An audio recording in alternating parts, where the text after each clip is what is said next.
Okay, hello. I am only a little bit behind schedule, which is actually impressive. Because it's me. Hello, everybody. Thank you for joining me for the 79th, I think, monthly live stream. I don't want anybody to do the maths on how many that is. It's a lot. It is officially Mabon season. We are getting in there now. We only have a few more days to go. I'm so excited. And this is the September live stream. This time, I actually got the month right. So win from me. So thank you everybody for coming to the stream. I've got the hiccups already. As you might notice, there is, or maybe not notice, there is a Q&A tab. So any questions can go in the Q&A tab, and then feel free to have a chit chat with people in the general chat. It just allows us to kind of split the stream up a little bit. I didn't even say what we were doing here today. That's how jumbled my brain is.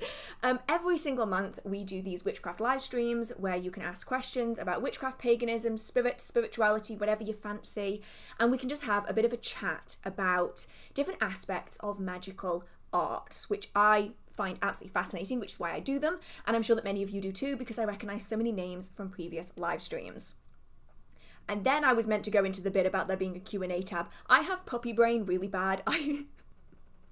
I feel like I haven't slept properly in months. So yeah, let's have a look where everybody is from. I do this every single month and I'm always so excited about it. There's so many people from so many places. Let's have a look, see what have we got. We have Chicago, Connecticut, Tennessee, Wales, Slovakia, Maryland, Brazil, Germany, Atlanta, Louisiana, Missouri, Arizona, Massachusetts, Connecticut. A lot of Americans on here today. Michigan, Australia, Derbyshire. What else have we got? Washington, Chicago, South Yorkshire, Wales, Quebec in Canada, Wales, Canada. Let's have a look, see, Florida, Carolina, Northern Ireland, Pennsylvania. Oh, we jumped. Oh no, it's jumping over. It's jumping already. We might be doomed if it's jumping already. Michigan, denial, aka the USA. Love that. Let's have a look. Jamaica, Oregon, Uruguay, London, New York, Netherlands, Germany. I'm working backwards. It's like doing the alphabet backwards. It's not working for me. San Diego, Massachusetts. Let's have a look. So El Paso in Texas, Pennsylvania, Florida, Northern Ireland. So many people from so many places. It's just, I always think it's so cool. Now, I do have a little bit of a chat guide on the screen. This is so that, wow. My brain is not working today. I just had a full shutdown moment where my brain just went, what are we doing? The chat guide on the screen is just to make everything a little bit more streamlined for everybody. So if you can, where possible, put your questions in the Q&A tab, that would make this so much easier. And please don't repeat questions, mostly because I tend to work quite far behind the stream because I do answer everything, or at least everything that I can, chronologically. And so if you posted something way later than where I'm at in the stream, it's going to take me a while to get to it. So please be patient. It is just me and my mods here. And yeah, let's have a look, see at some of the questions. I did have a look at some of them beforehand and they looked quite interesting. So let's have a look-see and see where we're going from here. I don't know if I'm not even going to be able to show you this. I have a giant stack of books to my right, as in it's this high on the table that I can use as reference material. So let's hope I pulled everything out that I need to. I can guarantee that I didn't. Okay, so the first one is about a topic that I'm actually starting to learn a little bit more about myself. And that is, I've recently started practicing kitchen witchery. Can you explain how to set intentions when cooking? So the general way that I think most styles of witchcraft kind of employ is that thinking through what it is you want to achieve and visualizing it in some way that is manageable for you. Now, obviously, everybody is going to visualize differently. Some people are going to see a full movie in their heads. Other people are going to have to write things down. But generally, when it comes to kitchen witchcraft, it's about raising your energy and then focusing on your intention. And in whichever way that works for you, whether it is chanting words repeatedly, whether it is saying a poem or singing a song or listening to a piece of music or having a visualization in your head of what it is that you want to achieve, it's about adding that into the energy. And then you push the energy into whatever it is that you are cooking. So I actually was given, can I reach it? I'm already getting up and it's the very start of the stream. So I was actually given this a few years ago, specifically for kitchen witchcraft. And so you can make something like this yourself. You can have like a specific spoon that you use purposefully for this. And then every time you are going to be carrying out your kitchen witchcraft, you can be using a set spoon and have it act as a wand. So exactly the same way you would use a wand, an athame, a sword, whatever it is you carry out in your practice, you can do the same thing with a spoon that has specifically been created solely for your kitchen magic. And that's a way of kind of more easily attaching energy in, because you know that this spoon is what the energy goes through, and it's an easier process, a little bit like muscle memory. If we're using something specifically to set the scene, it makes it a lot easier. So generally it is raising that energy, focusing on your intention, and then putting it into what it is that you are cooking. Now, generally speaking, you can go kind of further than this. So if you are stirring something, typically you would go either widdershins or deersil, depending on your intention. And then you could also stir things a certain number of times ritually. So 4, 3, 13, 12, whatever it is that you need, based off numerology or just what you feel the need to do, so that you can then further imbue your energy into it. So I hope that you enjoy getting into kitchen witchcraft. I briefly sort of dabble in. I've actually just got a book on kitchen witchcraft that's like in this big pile that I am in the process of working through, which will be very tasty and very, very good. So yeah, I hope that you enjoy it. I'm gonna give it a go as well and see how I feel about it. What are the pros and cons of joining a coven? Oh, I feel like this almost needs to be like its own video in and of itself. But ultimately, it's about deciding how much external input you want in your own craft, or how much of your time you are willing to spend and energy working with other people, I think is the biggest thing that catches people out. So this is going to drive me insane all stream. I picked the worst thing to wear today. So what I often hear people say is, oh, I really want to meet other like-minded people. And that is the reason for wanting to be in a coven, is you get to be with people who are like-minded, you get to talk about the stuff all of the time, you have people who share your passions. Don't get me wrong, that is absolutely incredible. However, for the most part, that isn't going to be what a coven is. So you tend to end up with covens being sort of one of two things. They either go on to become super close-knit, like a family, where you're actually probably going to end up engaging with them in ways that are outside of witchcraft. So they're going to become really close friends, and so you might go out for drinks, you might go out for coffee, you might talk to them about their lives, and you might talk about your own. It becomes more of a casual friendship with witchcraft sprinkled in. Or it becomes a very strict working relationship where maybe you don't get on super well as people, but you still want to work magically together. And what I often find is that people's idealistic version of a coven isn't actually what a coven really is. And so I think that's the biggest con for people. Isn't really a con necessarily, it's just that the reality doesn't necessarily match up to the dream that people often have. As somebody who has worked in group environments, one of the biggest cons that I always experienced was there's quite a lot of butting heads.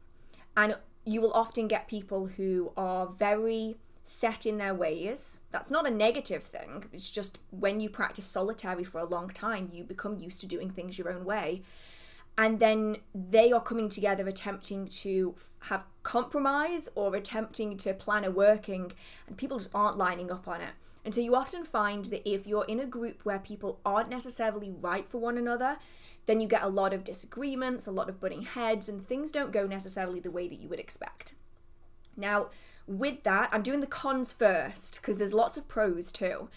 You have the problem of sometimes people are going to want to do things in a style that you might not feel like you resonate with or you might not want to carry out.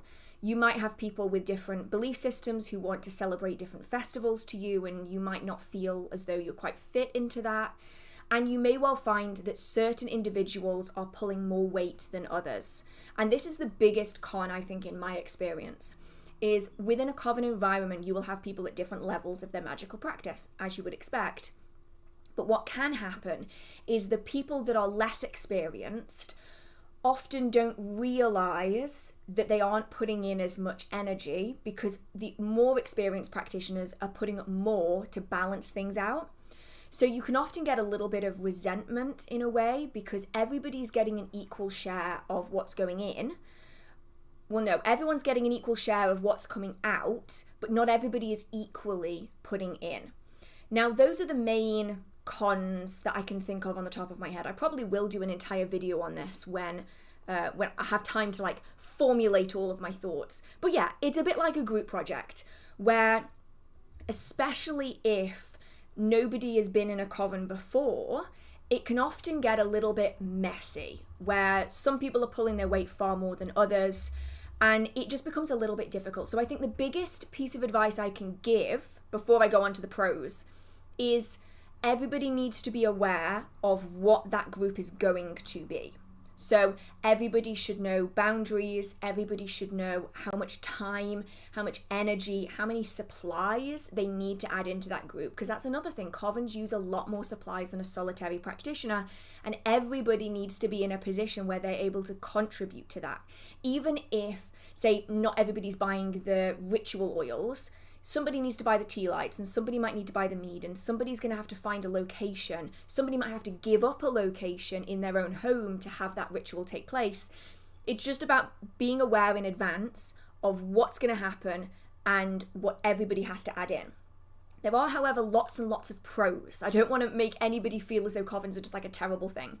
You get to meet like-minded people, especially if you don't have people in your life that you can talk to and you feel quite isolated. Being in a coven environment is really beneficial because you can be open about your magical practice, you can share it, and it means that you can feel less alone in your experiences, which is just a great thing. It means that if you do struggle with certain aspects of the craft, you can learn from other people. You can learn together. Some people are naturally going to be more gifted with some things than others, and so it's a great way to kind of collectively build up skills and allow you to carry out workings that perhaps you wouldn't be able to alone because you don't have a skill that somebody else does. So you can like boost each other up. And then you're also able to carry out workings that are much higher powered. So when you have 6 people working on a singular spell, you're able to manifest something much quicker and much stronger than if you were working solitarily. But as mentioned, this is only really if a coven is a good fit. And that's why I think it's really useful when covens, and actually recommended for covens to have really long vetting processes. The covens that I know of typically will have a year and a day vetting process where you are almost on probation for that amount of time. So you are part of the group, but you are not necessarily initiated and you aren't necessarily privy to all of the information, but you can participate in spells and rituals and Sabbath celebrations and the like so that people can get to know you and they can figure out whether your energy is suitable for them. I've got the hiccups, sorry. And vice versa. So you can figure out whether your style of practice is suitable for them and vice versa, so that by the end of that year and a day, not only can you make a decision about whether or not that's a suitable coven to be a part of, but they can also make a decision as to whether your energy is going to be a really good fit. So those are sort of the off the top of my head pros and cons, but I will list like so many of them out and make a full video because I have more thoughts brewing in my brain. But I don't want to like take up like 20 minutes of the live stream. So I will formulate a script and do like a full video and talk to other people too, because my coven experiences are obviously not going to be the be all end all of everybody's. So I'd like to get a few more people's input perhaps. Right, let's have a look. See, I did notice a thingy majiggy somewhere here. It's been one of them days. Oh my goodness. Thank you so much, Trish and Mickey. Just wanted to say that I appreciate you taking the time to do these live streams. Oh, thank you so much. I always learn something new, and I'm grateful that the chat is always filled with people willing to help one another. Oh my goodness. Thank you so much. You didn't even have a question and you still donated. Thank you so much. I'm glad that you get something out of the streams. And I also love the fact that everybody chats and everybody answers questions themselves. It's one of my favorite bits, to be honest, is seeing other people like answering questions amongst themselves and just helping each other. Like, I just really like it. And also, thank you so much, Well Okay, but I wanted that we just moved to a 95-year-old house just today. Our toddler waved across the room and blew a kiss at our house spirit, we reckon. Oh, that's so lovely. I hope that you have had a smooth move, and I hope that your house is welcoming, inviting, and absolutely lovely. I'm sure it will be. Okay, let's have a look, see where am I? I am... Oh, okay. This is not necessarily a question, but this is something that I think could be useful for people. Sam has said, after your last book review, I bought and read and loved The Crone Zone. Can highly recommend, not only for those entering their crone years. Great read. So that was from the last new book releases video. So if anybody was interested in that book, we're already getting people who are reading it and so far enjoying it. So that could be useful. Okay, here we go. So the upcoming new moons will all transition astrologically during the new moon, such as Virgo into Libra and Libra into Scorpio in October. How would you use these in workings? So for me, it would be about releasing aspects of the previous astrological phase during that new moon phase. I don't know if that makes any sense, but because we're transitioning from one to another, instead of focusing on what it's transitioning into, instead I would more focus on releasing negative associations with the astrological energy that we just left.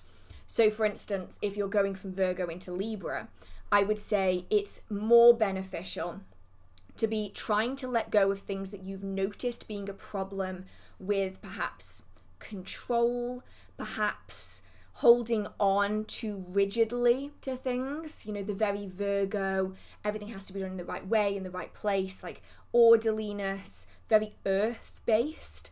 If you've noticed any issues with that energy, now is a really good time to be doing workings to release those things that have been limiting you, perhaps putting you under some strain, so that the next time that energy comes around really strongly, it's going to impact you less. That's how I would do it. And I didn't mention it at the start because my brain is absolutely jumbled. You wouldn't think it in my videos, but I am an absolute chaos goblin 95% of the time. Is that my channel and the live streams are just my experience, and I am not the be-all end-all of magical practice. I never want anybody to take everything I say as gospel. Please make sure you do further research and the like. I can only share my experiences, but that's how I would do it, that releasing things a little bit like how we do it in retrogrades. So like a Mercury retrograde isn't really that bad. It just shows you things that are issues in your own experience communicating with other people and engaging with other people that we might want to be looking at. So it just kind of highlights things that you might want to be paying attention to. In a similar way, I think that anything that is causing you issues, this new moon is a good time to sort of release some of the tension surrounding that. Okay, let's have a look-see. Oh, thank you so much, Stuart and Paul. I'm sorry, your name gets cut off a little bit, but thank you so much. Right. Let's have a look. Where am I? I am here. Do you ever doubt what you do, and how do you handle it? I've been skeptical most of my life and can't help questioning anything mildly paranormal. I end up spoiling my own fun. I've had maybe the few moments where I'm like, I could legitimately be crazy, or I could be fine.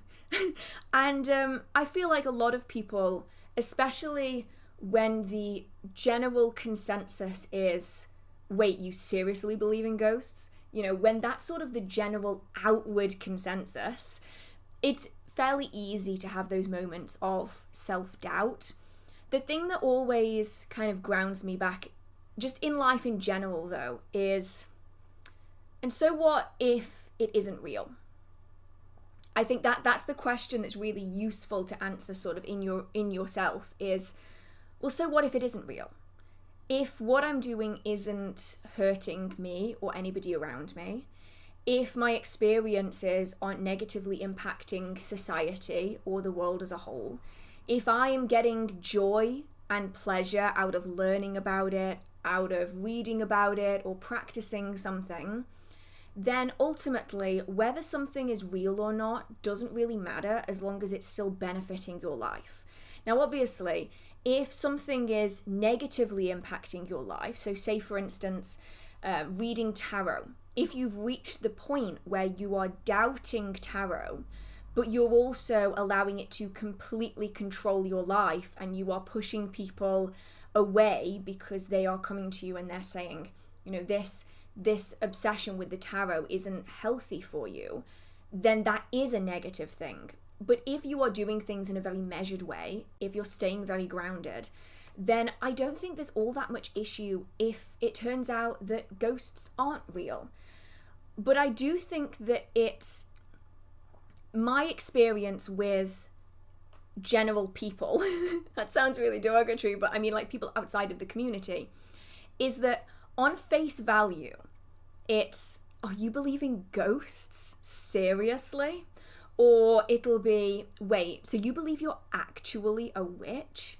But then the minute something goes wrong in their life, or the moment things start moving around in their house, they will message you and ask you for help. Because ultimately, a lot of people who are not involved in the witchcraft community, when push comes to shove, they will still believe in superstitions, they will still believe in ghosts, and they will still go to magical practitioners when they need help. And I feel like it's one of those things where deep down, a part of our society, the supernatural, the paranormal, the magical, is ingrained in us. And I think it probably has been for thousands of years. It's just that society makes it seem less acceptable than it did a couple of 100 years ago. And so I think that's something to bear in mind as well, that while you are questioning yourself, a lot of other people are probably doing the same thing, because our society is set up to not accept these things, to not believe these things. But when push does come to shove, I get some emails from people that are like, I have never believed in this stuff in my entire life, but I don't know what else to do, and so this is my last option. And I find it interesting that at the end of the day, people will typically always go back to the spiritual and the magical. It's kind of a backup plan. Just something to consider.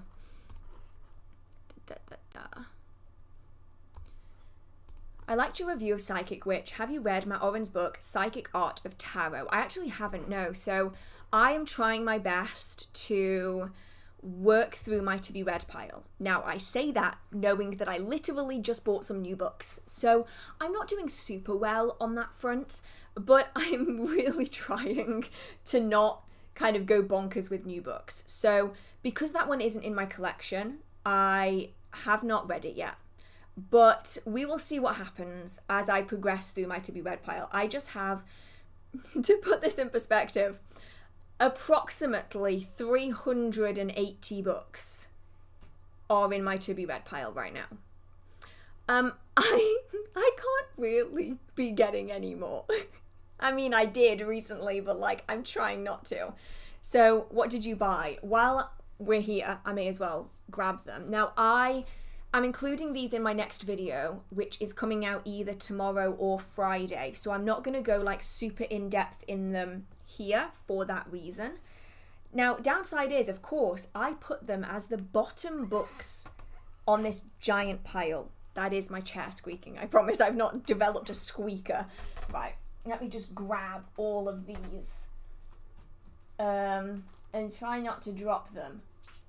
This is the pile of books that I'm using for reference. Oh, down here. Okay. So, the new books that I got are this one.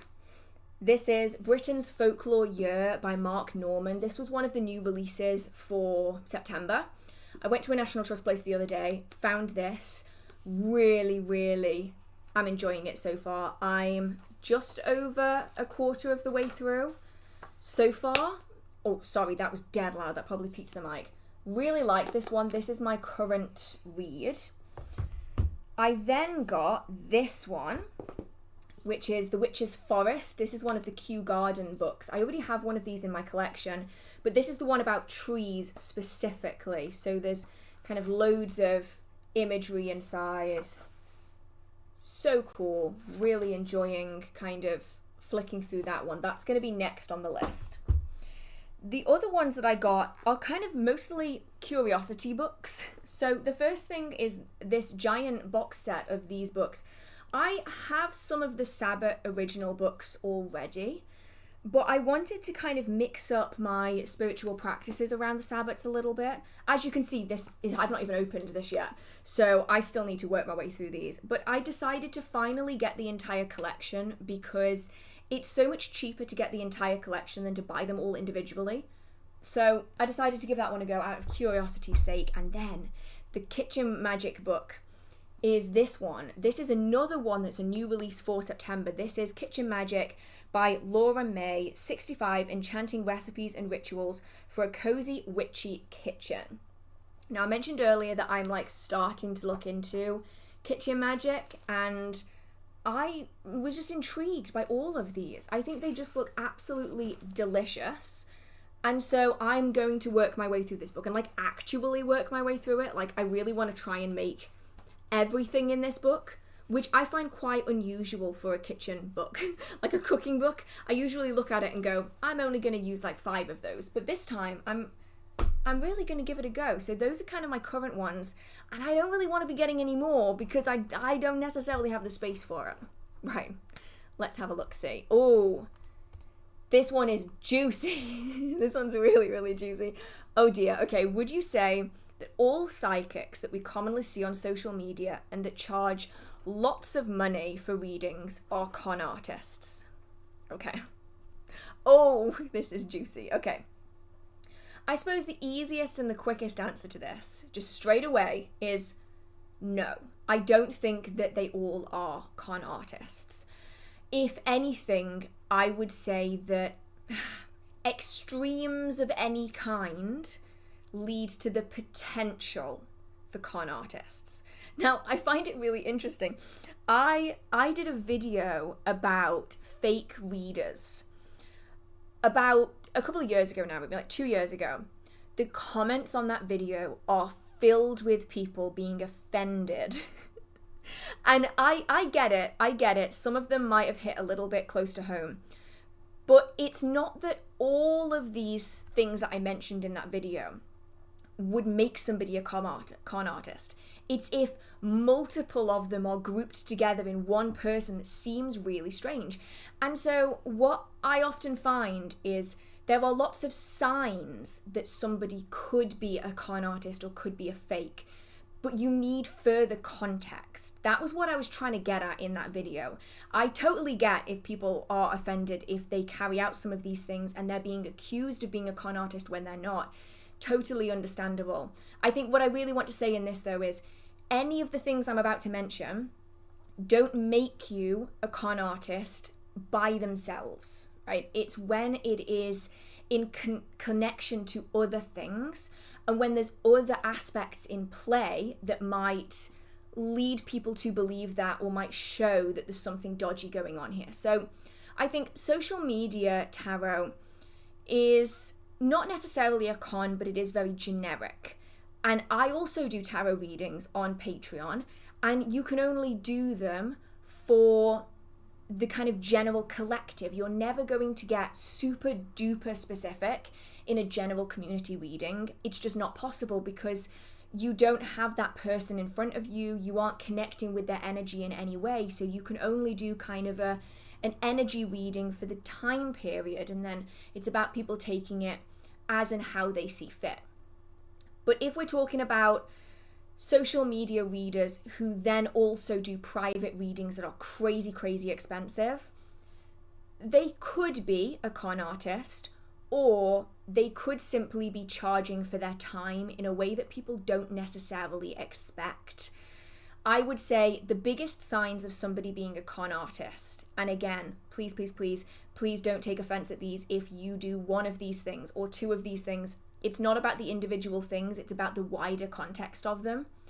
People who charge very, very little for readings or ridiculous, crazy amounts for readings are more likely to be con artists.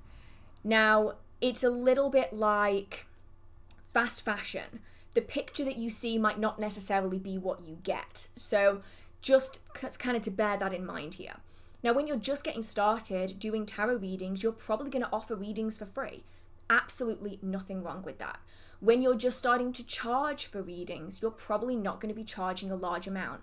Absolutely nothing wrong with that. What concerns me is when I see readers where they say, oh, I've been a tarot reader for 54 years and I'm charging £2.50 for a 30-minute reading.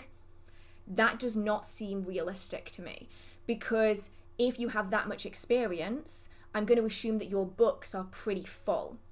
You're going to have people coming back to you over and over and over again, and you're likely also going to have to charge reasonably for your time. If you are doing this full time, you're going to need to be making a living wage from your hours. And if you can only do 2 readings an hour and you're charging pennies for the reading, there's no way that you are going to be able to get a reading for that amount of money. It just isn't going to happen. I mean, here in the UK, when you go to an MBS show, the common amount of money to charge for a reading is between £30 and £40 for a 30-ish minute reading. That's kind of the standard when you go to MBS shows.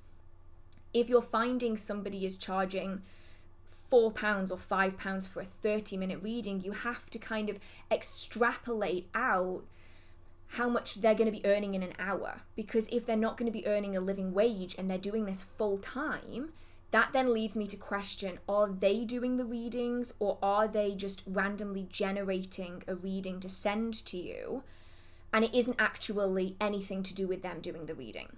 Alternatively, the far, far other end of the spectrum are you have perhaps people who are claiming to be highly experienced, but nobody has any idea who they are. And this is why I say that context really, really matters here. If you have a very, very famous reader, then, and everybody knows who they are, then it's understandable that their time is perhaps worth more because they are more desirable readers, more people are after their services, and so they can charge more for it. But if a reader that you've never heard of before, nobody else in the community has ever heard of before, is claiming they've been a reader to celebrities and for decades, but nobody has any idea who they are, is charging hundreds and hundreds of pounds for a reading, that's when you've got to start questioning here. Is this actually a real person? Or is this somebody banking on 1 or 2 people a month falling for it, and then they get their paycheck of thousands of pounds every single month, right? So both ends of the spectrum are a little bit concerning. And I think the best way to apply kind of, because sort of to cross-reference this is with online shopping. If you're seeing a website that you've never heard of before that has no reviews attempting to sell you a product that doesn't quite look quite right for thousands of pounds, it might not be real. But equally, if you see a website that's trying to sell something that should be worth a lot more for pennies, that's also probably not real either. So it's sort of both ends of the spectrum. Generally speaking, with readings, you're looking for a reasonable cost. So you want the person to be able to cover their time, but I'm not expecting it to be crazy, crazy, crazy high for the average reader. So you're probably looking, I mean, I'm working in pounds here, but for a less experienced reader, you might be looking at like £20 for a reading. That's not like a single card. That's like 15-20 minute reading. You're probably looking at about 20 quid for a starting reader. And then as people become more experienced, you might end up finding readers that are £45-50 for a reading. If it's a super duper long reading, like a Tree of Life spread or like a really long hour and a half long reading, you might be looking at considerably more than that. You might be looking at 80, 90, £100, depending on who it is. So I don't think necessarily that the social media side of it changes whether they're con artists or not. It's all about kind of the context that they are sitting in. Are they showing you a photograph of that reading that they're carrying out? If they're not, and the readings are crazy, crazy cheap, then it may well be that they've not actually carried out that reading at all. If at the very other end of the spectrum, somebody isn't showing their face or has no identity beyond selling the readings, like they have no presence in the community, they have no sort of social media connections with anybody, they've just appeared to sell readings, then that's also really dodgy. I think regardless of whether someone is online or in person, context is really, really it's important, and also reviews are very important. So listen to what people are saying. I've had a really good review from this reader. I really enjoyed it. It was really beneficial to me. It doesn't have to be a complex kind of review. It's just first-hand accounts of people's experiences. Readers that are really good are going to have people going back to them again and again and again. Like, I know of readers where people will go back every single time they're at a show. They will go and get another reading from them because they know that they're really good. So listen to what people are saying. Listen to the reviews that people are giving. And don't go either end of the spectrum if they are claiming like crazy, crazy claims. Okay. That was kind of a long-winded thing. Oh yeah, that's the other thing. Somebody said here, don't buy energy readings off Temu and be careful on readings on Etsy. And yeah, definitely. Like, I think the problem with anything like that, where it's almost like made to order readings, is you run the risk of people either are doing it as a get rich quick kind of a thing, or they can really easily get over their heads in it. So they might go on to Etsy, or they might start selling readings online and think that they're only going to sell a couple of them, they'll have time to do it. And then quite quickly, you get drowned in readings and you can't keep up, and then things might start slipping. So it's important to kind of keep a control. You don't want to be charging crazy amounts, you don't want to be charging too little, and you also need to limit how many readings you're going to do, because you're going to get burned out really quickly, especially if you're working with guides, if you're channeling things. Then you're likely going to get burned out fairly quickly if you're trying to do too many readings a day. I mean, at the shows, you can usually fit in 6 or 7 readings a day is pretty commonplace. I know some people do push it to 11. That's doing every half hour for 6 hours with a lunch break. Once you sort of get to the end of that, though, it's pretty tiring and you're pretty exhausted by the end of it. So you don't want to be pushing yourself, and that's why setting a reasonable cost is important. I know I've gone off on this for way too long, so I will move on to the next one. But someone said, I've been to a trusted reader who charges $25 for half-hour sits, but during moots she does $10 for 3-card spread, as it usually tends to be the usual people who attend the moots. Yeah, that's the other thing as well to bear in mind. Readings where they're like half an hour, expect to be charged the rate of half an hour minimum wage plus some. Whereas if it's readings, then it's something where how do I best describe it?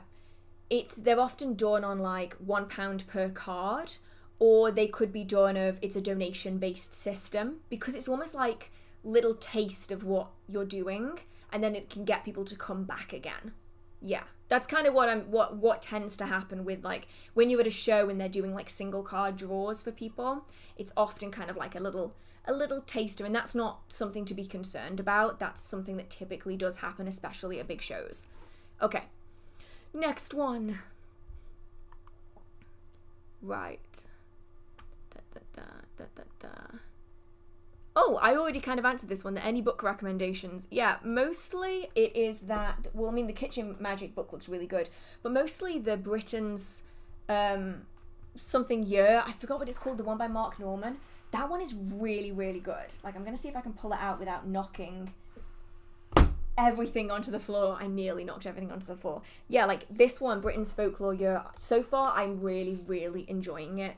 I was going to get it anyway, I knew I was, but so far, I have found things in this that I didn't even realise were happening in England. and I live here. There's so many little customs that you maybe would just miss if you didn't have something like this. Right, turn the brightness up a little bit, if I can. Will it let me? It won't let me. Oh, I think my remote controller's died. Oh no. Okay, is that a bit better? It's a little bit better. Let's go with that. Right. Let's have a look, see, where am I? Getting out of a magical slump. Now,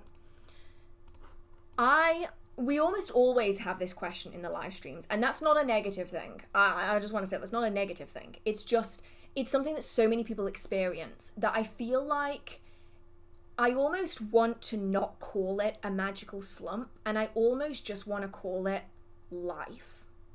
And that isn't to put down anybody who feels really bad at the minute with their magical practice or anything like that. I think it's more that instead of seeing it as being something that you're doing wrong or something that needs fixing, instead I would rather see it as being part of a cycle. Because you're often going to find it with everything in your life. Like, you'll be really engaging with your friends, and then something will happen in your life that will change slightly, and people will drift apart for a while, and then they'll come together again. The same thing happens with magical practice. Life happens, things get in the way, and before you know it, you've not practiced in a little while. And I find a lot of people really punish themselves for it wrongly, when actually I think it's just part of the cycle of things. So if you are feeling as though you're in a magical slump, I wouldn't worry overly about it, because I think if anything, when we over worry about doing something, it then makes the doing of it even harder. You know, like when you have a project that you need to get done and you now have a deadline, all of a sudden it takes so much more effort to do something that otherwise you would have really enjoyed. I think we can end up getting ourselves in the trap of, well, I've not practiced for a while, I have to practice, but now I don't want to practice because I feel like I have to practice, so I'm not going to, and then the cycle kind of continues. So generally I say, do something else. Pick up a new hobby, read a new book, watch a new movie, become obsessed with a new game, franchise, whatever it is that brings you joy in your life, and try not to be overly concerned, because eventually you're going to be coming back round to it again. It's just going to take something in your life to shift, something to adjust, and then you'll find yourself falling back into it again. You can give this sort of a nudge along, though, by taking a look at your life and figuring out what it is that's causing you to not practice super readily. Like, is it that you don't need to? Is it that you have constraints on your time? Is it that you're feeling particularly stressed? Is it because your health isn't really where it should be at? And then try and do the mundane things to improve those situations, to bring a bit more balance back into your life again. And I often find that if you can't really think of anything that is causing a problem, it might be that what you are doing no longer aligns with you anymore. That's not me saying cold turkey quit witchcraft. That's not what I mean. I realized as soon as I said it, that's what it sounded like. That's not what I mean. But what I mean is, like, I often found it in my practice when I was a storm witch. I loved working with storms, still do. But I live in England, and it was getting to the point where the storms were happening so infrequently that I could never carry out my magical practice in the way that I wanted to. It didn't feel right anymore. It didn't feel like me anymore, and I didn't realize it yet. And instead, I thought that my magical practice wasn't working properly and that I must be doing something wrong. I'm not engaged in it anymore, when actually it was what I was doing just wasn't aligned with my energy and what I needed anymore. And actually I needed to go down a totally different path. And that's when I found the book Hearth Witch by Anna Franklin. And all of a sudden, when I realized that this path is where I'm being drawn to, my magical practice just sort of went back up again.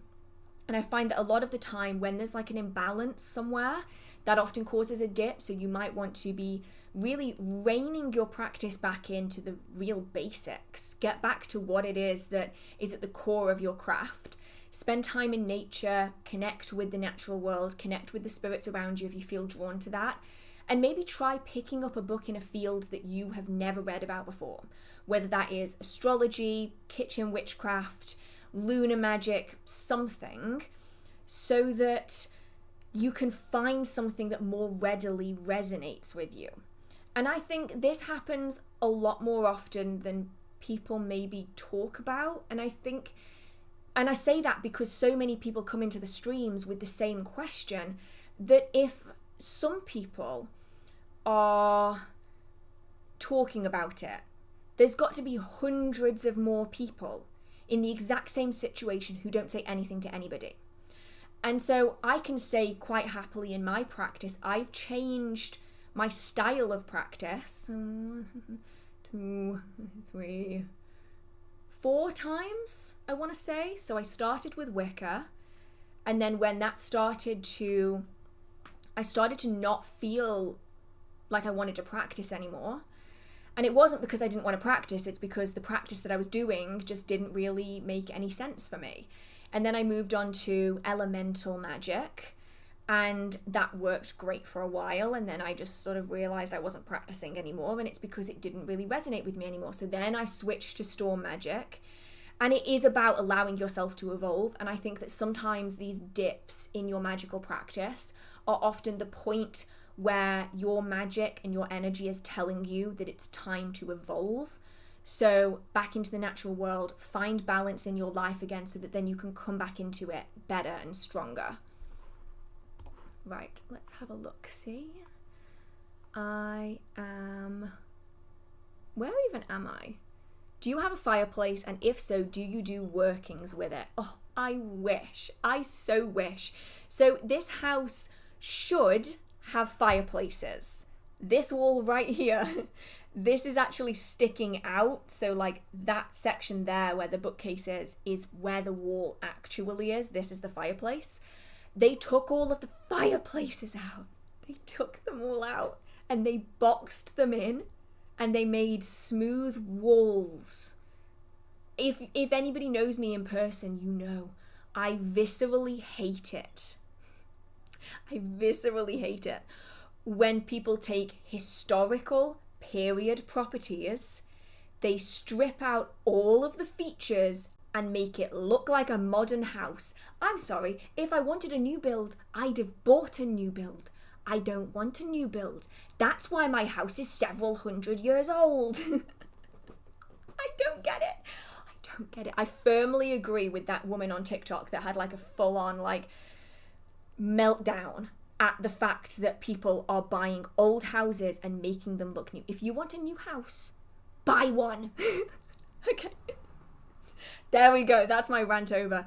But I wish I had fireplaces in this house. I have a heater, like an electric heater that looks like a fireplace. If I had a fireplace, I would use it all of the time. I really want a log burner so bad, but it would be such a pain in the arse to put them back in again because my house is very small, the rooms are very, very little, and moving all my furniture around to put them in would just be an absolute nightmare. And I just know that Cleo would be an utter menace with them.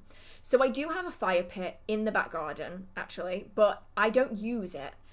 Mostly because I'm slightly scared of creating a fire hazard, because now I have lots of plants in my back garden and I have lots of wooden things in my back garden. So one day I want a log burner and I will love it dearly and I will use it all of the time. I just love having a fire on. So I'm still annoyed at whoever it was in this house that took the fireplaces out, though arguably they are probably the same person that did the plastering in the house themselves, and it is literally falling off the walls. And they're probably also the person that fitted the bathroom by themselves, and so everything is at an angle that just, it's not great. Everything in this house is wonky. I suspect it's probably the same person that took out all the fireplaces, to be honest.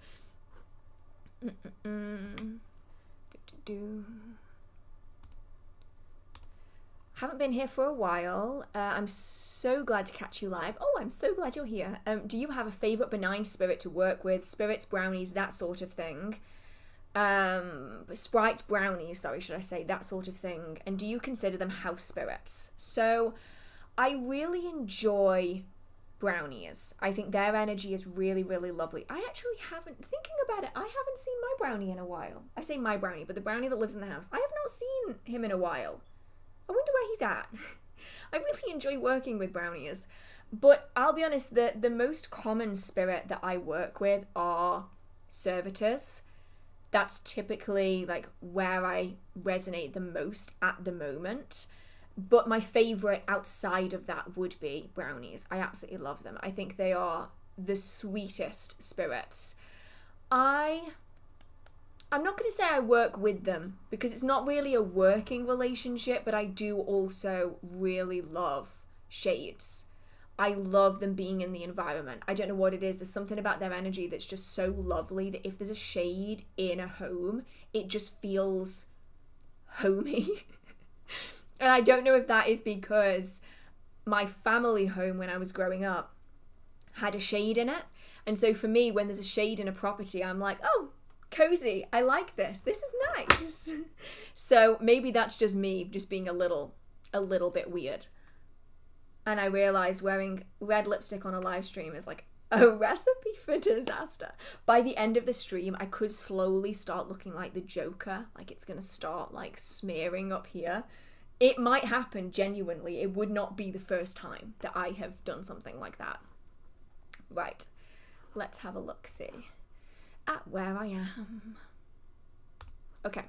Oh, this is actually a really, really good question. Oh, juicy one.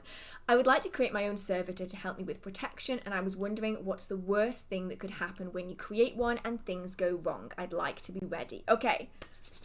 Worst case scenario of working with a servitor is, okay, how do I best describe this? So for anybody who doesn't know what a servitor is a man-made spirit, and they are fueled by an energy source. And this energy source could be any number of different things. It could be you giving them energy. It could be cyclical energy like from the moon or the sun.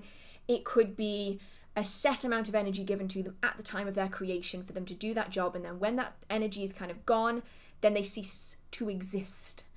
However, the one thing that can happen with servitors, and emphasis on can, not will, not probably, but can happen, is that when you have a servitor, especially one that's been around for a while, they're usually quite deeply ingrained, is that when they are no longer given an energy source, they don't cease to exist. They just find something else to take energy from. So the best way I can describe working with servitors is that they're a little bit like, this is going to sound awful. This is going to sound really, really bad. They're a little bit like children, right? So this is going to sound awful because I'm about to start talking about like dismantling servitors and I've just related them to children. But when you have a new servitor, they are not worldly, right? So they don't know other spirits. They don't know the world around them. They don't know you. They don't know where they are. They are an entirely new creation, right? Like a little babby, right?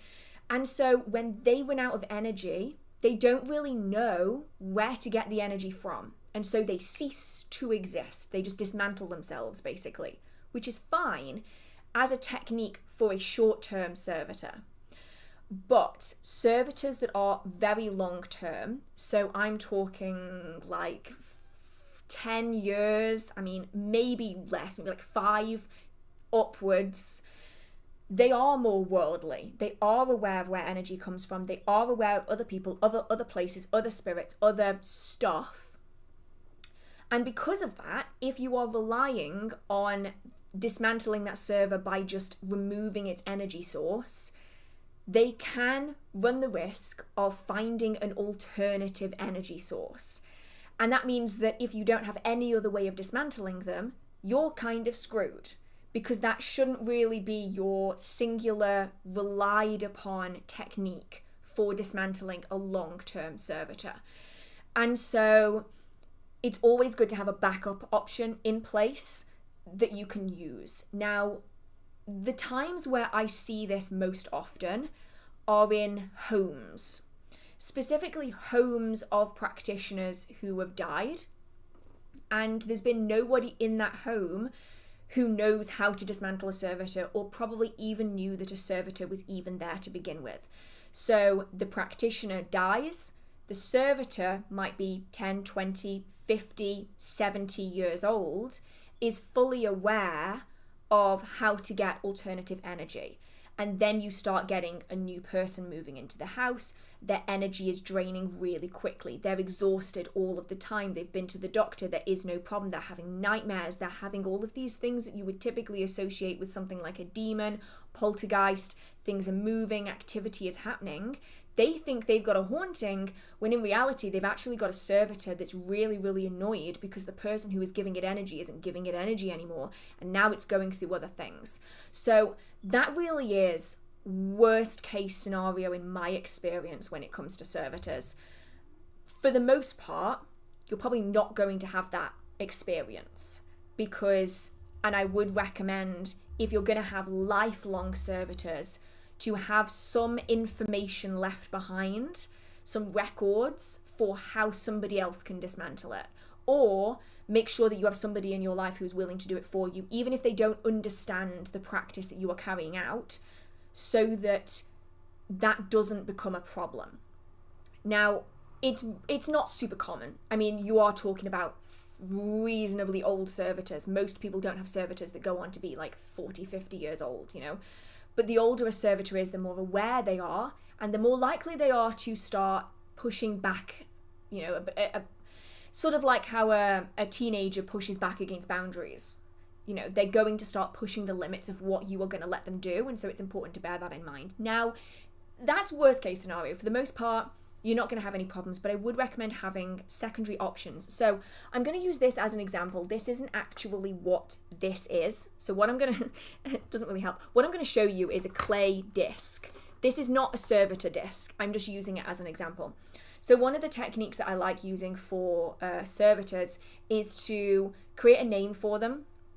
That name then becomes a sigil, and then it becomes a clay disc, right? So just imagine this has a servitor sigil on it.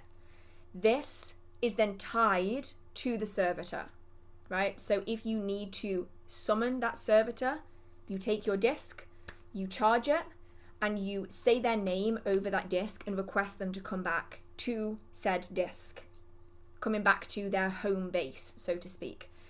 And then when you want that servitor to cease to exist, once they've done all of their work and done all of their jobs, their energy is tied to a disc like this.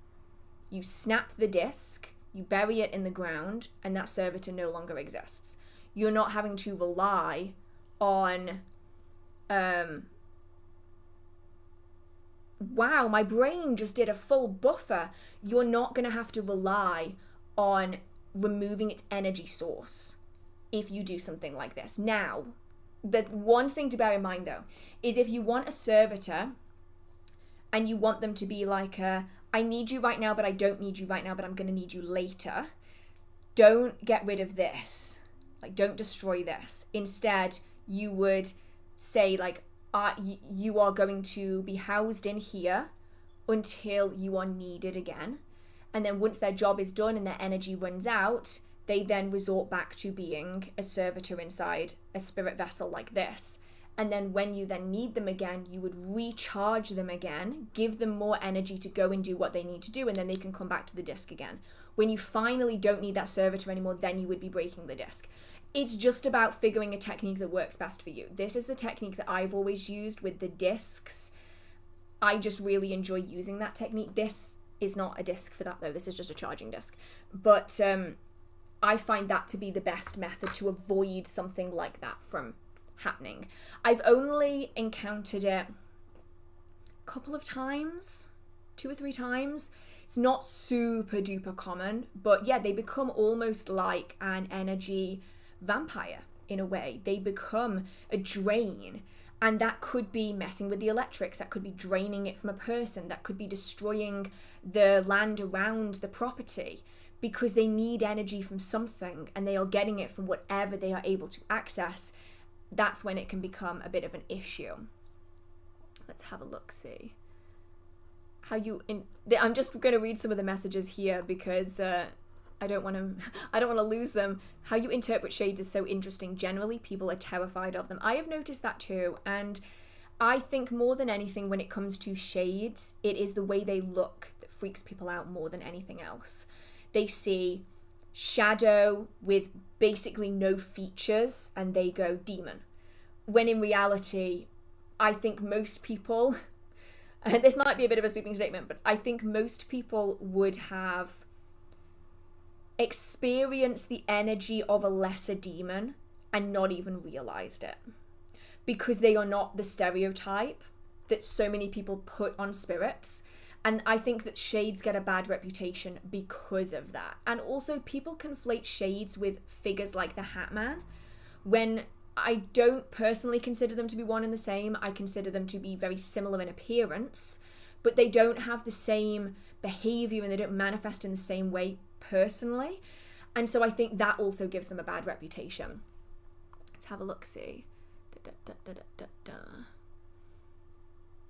I was under the impression that a servitor is a spirit of a person who you make a pact with to sustain. Not in my experience, but of course it's going to depend on the technique, and also terminology varies place to place, person to person. I think that's also really important to bear in mind. Certain terms are going to mean different things to different people.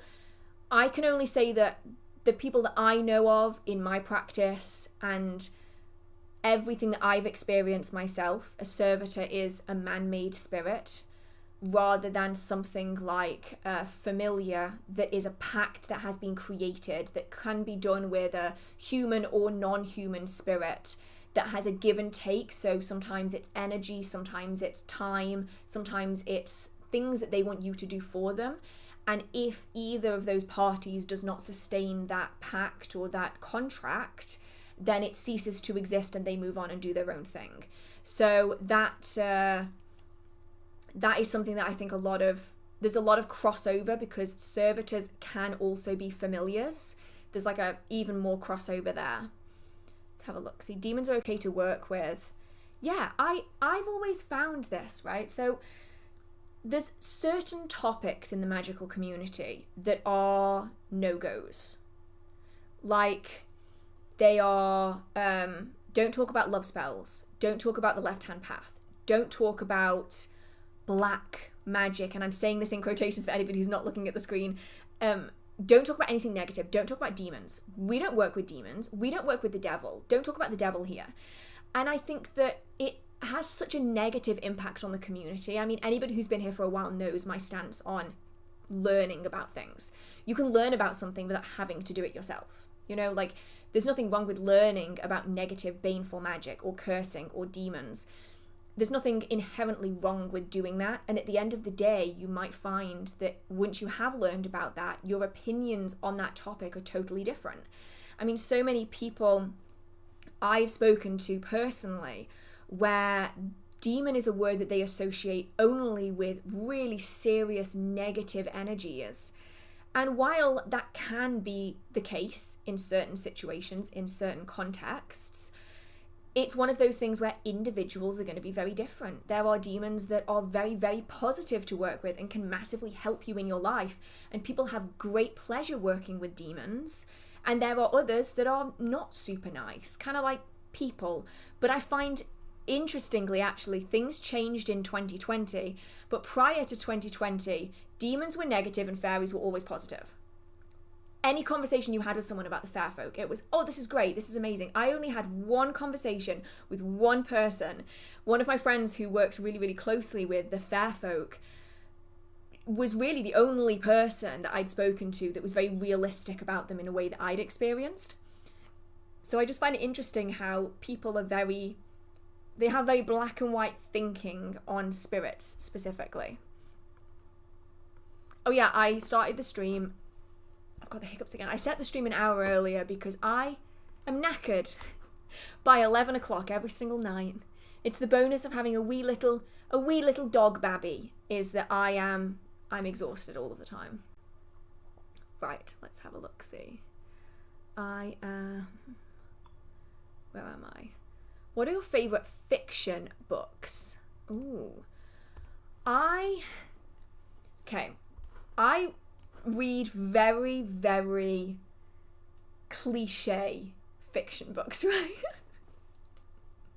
I'm a sucker for a romance novel. I can't help it. I will continue to perpetuate the stereotype that women just read romance novels. Even better if it's romance novels with fantasy in it in some way, shape or form.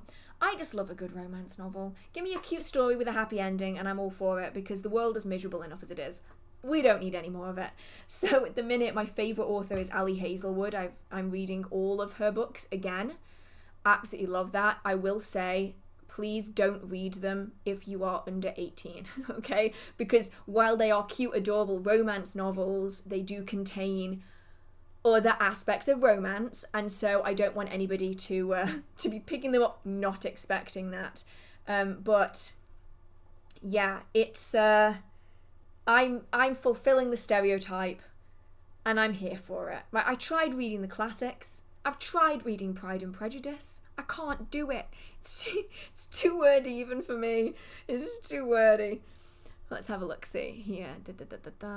Where's Cleo? Cleo is currently at my parents' house because she has just discovered how to bark.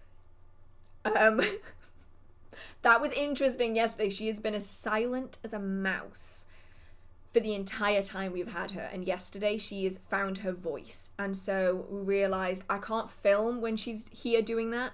And I also can't do the live stream while she's doing that. So she's having a sleepover tonight at my parents' house so that I am able to do this without deafening everybody, because she's tiny and yet she is somehow so loud.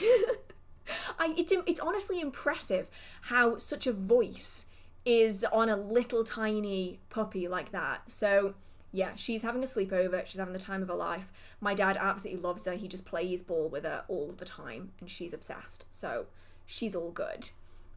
Let's have a look. See, fae are trickier than demons, I think, but if handled with respect, they too are good to work with. I would actually agree with that. And that's kind of an unpopular opinion. Maybe I need to do an unpopular spirits opinions video. Maybe I should do that. If anybody has any unpopular spirit opinions and you would like to be included in that video, just leave them in the comment section on like my last video or this video when it finishes, something. I'm not going to be able to see them in the chat though, because they're going to disappear, but in the comments on one of my previous videos, I'll try to gather them together, because I have some unpopular spirit opinions and this is one of them. I think that the fair folk are more difficult in general to work with than demons, mostly because demons are simpler. Right? They truly are simpler. They will be like, I want this. If you give me this, I will do this. And you can be like, okay, I can do that. We will make an agreement for this amount of time, for this purpose, to do this thing. You give me this and I give you this. Sorted. The fair folk, it is like riddles and rhymes and jumping through hoops and loopholes and making sure that your wording is absolutely, utterly to the word perfect. And it is exhausting sometimes, because depending on the fae that you're working with, you could have one that is truly, truly trying to trip you up constantly. Yeah, the fae is like dealing with lawyers. It is. You have to be careful with everything that you say, because if you say even the slightest thing, they'll be like, I caught that. I'm going to use that later. You know that Leonardo DiCaprio meme? They are like that. They're like, I saw that. I'm going to use that later.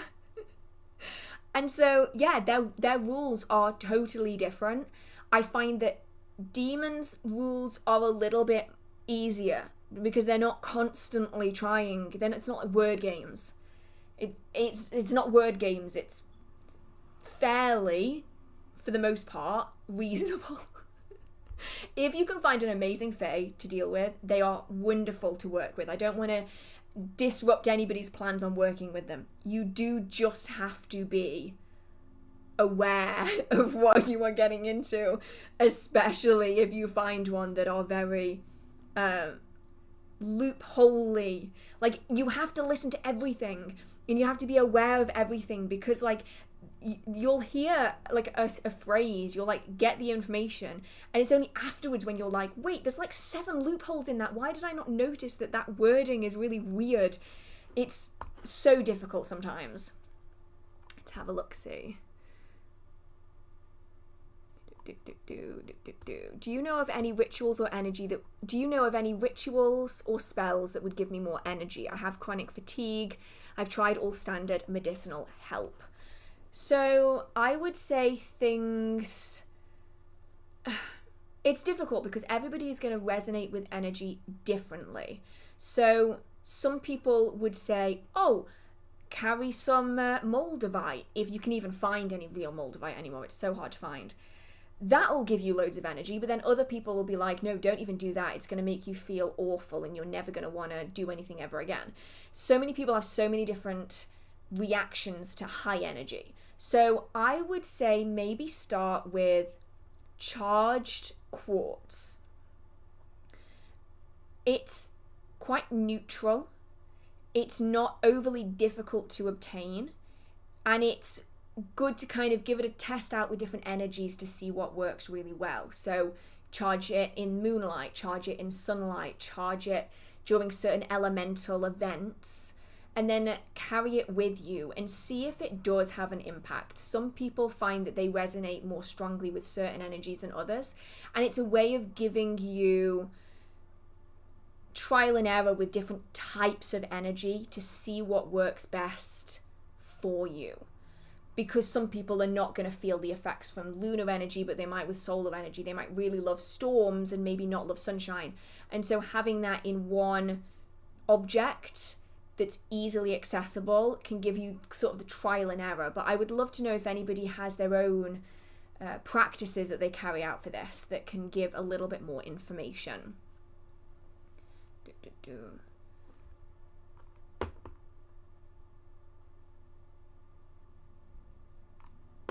Let's have a look, see where am I? I'm trying to figure out where I am.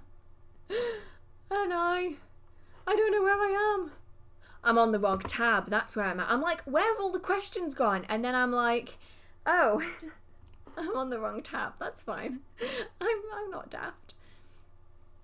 Okay, I'm from Hungary, and I wonder if you could teach the whole world one piece of witchcraft, what would it be? Okay, I think that some people wouldn't consider it witchcraft, right? Because there's so much crossover. But if I could have everybody on Earth learn to do one thing that I think would genuinely make a difference, I think that being able to sense the energy of the natural world would massively change how comfortable people feel with the things that they do. You know, the big people at the top who are making decisions to destroy rainforests, I think if they were able to feel the energy that they were dealing with, they maybe wouldn't be going about it anymore. You know, and it might not even be considered witchcraft to some people. It might just be spirituality or earthly connection or something. But I think that that is something that would make a lot of difference, because you often find a lot of witches, a lot of pagans, a lot of Wiccans. They are very mindful in the things that they do in the natural world. Not all, but for the most part. And I think that comes from the fact that when you can feel how your actions impact the natural world, you are more likely to make better decisions for it. And I think a lot of people who practice something different, follow a different religion, something, they don't have that same connection. I actually, and this is going to be like really unpopular for some people, maybe not on here, but in general, I think that formal religion takes people away from the natural world. I think that as soon as you put people in a church or in a synagogue, I think that there is a level of separation from the world around. And that's not a negative on those religions. Like, I don't think that that is like the fault of the religions. I think it's just something that happens when you take the connection away from the natural world and you put it into something man-made. It just changes the dynamic of it a little bit. So Yeah, I think that could be good for everyone. Like, even if you're still like part of your religion and whatnot, I'm not like trying to like convert people out of their religions. But I think if everybody, regardless of religion, had a better grasp on how their actions affected the energy of the world, things would be very different. Right, where am I? Oh, I'm gonna sneeze. Oh, okay, so this one I think I'm going to direct to a different YouTube channel, right? I'm a beginner and I'm so interested in art magic. I'd like to incorporate it into my creative stories and poetry. What is a basic overview of it, and if I can use multiple modes of art to do this? You definitely can.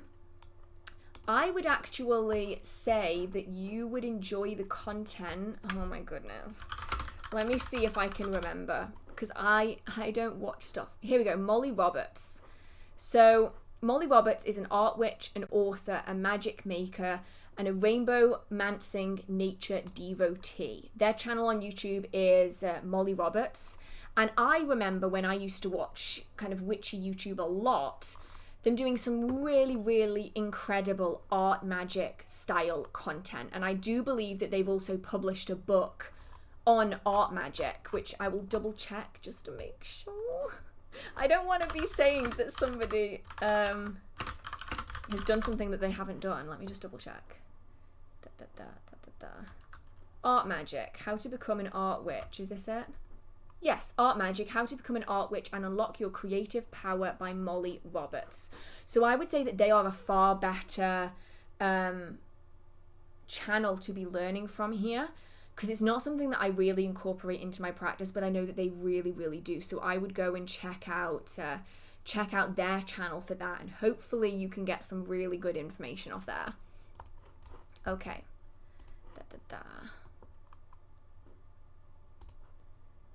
To keep entities away, I heard salt water in a glass is good. Would you just throw it down the sink and wash after a few days?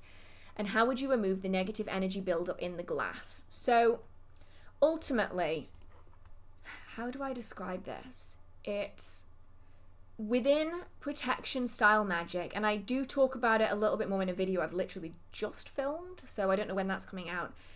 There's kind of two different styles that you can take. So you can take defensive style magic, or you can have containment style magic. So containment is where you are absorbing things into an object, spirits, energies into an object, which then needs to be cleansed at a later point. If you are deflecting, then you are stopping things from settling in that space to start off with. So the presence of that object in that space is going to disrupt that energy and stop it from settling. So salt, in my experience, is more of a deterrent than an absorber. That doesn't, however, mean it's going to last forever. And obviously everybody's practice is going to be totally different. So just because I experience it as being a deflectant and a deterrent doesn't necessarily mean that everybody else is going to feel the same way. For me, salt is very much you are not permitted in this space to settle. So a line of salt around the edge of a circle stops things from entering. A line of salt at liminal space stops things from passing through that liminal space. It doesn't absorb those spirits into the salt and contain them. It stops them from getting past that boundary to start off with. And so when it comes to keeping salt in little jars and little containers and having salt water, for instance, it's less for me that the salt is absorbing that energy, and more that at some point it doesn't have any of its own energy left to be able to continue deflecting things. And so once it runs out of energy, think of it a little like a force field. Once the batteries for a force field are no longer powered, the force field drops. That doesn't then mean that the force field is broken. It's just that it doesn't have any energy left anymore. And so I would say just rinsing it down the sink and then just wash the glass like normal, because it's deflecting that energy rather than containing it. Now, the difference here is if you were going to do something like a witch's bottle, that is a containment style spell. So that is something where you would need to be disposing of it outside of that environment. and dealing with it as though it is an active, baneful working contained within it, because that's essentially what it is. It's all been contained inside of it. Whereas salt is a deterrent, it's a deflectant. And so, just an example here, I have a little bottle here, a protection bottle rather than a witch's bottle, that is designed to stop energy from settling. And once this is done with, I'm not going to need to necessarily do anything with the bottle if I don't want to. I can just add additional things into it, charge it, and then reuse it again. I hope that is helpful anyway, maybe. Honestly, your nails are so pretty. Oh, thank you so much. I have become obsessed with fancy pants nails. So I was inspired by a lady's medieval nails that I saw on Instagram and decided I wanted to do them myself. So I'm like this all of the time at the minute. Right, let's have a look-see. Oh, it jumped. Oh no, okay. Okay, I'm hoping I've not lost anything. Let's have a look-see.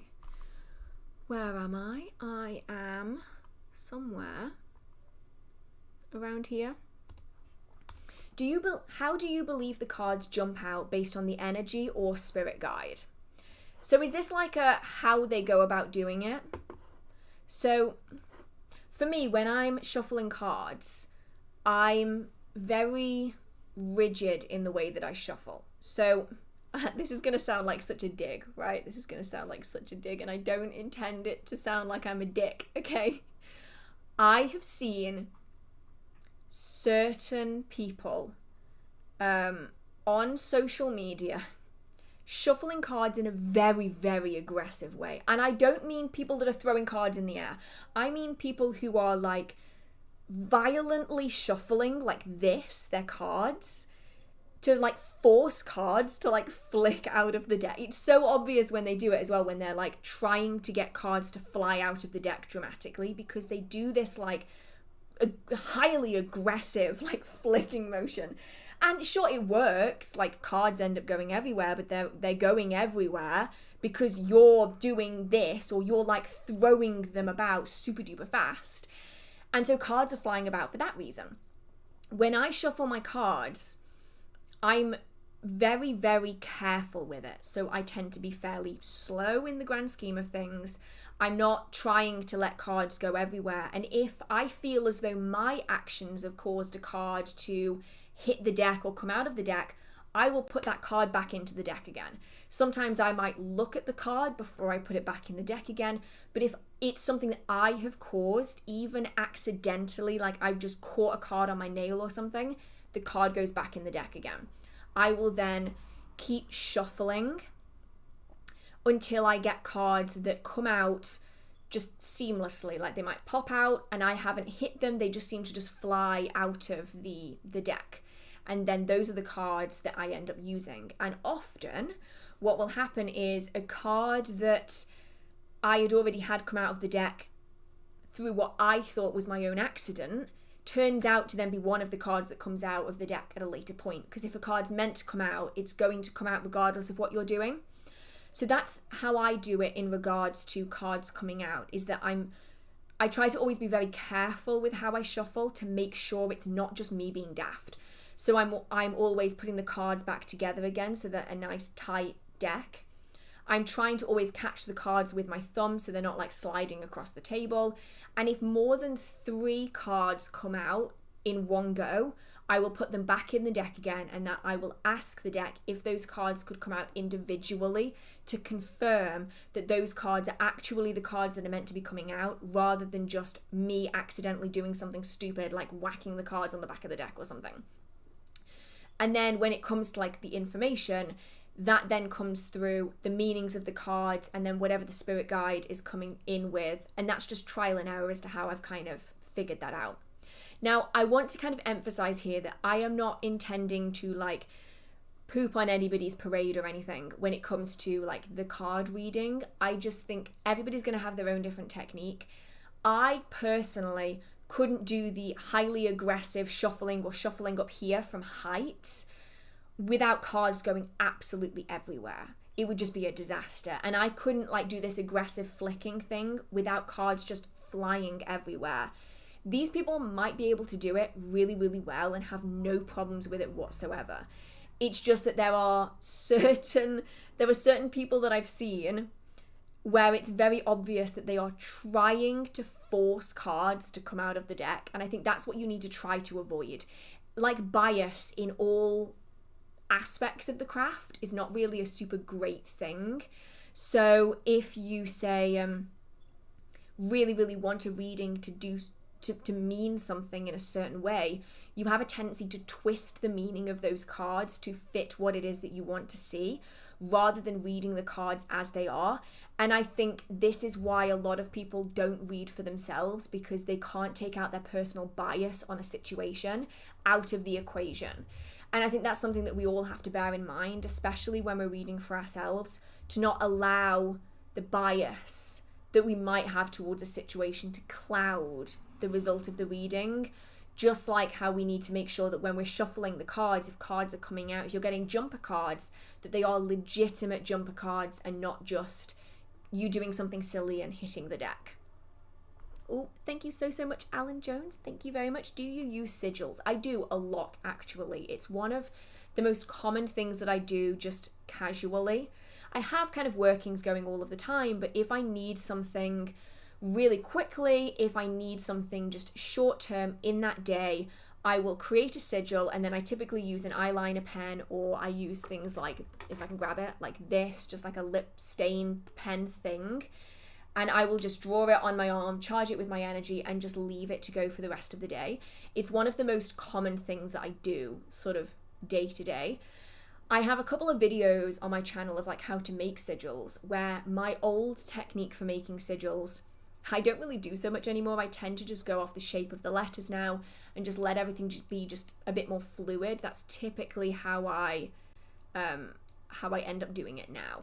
I'm fidgeting again. I need to put that down so I don't keep fidgeting. Right. Have a look. See, where am I?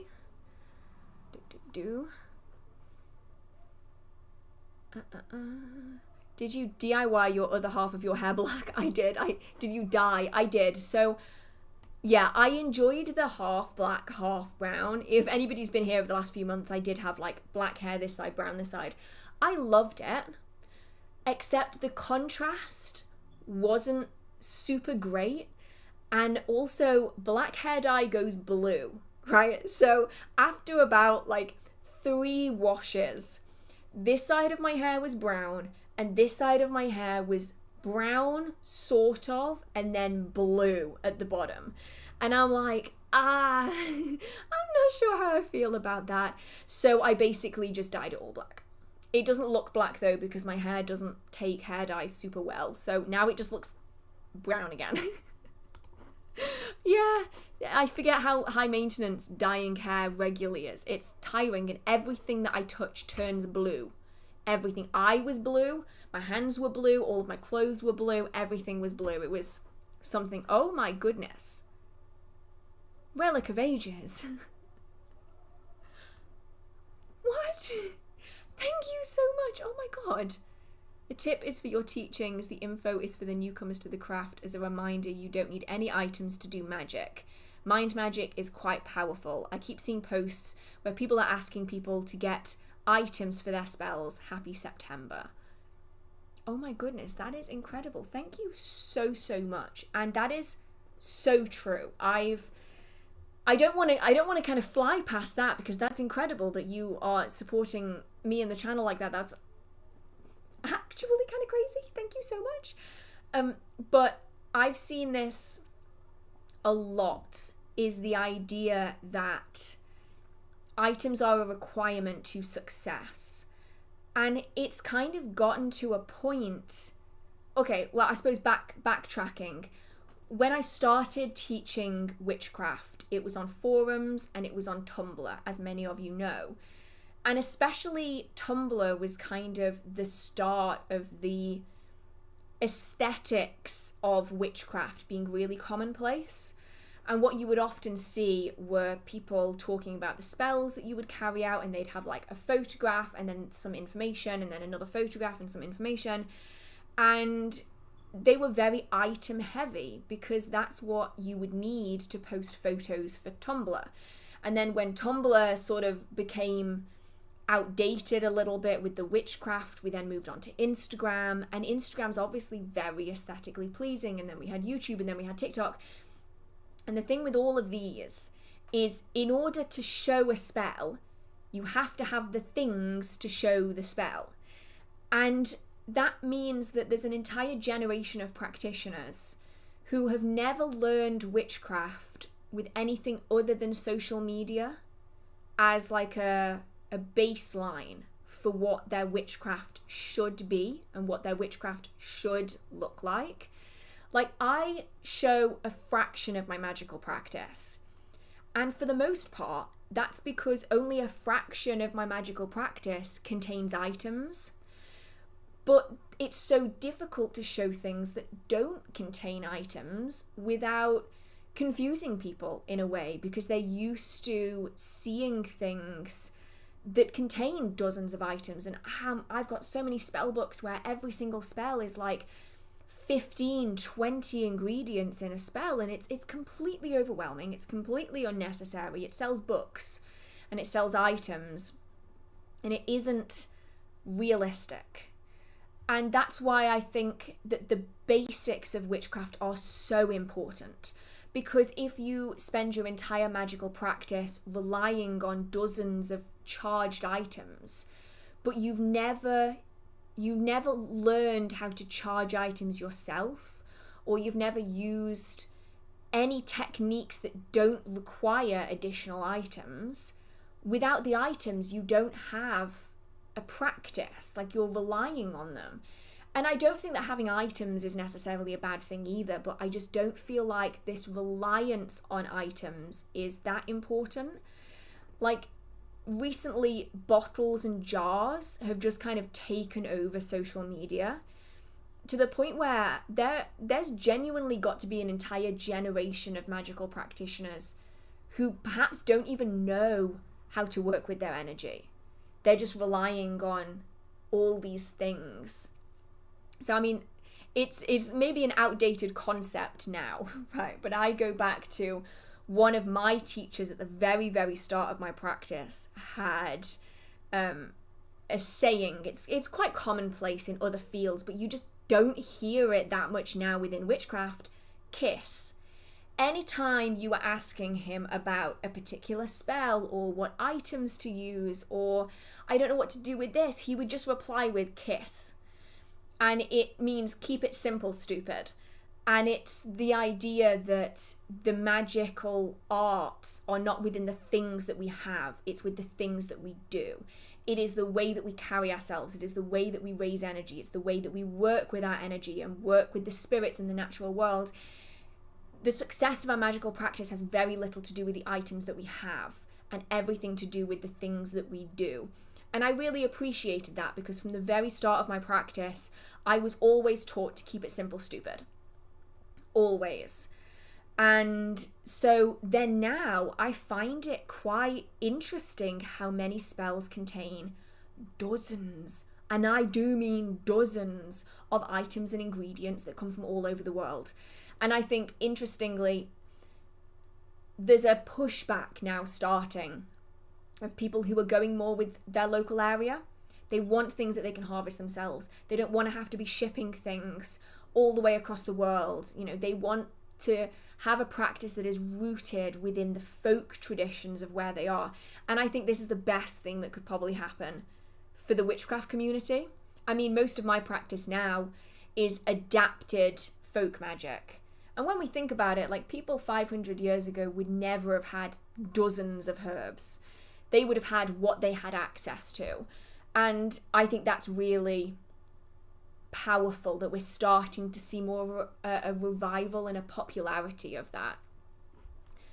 But yeah, that's actually really true. A lot of people think that the magic is in the objects and the ingredients. Yeah, I've noticed a lot of people, there's a bit of panic sometimes when they don't have an ingredient for a spell, and they're like, well, what am I going to do? It's not going to work if I don't have this one thing, and I don't know what to do now. And it's kind of the reality that the way witchcraft is taught is so different now that I think people are missing a lot of the fundamentals, because yeah, it is about the inner power and it's not about objects. Though, don't get me wrong, they are nice to have. It's just not a requirement.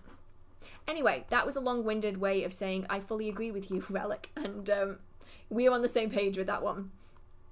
Right. Thank you so much to Tony Wilson as well. Don't worry, I didn't forget. I just wanted to finish that little section first. Okay, where am I? I am somewhere here. Okay. I have a few old cut branches for my plants and I realise they're perfect as a wand. How should I make it as a tool for my practice? Are there any rituals to do and any recommendations? Okay. So it really depends on how you want to go about this. Ultimately, you can just take that wood, turn it into a wand and start using it. Super duper simple, no fancy pants extra things, right? Ultimately, it's going to depend on your tradition. So some people would want to consecrate those tools. So that would mean that you are calling it into service, essentially, where this tool is now going to be used for this purpose in this magical practice by this person until otherwise retired, is basically kind of that consecration process. And there's so many rituals out there that it really depends on your style of practice, your tradition, your background. So Wiccan consecration, it's going to vary depending on even your tradition within Wicca. And then outside of that, it's going to depend on the style and the tradition that you follow.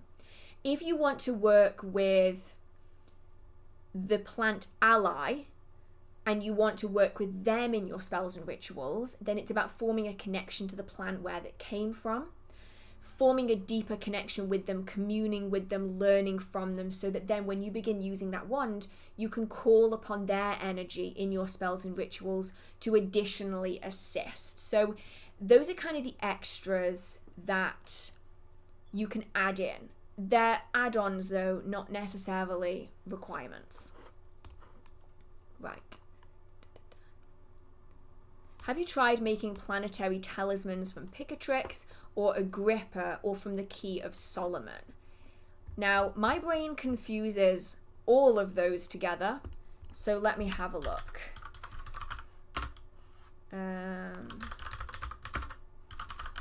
Because I work with Camillas, but I'm never sure where Camillas come from. Well, let me have a look, see, what's this? So I do work with planetary Camillas. I work with them a lot, especially when it applies to sigils. Why did I forget the word sigil? I'm not sure how I managed that one. So I do work with things like that when it comes to sigil making. But I don't work with that many other things when it comes to planetary magic. I tend to stick with connecting with the energy and working with them that way. Let me have a look, see. 21st. So I'm looking at the... This is going to sound really weird. I've ended up on the British Museum website looking at an amulet that they have in their collection, which shows the Camilla of Venus? Is that the Camilla? That looks like the Camilla of Venus. You can't see what I'm seeing. I look like a crazy person. I think that's the Camilla of Venus. And let's have a look. 21st century version of a silver Hebrew Renaissance style planetary talisman based upon the design first described by Cornelius Agrippa in 1531.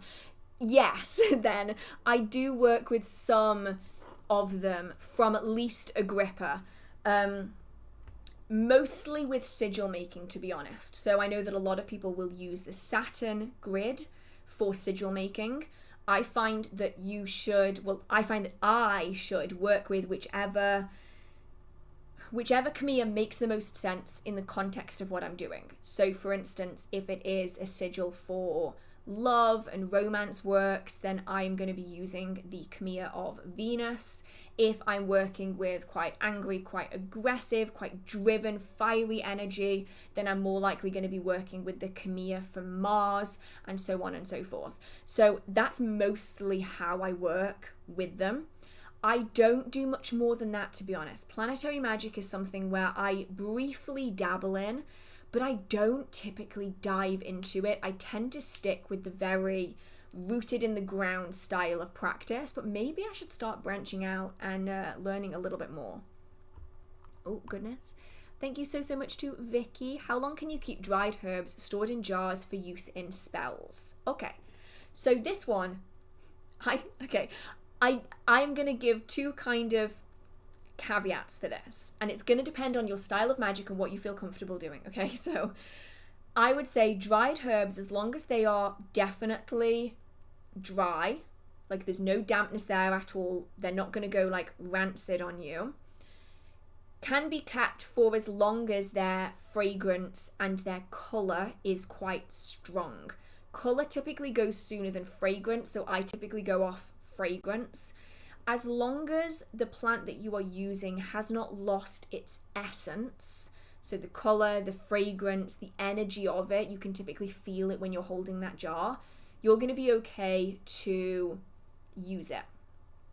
However, just like with medicine, the older it gets, the less efficient it's going to be at doing its job. So you might find that fresh herbs are going to work better than dry herbs for you. Dry herbs that are fresher are going to be better than dry herbs that are really old.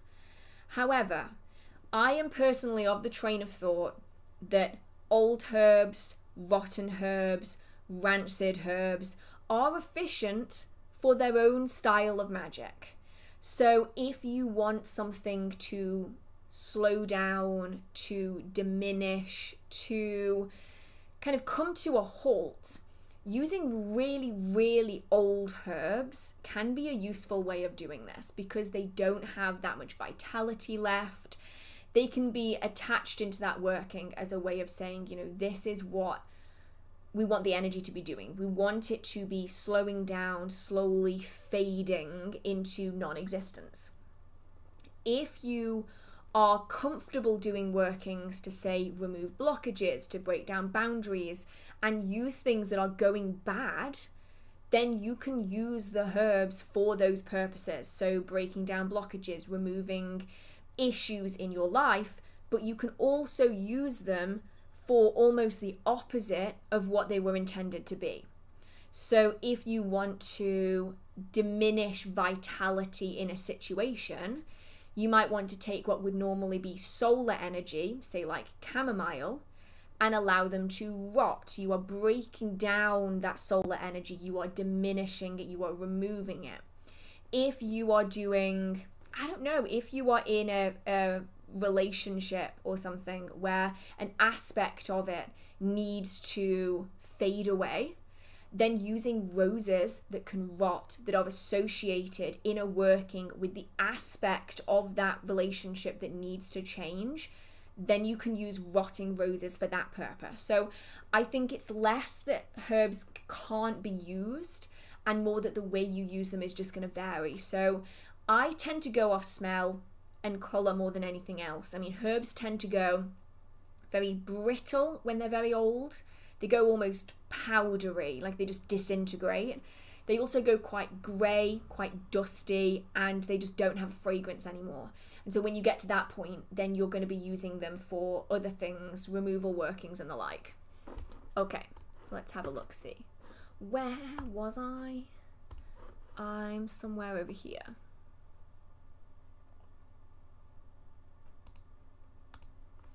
Okay, I'm a new practitioner, literally just starting out, and I'd like to know how to form your intent in the right way and how to transfer it. I struggle with that a lot. Okay, so when it comes to the intention, my advice is kind of convoluted, but I hope that in the long run it's going to make sense. So you want something that is specific enough to not have loopholes, but not so specific that you cause yourself problems.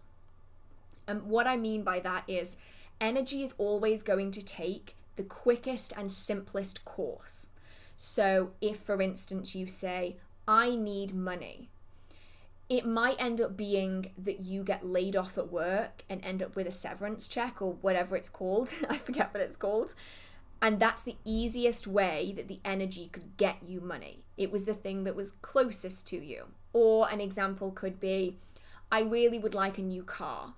And instead of you being able to find a nice car that you really like and go about it in the right way, Instead, then it's a case of your car gets hit by another vehicle on the road and you end up having to buy a new car, and you're forced into buying a new car because your car got totaled. That kind of a situation. So you need to be specific.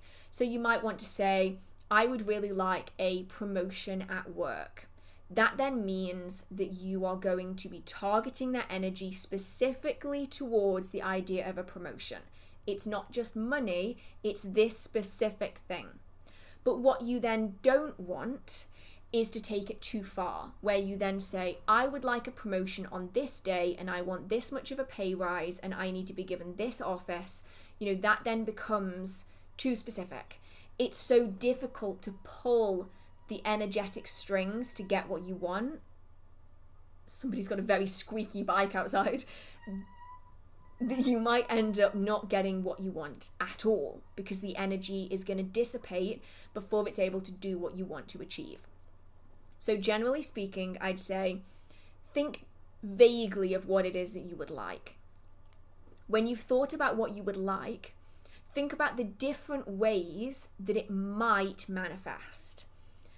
Then you need to change your wording to direct it towards the style that you would like it to manifest in. Which aspect of this would you like to manifest and how? And eventually it becomes sort of second nature to double check your intention so that you aren't going to end up with a massive loophole that might end up making your working go a little bit wrong. Once you've got this intention in place, it's then about adding your energy into it. And that's sort of how we direct it, is you need to think, this is maybe the best analogy I can give for it, is your intention is dye, like food coloring. And you, in order to move it around freely, are going to need something to mix it in with. So the energy is the water. So it's going to make it move freely when you've got energy attached onto it. Otherwise, the dye is just going to stick where it is right now. It's just going to remain in your head. This is something that I want, but it can't go anywhere. And then when you add water to it, you add that energy to it, it starts flowing freely. And everything that it touches starts having this taste of energy and intention in it. I'm not sure if that analogy makes any sense. It makes perfect sense in my head. Doesn't mean that it does to anybody else.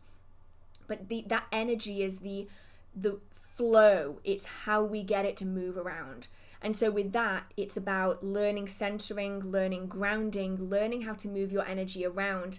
And when that energy is in your body, you are focusing on your intention. And when you are focusing on your intention while holding on to this energy, they become mingled and interwoven.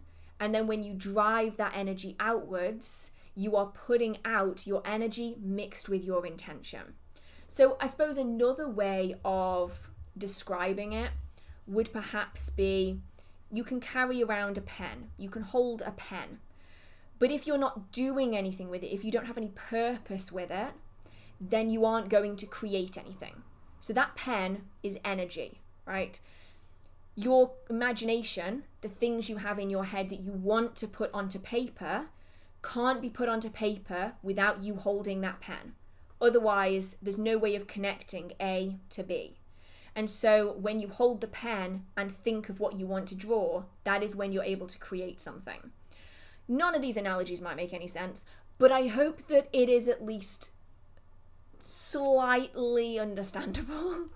And that's then what we direct into your spells, your rituals, your jewelry if you want to charge them, the sigils that you might be creating, the spirits that you might want to be connecting with, the tarot cards.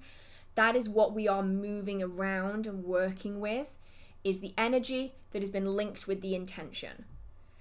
And the most useful thing that you can learn probably is how to work with these two things together to get what you want, which is why I stand by the statement that intention is so important, because without it, you have no direction for that energy to go in, because it's just energy without a goal. It doesn't have anything that it wants to do.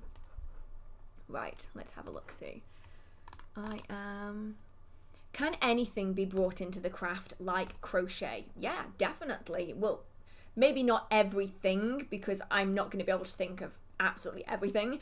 But for the most part, things like crafts arts can be brought into witchcraft. Knot magic is a really common form of magic, as is crafting magic. So knitting, sewing, crochet are really good because it's fiber magic. And so you can work with colours, certain knots, these kind of things are really commonly used. I mean, we're thinking of like witches' ladders, witches' knots. People do it with hair, tying knots in hair, plaits for certain intentions. Can also be done in crochet. There's so many different ways that you can work with it, and there's many books out there now on fabric magic and fiber witchcraft that can apply to things like crochet.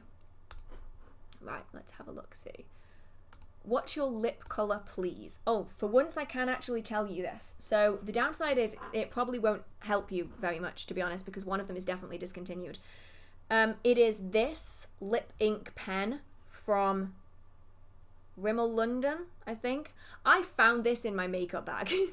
Okay, this is how this works. I don't know when I got this. I don't even know if they still make this. I think they must have.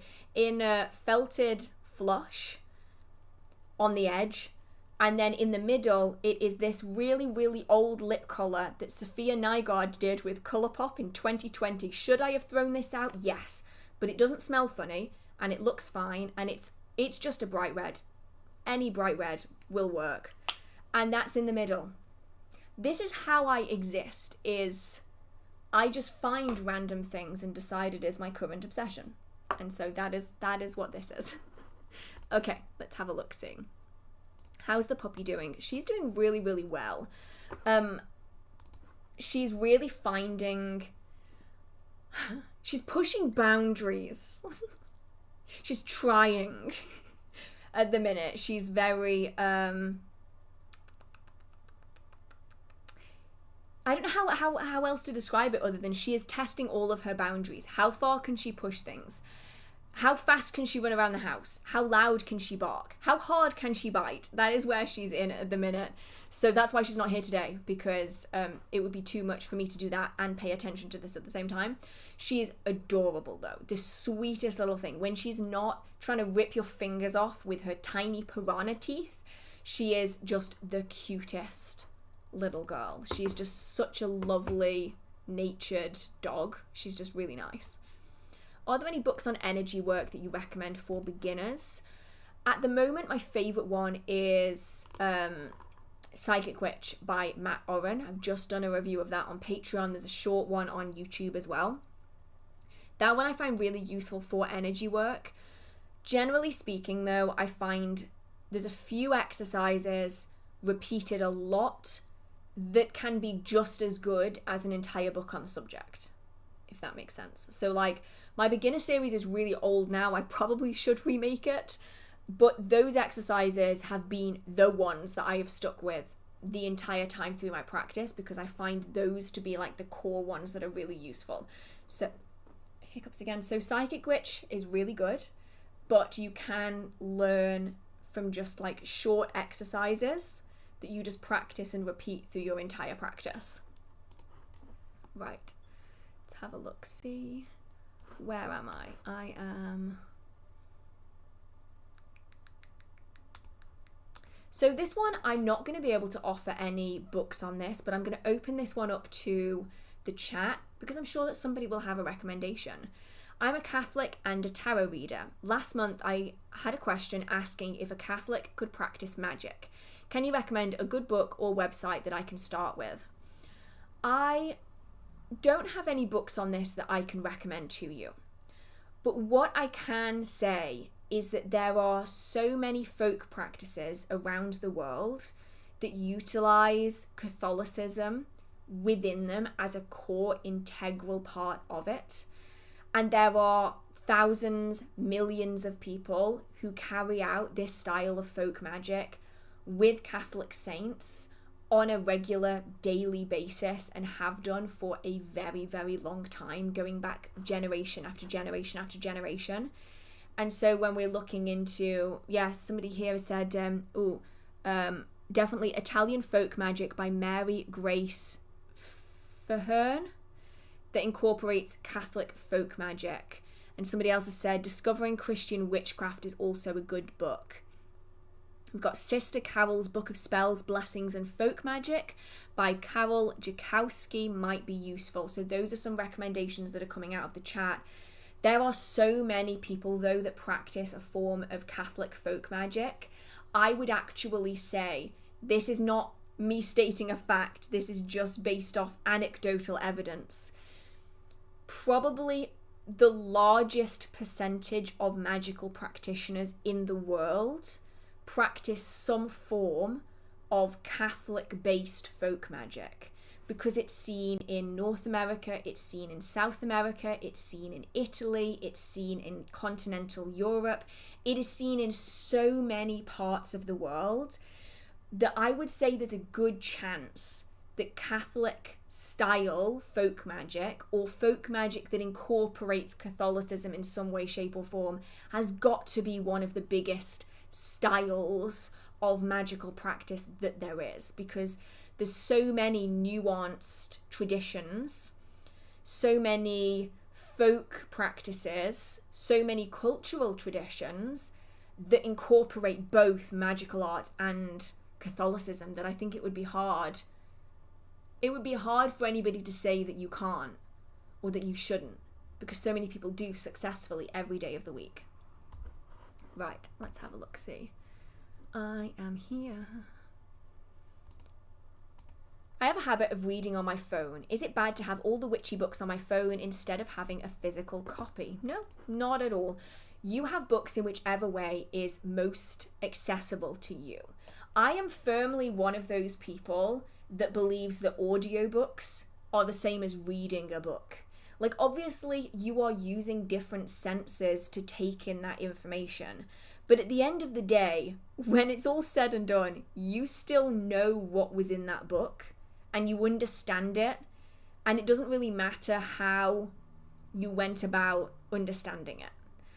And so I think that as long as you are happy being on your phone reading the books, I don't think there's really any problem in not having a physical library, because not everybody's able to. I mean, physical books are more expensive, they take up a lot of space, and not everybody in your household is likely to feel comfortable with having witchcraft books in the house. It's not always safe for everybody, whereas having it on a phone is a much more accessible way for people to be doing it.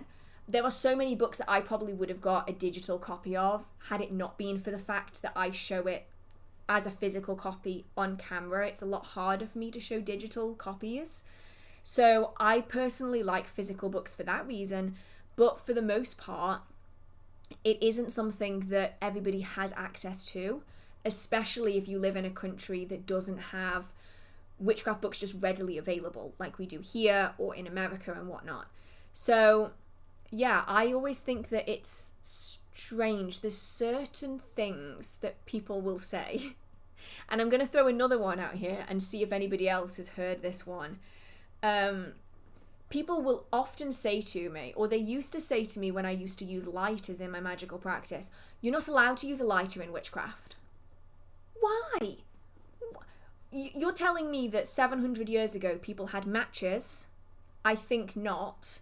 Like, it's one of those things where like we have to like develop and shift and change. There are so many people though that genuinely believe that you are not allowed to use a lighter in witchcraft because it's too modern. And I'm like, yeah, but modern to who? Because if I'm looking at people from 600 years ago, they didn't have matches. So technically, does that mean I'm not allowed to use a match either? And if you go back really, really far, do I have to light a fire with a stick in order to be able to use it in my witchcraft? It's a bit like that, where like everything changes and adapts over time, and we just have to go with it. Like, we just have to adapt with the additions that we have, and ebooks are one of those.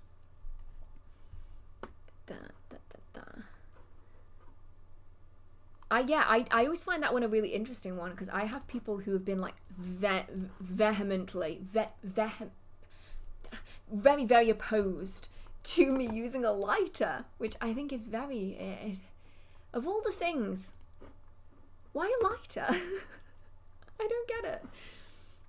Right, let's have a look, see.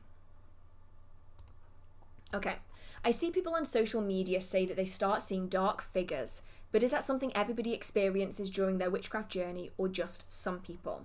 Okay, so the way that I have always been taught this, and obviously everybody is going to be taught differently, the wording that was used for me is that when we begin learning witchcraft, we become a light in the dark.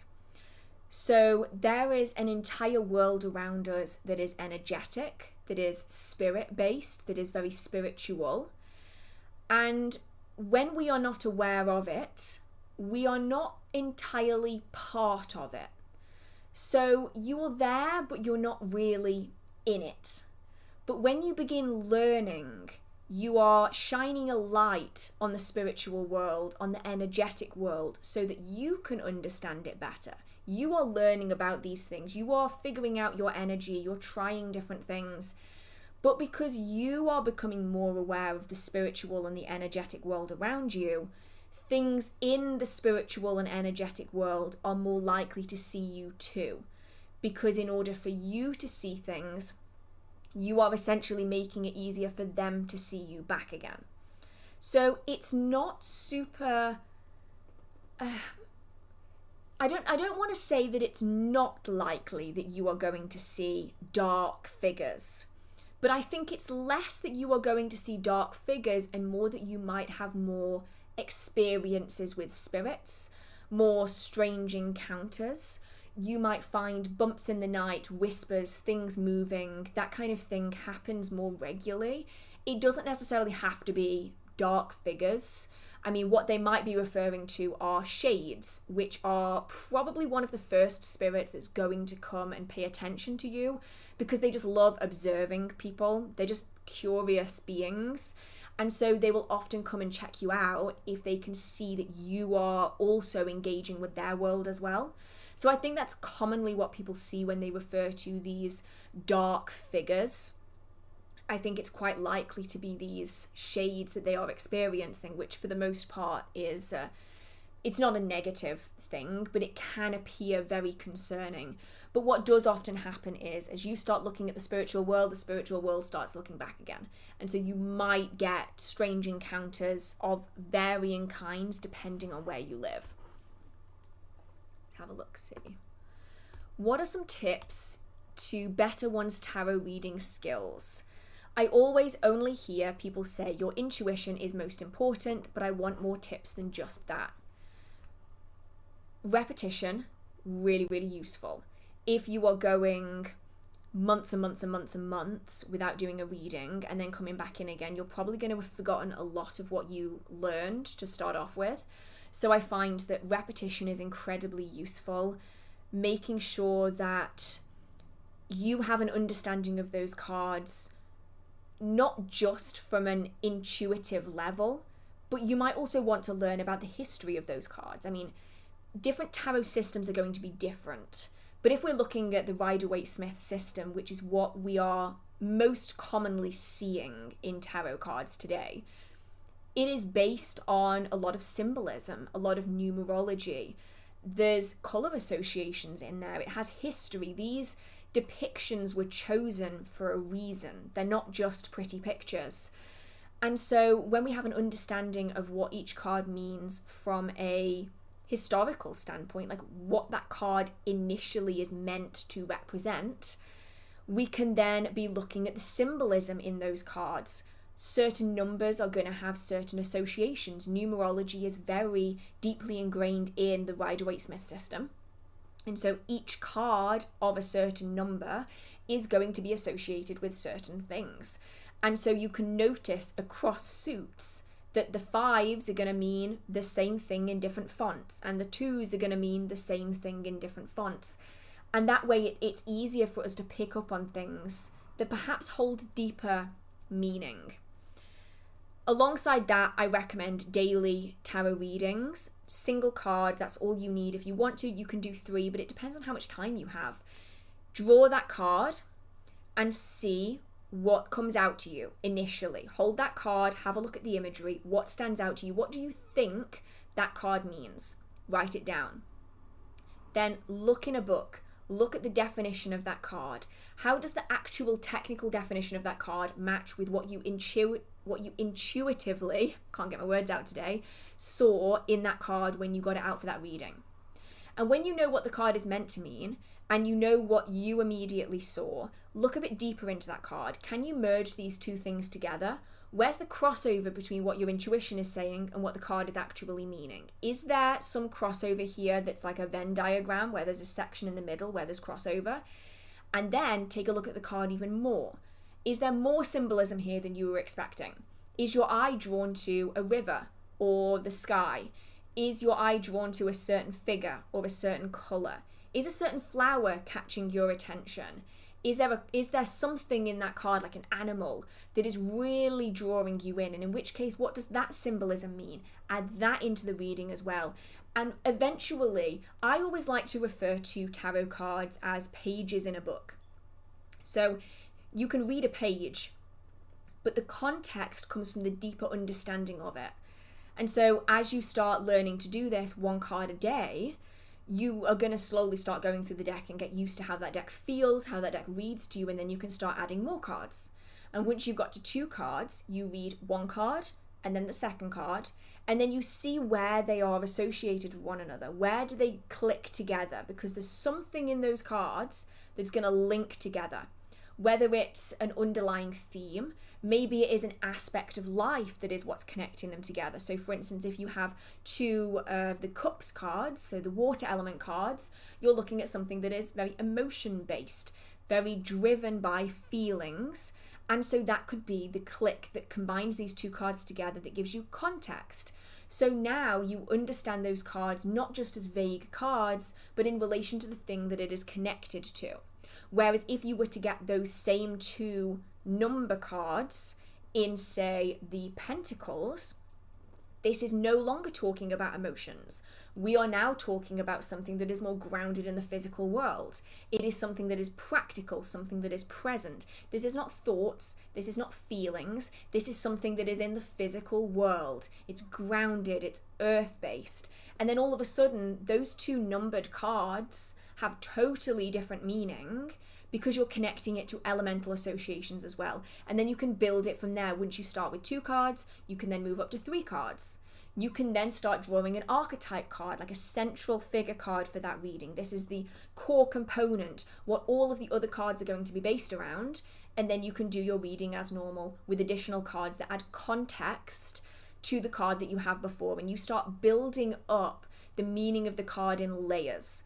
So don't get me wrong, your kind of intuition is really, really important for picking out significance in a card.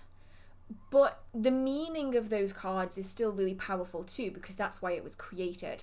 And it is all about adding context, because 2 different people can come for a reading. You might draw the same card in both of those readings. The surrounding cards, the context of what your intuition is saying, are going to alter the direction that baseline meaning is going to take that card in. Now this is, as always, I know I've not mentioned it in a little while, these videos and the live streams are all my experience in the craft, my experience with paganism and witchcraft and divination.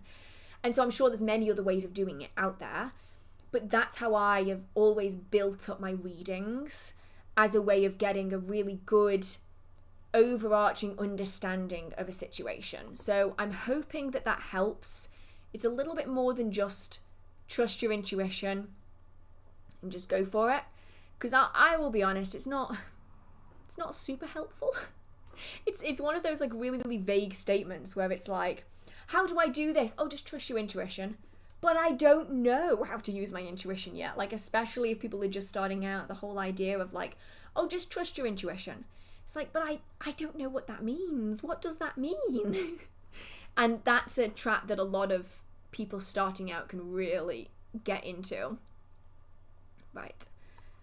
I have been seeing a lot of personal curriculums, self-studies into topics of your choice, and I'm really wanting to delve into energy work. Oh, I have already answered this one. Okay, so this one would be again on book recommendations for energy work. I do like Psychic Witch by Matt Orr, and it is, in my opinion so far, obviously things can change, the best one for energy work that I have seen written recently that is readily available.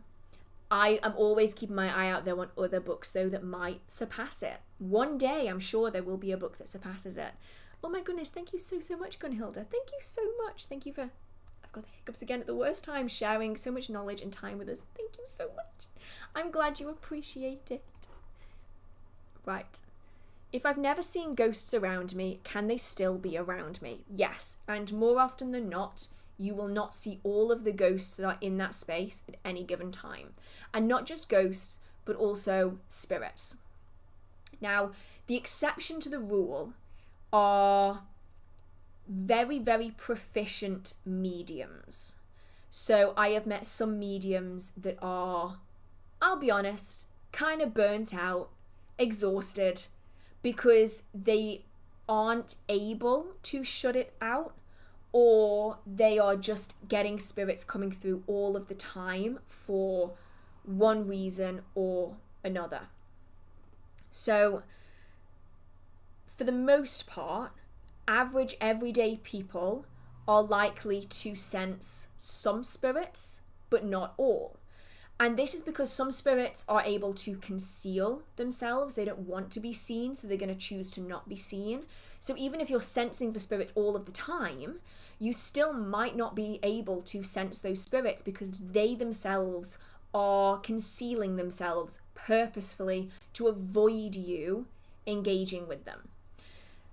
But for the most part, you're going to be experiencing spirits that are higher energy, more present in that space, and more active in that space.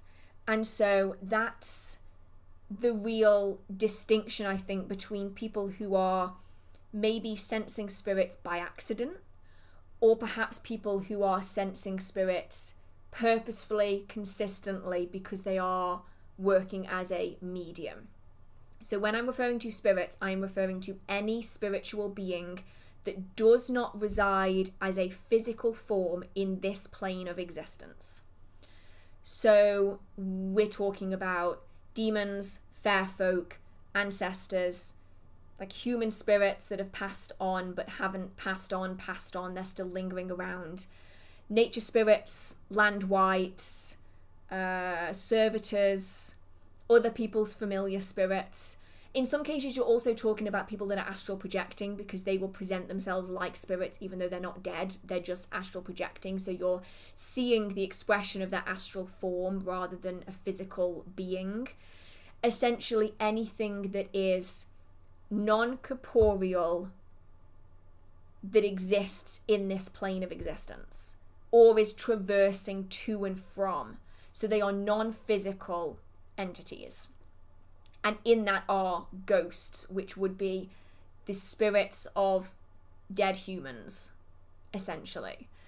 So when we're talking about sensing spirits, you can often sense things that are beyond just the human dead. You can often sense nature spirits, elementals, fair folk, demons. You can sense servitors and things like that. A lot of the time, mediums are more proficient at sensing human spirits. But even so, things can slip through the cracks. There might be somebody who's sitting in a corner who isn't really saying anything, doesn't really want to engage.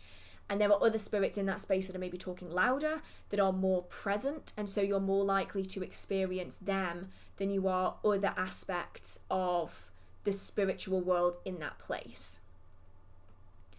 Let's have a look, see. Some here that I think could be useful. Let me just double check. Do you believe that spirits and entities change with time, adapting to modern life, or are they timeless? I think that the human dead tend to be a little more stuck in their ways. They tend to be a little more consistent to their time period. Whereas other forms of spirits, our sense of time has absolutely no meaning to them. So human spirits, ghosts, I'm just going to refer to them as ghosts. If I say ghosts, I mean like the human dead, can come in a couple of categories. If you're talking about humans that don't know that they're dead, then they are consistently going to remain in their time period. So they will dress in their time period, they will act as though it's their time period, they will smell like it's their time period, so we're talking like cigar smoke and things like that, because they don't realize that they're dead, so they're just continuing things on.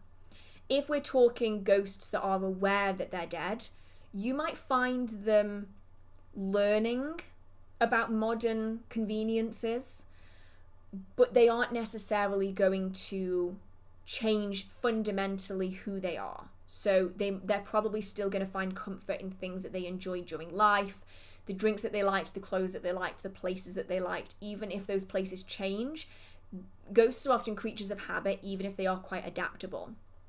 The exception to this are spirits that are, I don't want to say timeless, but to us, they appear that way. And this is one of the reasons why the Fae especially can be a little tricky to be dealing with, because the Fae don't age like we age. Their sense of time and existence isn't the same. So there are Fae who remember when people still gave them offerings in the early 19th century. You know, there are Fae that remember farm workers 400 years ago communing with them. Their sense of time and their idea of modern and not modern are not the same as ours. And I think this is one of the reasons why people get so tripped up when working with demons, when working with the fair folk, because it's different. Like, their sense of the world is just totally different to our own. So I think the answer to that one is yes and no, because we are so fleeting in our sense of the world, and other spirits sort of aren't. And humans also really like habit and repetition. They love it. I say that like I'm not human. We love it. And so that tends to be a theme that is often repeated. You'll have the dead going to the same places, wearing the same things, and things like that. Let's have a look-see. Have you ever experienced a spirit board to talk with a spirit? I've never used a spirit board myself. That is not for any reason other than I just haven't needed to at this point in time. But I have seen other people communicate with spirits through spirit boards, and I find them really, really interesting. I don't think you necessarily need a spirit board to do this. I have done, sorry, that click might have been really loud. I lie unintentionally. I have never used a spirit board with a wrong side planchette. That's what that is, by the way. Some people think it's an upside down heart. It's like a Ouija planchette. I have never used a spirit board with a planchette. I have used spirit boards with pendulums. Same principle, different tool, but it's basically the same principle. I have seen other people use spirit boards with a planchette though, and I think it's really fascinating. I love the process of it. I think it's a really, really engaging way of communicating with spirits that has been massively demonized. Like, I have spoken about this so many times. I'm not going to go into it again about how spirit boards have been demonized totally and utterly unnecessarily. But I do enjoy the pendulum method for individual work because I find it to be the easiest to control. And also, when I'm using a tool that I regularly use, like a pendulum, I already have an idea of how it's going to swing, how it's going to behave. I can tell when there's something else engaged in it. Whereas with a spirit board, you are only using it for that purpose. You're not necessarily using it for anything else. Whereas you can take that pendulum away from the spirit board and it is still functional as a divination tool in and of itself, which I always think is really useful. It's what I personally prefer. But I have not used a spirit board with a planchette for any negative reason. It's just convenience. Right. Is it common for witches to have some degree of precognition or strong intuition? Yes. And this is where we get the chicken and egg situation happening here. Because what is the cause of it? And it's that kind of cyclical thing. Is it that people with psychic abilities are looking for answers regarding what they are experiencing, and they are therefore finding witchcraft because of what they are already experiencing? Or are they finding witchcraft because they are more naturally attuned to it due to their psychic abilities? Does that make any sense? Is it witchcraft comes first and they also happen to have psychic abilities? Or is it that the psychic abilities lead them to find witchcraft in search of answers? I'm not really sure, but a lot of practitioners do have some kind of psychic abilities, some kind of intuitive knowledge that they then utilize in their magical practice. That's not all, though. Some people are not really that psychically attuned at all and still have great and successful magical practice. But I do find that a lot of people have some connection to the psychic and the spiritual world that way. So whether that is precognitive dreams, whether that is lucid dreaming, whether it's astral projection, whether it is seeing, hearing, smelling spirits. Some people even taste things spiritually, and then that then leads them into witchcraft. It's one of those discussions where I'm not sure which ones come first. I know that I have always had spirit experiences, and I was automatically doing things that would be considered witchcraft when really it was just me finding something that worked and just doing it. So I don't really know which one came first, even for me. And so I think it's very difficult to figure out, kind of chicken and egg, which one came first. Oh my goodness, thank you so much, Tracy. Thank you for your time and wisdom, much appreciated. Oh, thank you so much. I really, really appreciate it. Have a look here. I know that there was something here that I should probably answer.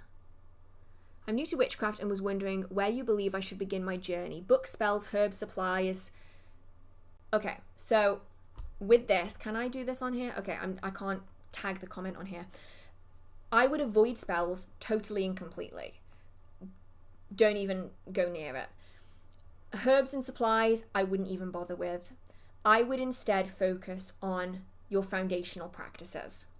So the foundational practices include things like mind calming, visualization, centering, grounding, energy sensing, and energy manipulation. These are sort of the building blocks of magical practice that we can then build on top of when we go into certain aspects of witchcraft and when we use plants, crystals, and other supplies and items. In my experience, and this is something that I did myself, if you jump into spells too soon without having this foundation underneath you, you'll often find that your spells and rituals don't manifest at all, or perhaps don't manifest the way that they should or that you want them to.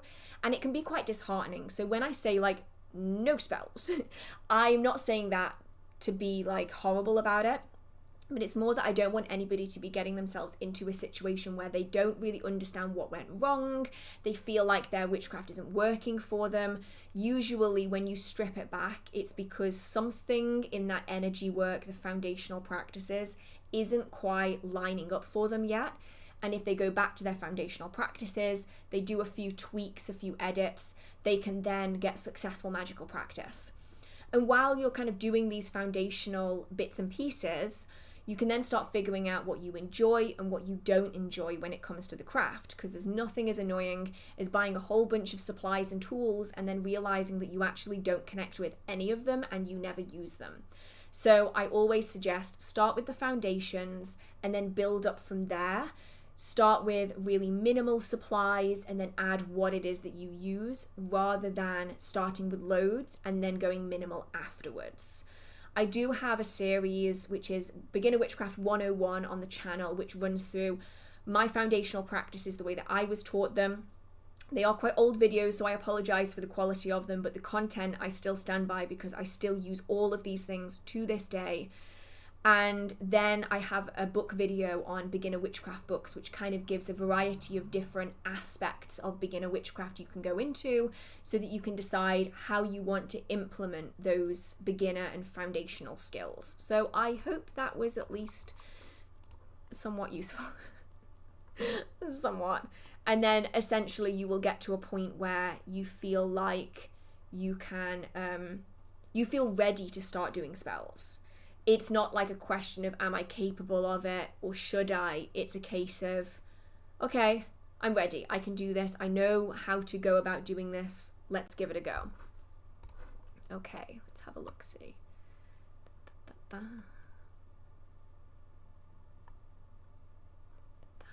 My cat tends to stare at a certain wall. Could she be sensing something that I can't? Oh, definitely. Yeah, cats especially are highly, highly sensitive. They are able to sense changes in emotions. I mean, all animals are much more attuned to their senses than we are. They're able to smell cancer, they're able to smell disease, they're able to smell for things that we shouldn't be taking through airports, and they're also able to sense and see things that we are not able to. And so a lot of animals will stare at specific spaces, down corridors, into open doors in where there's like a dark room, or you will often see animals following something that you can't see. So they'll be staring at an open door and then all of a sudden they'll like follow something with their eyes across the room and you have no idea what they're following. You haven't seen anything. And they're often sensing things that we don't have the perception of. And so a lot of people will realize that the house is haunted because of the behavior of their animals, which I always think is so cool. Of course, it's ridiculously creepy, but I'm a sucker for things like that. I just think it's awesome. Right.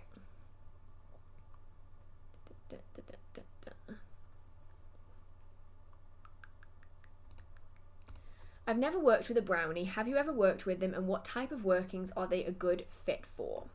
So brownies are, well, I would say they are less implemented in active spells and rituals for me personally. Working with brownies for me has always been almost as a house spirit. Well, they are house spirits, but as a way of infusing the energy of the home with positive and uplifting things. So rather than calling on them to help with prosperity or with love, instead they are more worked with as a way of bringing harmony into a home, of protecting the space, of releasing unwanted negative emotions and feelings, of making the energy lighter and brighter.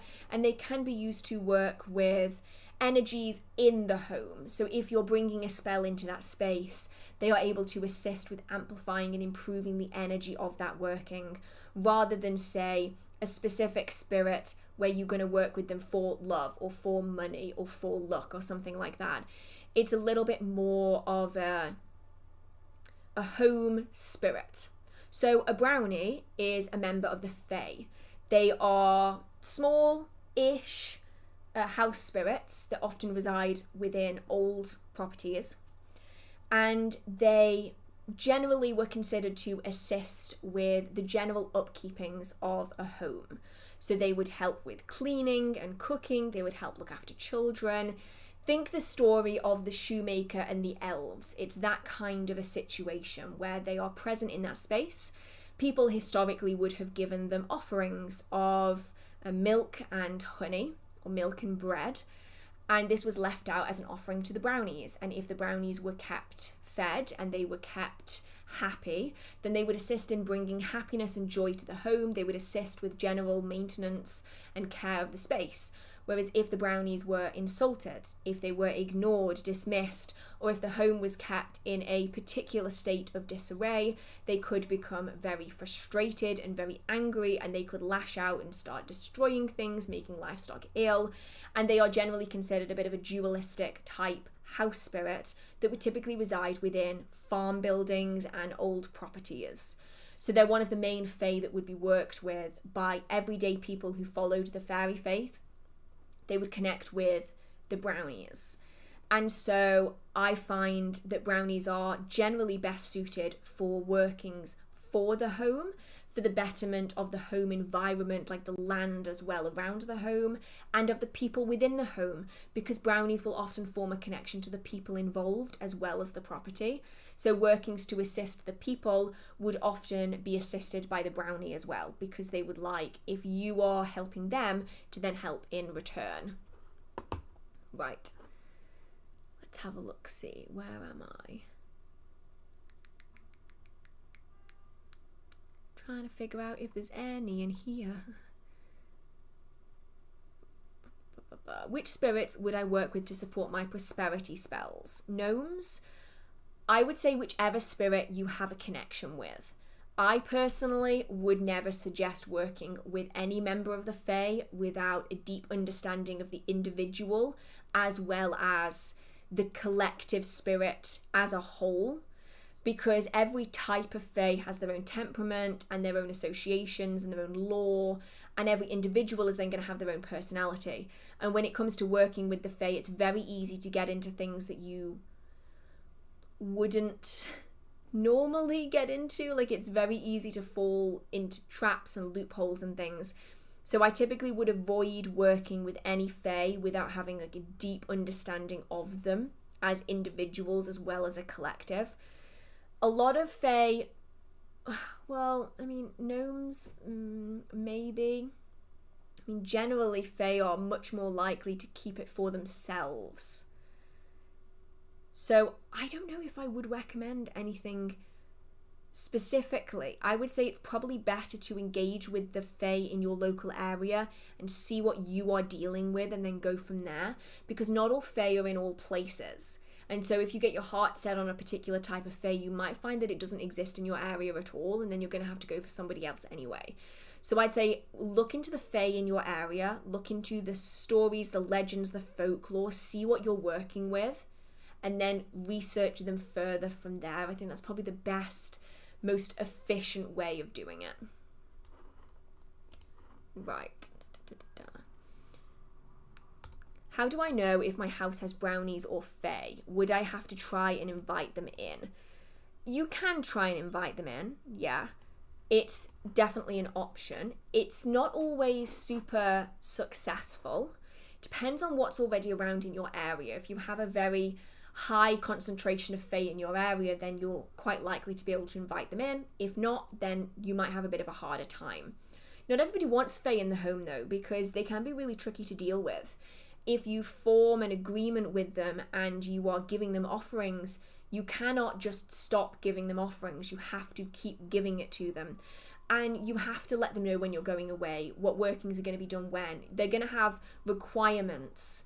And so they're not always the easiest to deal with if you aren't used to having that kind of a relationship with a spirit before. Now, if they're already in your home, you're likely going to have noticed things going missing, usually singular shiny things or things of importance. So your car keys right before you need to leave will be in a totally different place than you put them. Or that earring that you really wanted to wear as part of a pair is now totally missing and you find it 5 days later in the fridge. Weird things like that start happening, strange smells, usually sweet smells, but not deathly sweet. So like there's a difference between the sweet smell of death and the candied, sugary smell of some Fae. You may also see shadows, hear noises, that kind of thing. There's a lot of crossover though between Fae and other types of spirits in the home, so it can be easy to confuse them. Generally though, you would know if you have a Fae in your home, because it's going to seem like you have a spirit in your home. And once you get to that point, then you can start kind of figuring out, going through the check boxes of what it might be. And I do have a video on this. Let me see if I can find it. I can never remember what any of my videos are called. It's the strangest thing. You'd think that I'd remember, but I just don't. A guide to hauntings. Is it a ghost or something else? I only did it like 3 months ago. You'd think I'd have remembered it. But it's a fairly recent video where I run through the different types of hauntings and the way that you might sense them. Like, is it a demon? Is it a Fae? Is it a poltergeist? Is it a passive spirit? Is it an active spirit? That kind of a thing. Do Fae make items disappear? They can do, yeah. And then when you ask for them back again, they will usually appear in a really unusual place. So my 2 experiences with things disappearing, these happened in really, really quick succession actually. When I was in college and I really needed a textbook. Could I find a textbook? Of course I couldn't find a textbook. I couldn't find it anywhere. I looked everywhere for it. And I got to the point where I said, like, I really need this textbook and I have no idea where it is. Went to bed, woke up in the morning, the textbook is in the middle of my bedroom floor. Could not have missed it, right there. Was not there the night before. Same thing happened with earrings. Couldn't find one of my earrings. Desperately needed it. So I asked out, like, this was when I had like clip-ons, and they were like hoops, like clip-on hoops, because I was a wuss and didn't get my ears pierced till I was not a teenager. And I was like, well, I need my earrings. Like, where are my earrings? Wake up in the morning, they're on the end of my curtain pole. I can't even reach the end of my damn curtain pole. I've got no idea how they ended up there. And it's that kind of thing where if you ask for them, they will usually come back to you in a really, really weird place.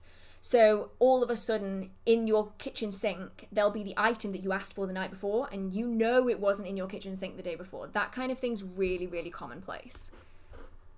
Right. Oh, it jumped. Oh, no. Okay. I am somewhere around here. Thanks for the book recommendations for Astral Projection. It was a really good read. Oh, I'm glad you enjoyed it. Could you please guide with how to do magic craft and how to start? So that's kind of what I was talking about a few minutes ago, so I'm not going to go super in-depth into that. I would recommend the playlist Beginner Witchcraft 101, because I think that's probably going to give you more information than I ever could here. Is it always necessary to light a candle during tarot readings? No. Also, what is the meaning behind this? So you definitely don't need to at all. I very rarely have candles lit during tarot readings. I just don't do it. And there's a couple of ideas behind this, and it's ultimately going to depend on your belief system, where you were taught it, who taught it to you, and the like.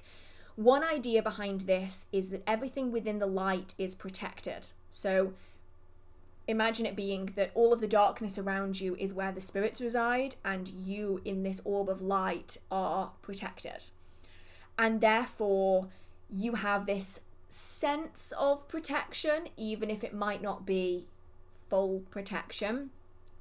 There's also the idea that spirits are attracted to ritual practices, and so the ritual lighting of a candle is going to kind of open up that space as a way of starting that reading if you are wanting to work with spirits. There are other people who will light candles and they won't use synthetic light because they believe that the best way to carry out readings and all forms of divination as well as spellwork and ritual is through candlelight and nothing else. And so for them, they're going to be doing their readings through candlelight and not through any kind of electrical lighting. Ultimately, it's going to depend on your tradition, why you've been told to do it. I very, very rarely do. If I need protection, I cast a circle. If I want to call on spirits and energies, I'm going to ask for them to be present rather than relying on a candle. And I would burn through too many candles if I did all of my workings by candlelight. So I also am chronically clumsy and I would definitely hurt myself. So I just use normal lighting. So definitely not a requirement. Right. Let's have a look-see.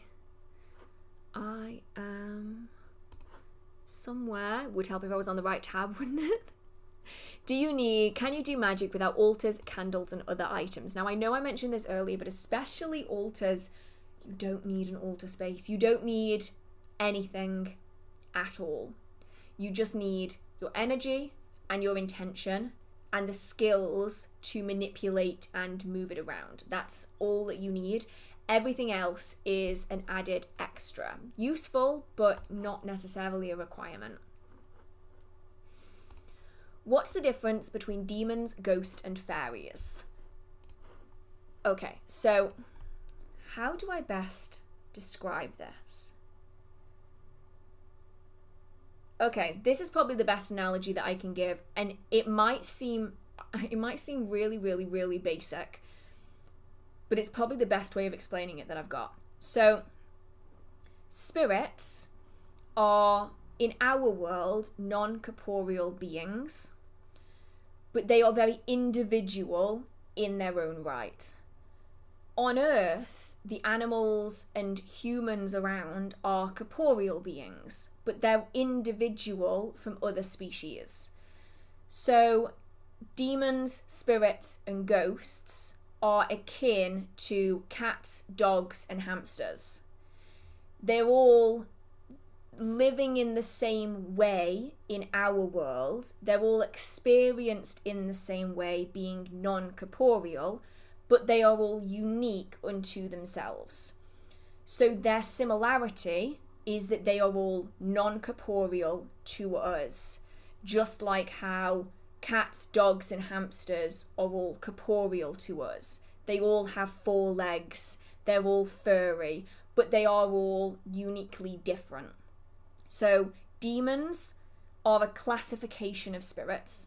Fairies or fair folk, little people, wee folk, good neighbours are all a classification.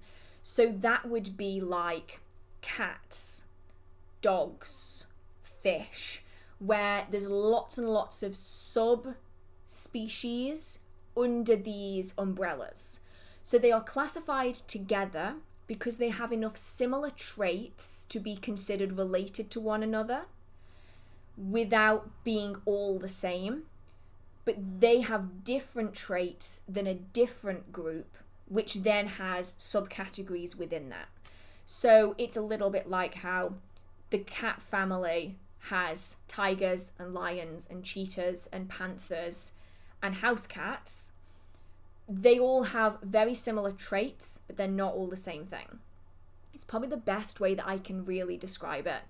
So ghosts are the human dead. So they are humans that were once alive that have now passed over. So that's kind of one thing. The Fae are elves, gnomes. What else do we have in here? We have merfolk are often considered part of the Fae. We have the Seelie and the Unseelie court. So you have the trooping Fae and the non-trooping Fae. They have enough similarities to be all in one category. And what makes them difficult sometimes is that the categories are very close to one another, especially with things like nature spirits, fair folk, and demons. There's often individuals that could almost be something else. So the best way that I could maybe describe this is birds and bats. They are so similar. If you were to describe, they are small creatures that fly with wings. You might say, oh, well, these are the same, but they have enough distinct traits to just be on the opposite side of the dividing line between categories. And that's where it kind of gets confusing, because one person could perceive a spirit as being a fae, and another individual could perceive the same spirit as being a demon, and the difference is just what they were looking at and how they engaged with it at that given moment. I hope that that wasn't overly dumbed down that made people feel like I was talking down at you. I never ever want to feel like that. I never want anybody to feel like that. But that's probably the best way that I can describe it, I think. That's how my brain works with it anyway. And that's really all I can go off. Let's have a look-see. Okay, I'm researching the S-bats and have noticed there's never a set name for the monthly moons. Everyone is different. What do you call them? How do you decide? Can you name the moons for yourself? So, the reason for this is because different places have different seasonal events. So a lot of the names for the moons are often derived from North American tradition and experiences. Now, a lot of people refer to the moons as being native, as in like Native American in origin. My issue with that is that, one, I don't know enough about the subject to be able to say that, and also I'm assuming that every specific group is going to be in a different place with different experiences, and so I personally wouldn't feel comfortable classifying it as being all Native Americans would use the same terminology, because that just doesn't seem to make sense for me. if anyone knows any better on this, please let me know, because I've always felt it I've always thought it really, really weird how they just say, oh, these moons come from Native Americans. And it's like, okay, but who? Because there's so many different groups with different experiences in different locations and different environments. I don't know.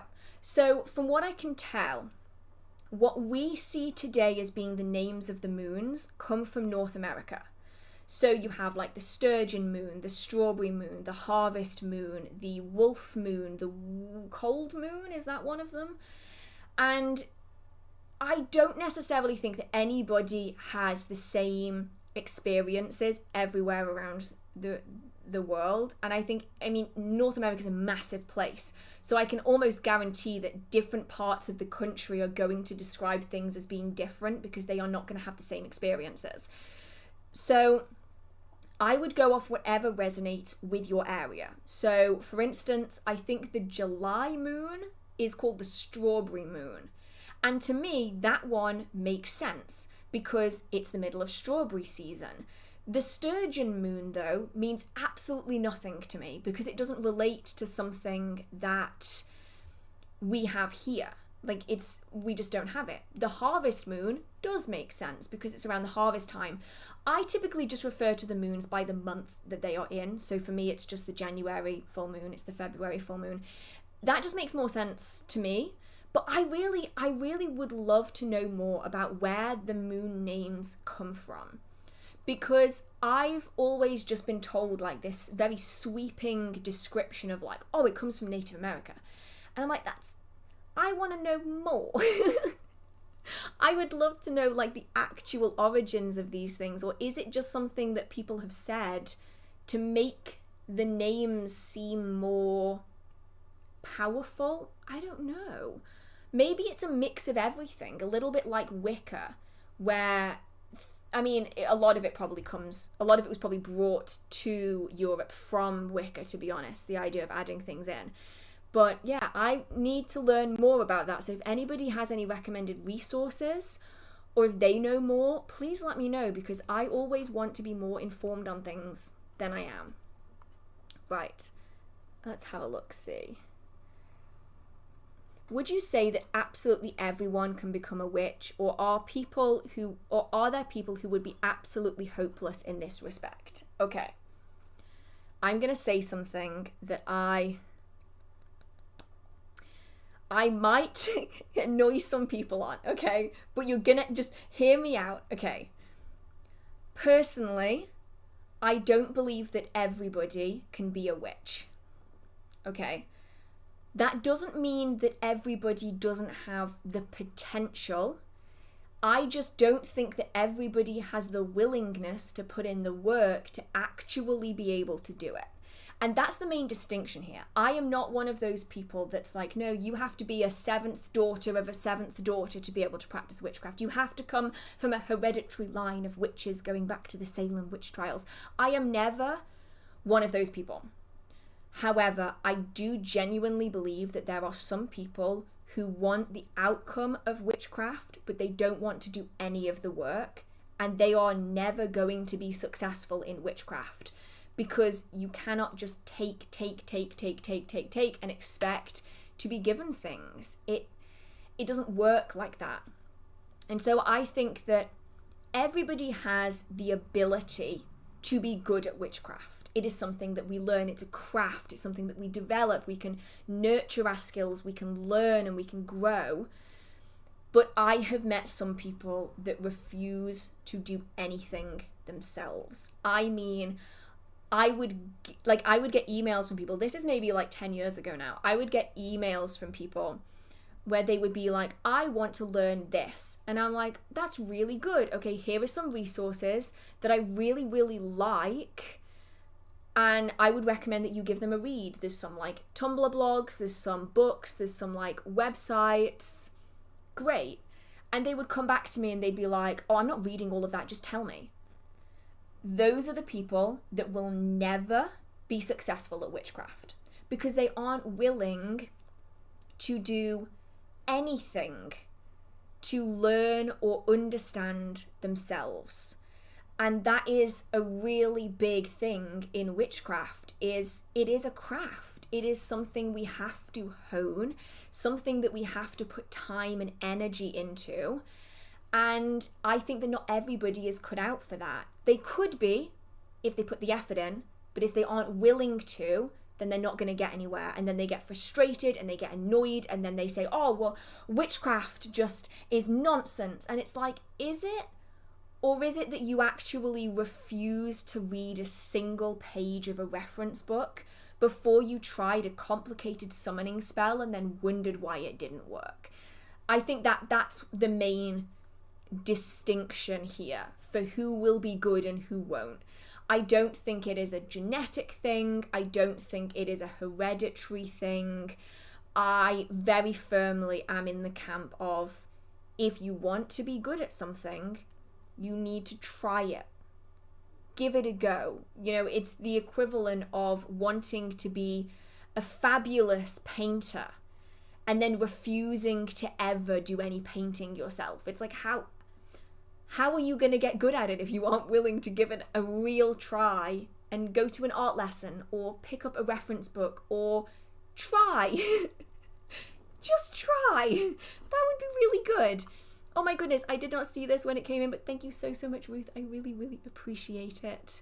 So yeah, I find that that's always...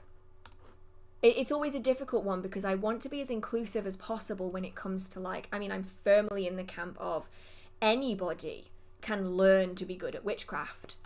Some people really just don't help themselves. Oh my goodness, you literally just said the same thing. So I read your second comment and went, what does that relate to? And then looked up and I'm like, oh, same thing, same waves, same brain waves. Thank you so much, Shadowlands Radio. Thank you so much. I work with a lazy dude that doesn't want to work in the mundane, but he wants the money. Yeah, so many people are like that, where it sounds awful. They want to be spoon-fed everything. And I have met so many people in the community that want to be spoon-fed everything. And I mean everything. I am never going to put people down who ask basic questions, right? Because everybody starts somewhere. Like, asking a really basic question isn't the problem here. It's when they ask for references, and then when you give them references and books and websites and stuff, they just go, yeah, I'm not doing any of that. It's like, what do you want me to do about it? And like, I want you to tell me. I'm like, but if you couldn't be bothered to read the book that I just offered, or I don't know, the 200-word blog post, why would you read the 500-word email I'm about to send back to you with all of this information in it? Like, I'm wasting my time. And if you are also dealing with people like this, like I know that a lot of people kind of mentor people just like in their spare time. If you are dealing with one of these people that is like, I'm not reading that. Too long, didn't read. Walk away. I have tried. Walk away. It always goes the same way in the end. Right. How would a beginner witch go about looking for or finding a mentor? Don't. Okay, I am going to add context to that. I would say don't, because it's really bad, and the problem is that a few bad apples really do spoil the batch. There are a lot of people out there that love being in power. They love it. They love having authority over other people.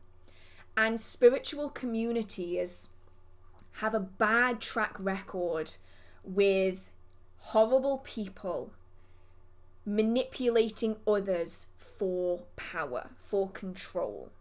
And I have seen this myself in the witchcraft community. I have not experienced it myself, thankfully, but I have witnessed it with other people, where people with no experience in the magical community who really want to learn, who are looking for a mentor, tend to attract dangerous...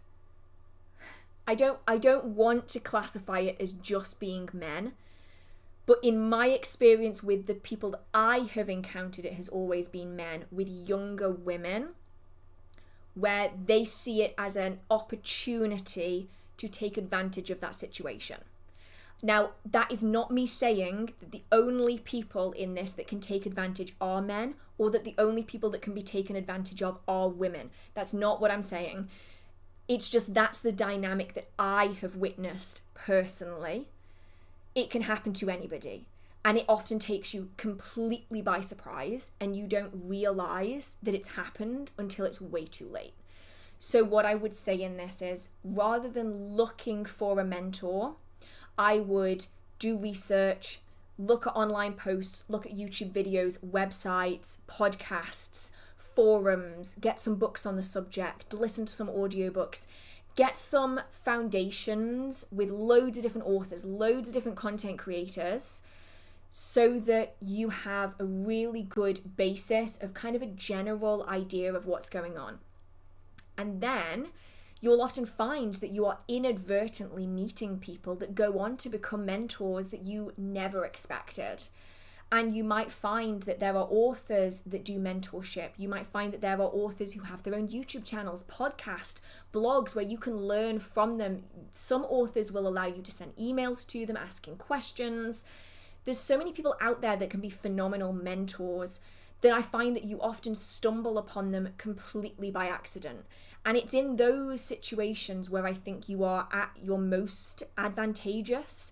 I think that you're going to learn the most because you've already got a foundation from other people, not just one person. Because if you learn from one person, you run the risk of picking up all of their bad habits, all of their bad traits, their mistypes, their mispractices, their misinformation.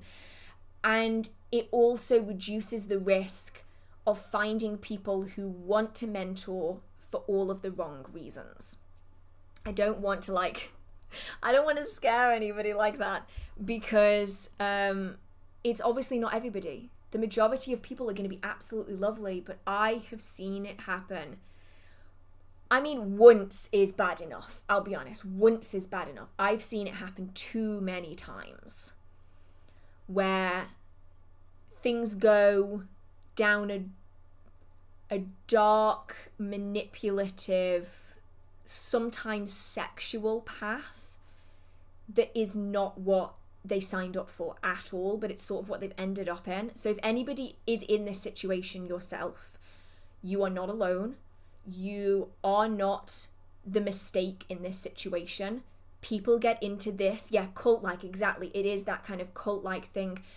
People get into this by accident with the best intentions, and they didn't realize what they were getting into until they were in too deep. And if you are in this situation, I don't want you to feel as though you've done anything wrong, but I also want you to know that you are not alone in this, and you can get out of that situation. And I would recommend that you do, if possible, if you are feeling as though your mentor dynamic, your teaching dynamic is unhealthy, is manipulative, or is straying into unwanted territory. And that's all I'm going to say on that one. There are schools. There's definitely schools where you can learn. There are loads and loads out there. I know that Sons of Asgard have got an entire school-based system set up with courses where you're not dealing with this risky dynamic when you're looking for a mentor. So just bear that in mind. You are always free to walk away. That's a really good point, Magical Woodlander. You are always free in these situations to walk away. And if they say to you, you're not allowed to walk away from this mentorship, you can. You can walk away from it at any moment, because you should both be choosing to be present in that space. If you ever feel as though you are not choosing to be there and you are being manipulated to be there, walk away. Just turn your back on it completely. There are safe communities out there. There are safe places in the community as a whole. Not everybody is going to be like this. And it's the annoying thing is that it's the few individuals that ruin it for absolutely everybody that could be like a really, really good mentor. Right, let's have a look-see. Is it okay to use tools from other religions in witchcraft and psychic work? For example, rosary or this huge candle from First Communion. because witchcraft isn't a religion in and of itself, people can make it a religion, but fundamentally witchcraft is not a religion. You can add other religions into it. So if you yourself are, say, Catholic and you want to use a rosary, you can use a rosary. If you want to wear your cross, you can wear your cross. If you want to carry out your religious practices in whichever way that is and practice witchcraft, it's up to you as to whether or not you feel comfortable doing that. And it's what makes witchcraft so flexible and so adaptable. I avoid summoning spirits because I feel rude to them, but am I missing out because of this? I wouldn't say so. I don't summon spirits. I will request their presence. I will call upon them. I will reach out to them. But I personally don't summon. I think I've only summoned twice in my entire magical practice. I personally don't like summoning unless it's absolutely necessary, though with certain spirits it is more of a requirement than with others. I don't think you're missing out. I think it's just finding ways of working with spirits in a way that gives them the ability to come and go as they please. I think the issue that sometimes happens with summoning, and this is less with trained people and more with people who are just doing it with no experience, is they will often summon a spirit and expect that spirit to be compliant. And a lot of spirits, if they are summoned, they are not compliant. They really don't want, anybody to force them into doing something. And so to summon them just completely ruins any relationship that you could have. It's a little bit like, it sounds awful, it's a little bit like kidnapping somebody and then expecting them to be friends with you.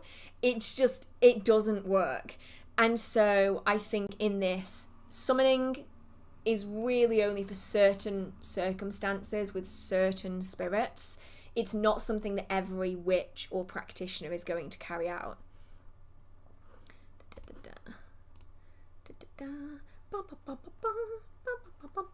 Right, let's see where I am. I'm trying really hard not to hum all of the songs from K-pop Demon Hunters. I'm not even joking. I have watched it like 7 times. It's all I listen to. The songs are just perpetually in my head, and I'm trying so hard not to hum one of them because I will probably get instantly copyright striked. Have you heard of Pagebound? It's an amazing platform for discussing books. The design is cozy and the space is positive. I've never heard of that, so I'm really going to have to check that out. Did you read any books by Carlos Castaneda on shamanism? No, actually, I haven't really read any books on shamanism. It's just not a topic I've ever really looked into, so maybe I should do that. Let's have a look. I always admire the lovely image on your wall behind you, the one with the 6 figures dancing around the fire. Can you tell us about it? So I'm going to have to do an entire other video about my artwork again, because I don't think I covered this one. I got this one from Redbubble like 15 years ago, probably. I have no idea if the artist is still on there, so I'm going to have to do like some digging. I'll take it out of its frame and see if I can find the artist. Interestingly, and this is just like a little tidbit of information, just it's my personal lore. I got this when I was still practicing elemental magic. So this would have been like the elemental magic to sea magic phase of my craft, probably. I had never worked in a setting with the witch's devil at this point in time, but I'm not sure if you're going to be able to see if you're on a phone, but the devil is literally standing in the tree line just beyond where the witches are. And I just think it's really cool that like now in traditional witchcraft the witch's devil is really commonplace, but I did not practice it at all at this time. And it's there, and I think it's so cool.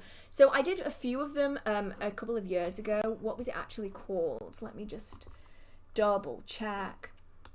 Where I went through some of my art. It might have been longer ago than I thought it was, actually.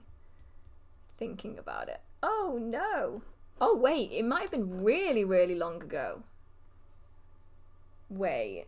It can't have been that long ago. It might have been. I have a video on my channel about, here we go, how I decorate my witchy home, oddities, artwork, and homeware from October 2023. I don't know what is in that, but some of the artwork is in that video. And if it's not in that video, then I'll have to go and do the rest of them because I have like more arty bits and pieces that I'm gonna have to go and check out and find out if they still make art anymore, because I don't even know if they do, because some of them are really, really old. Right. Let's have a look, see. Where am I?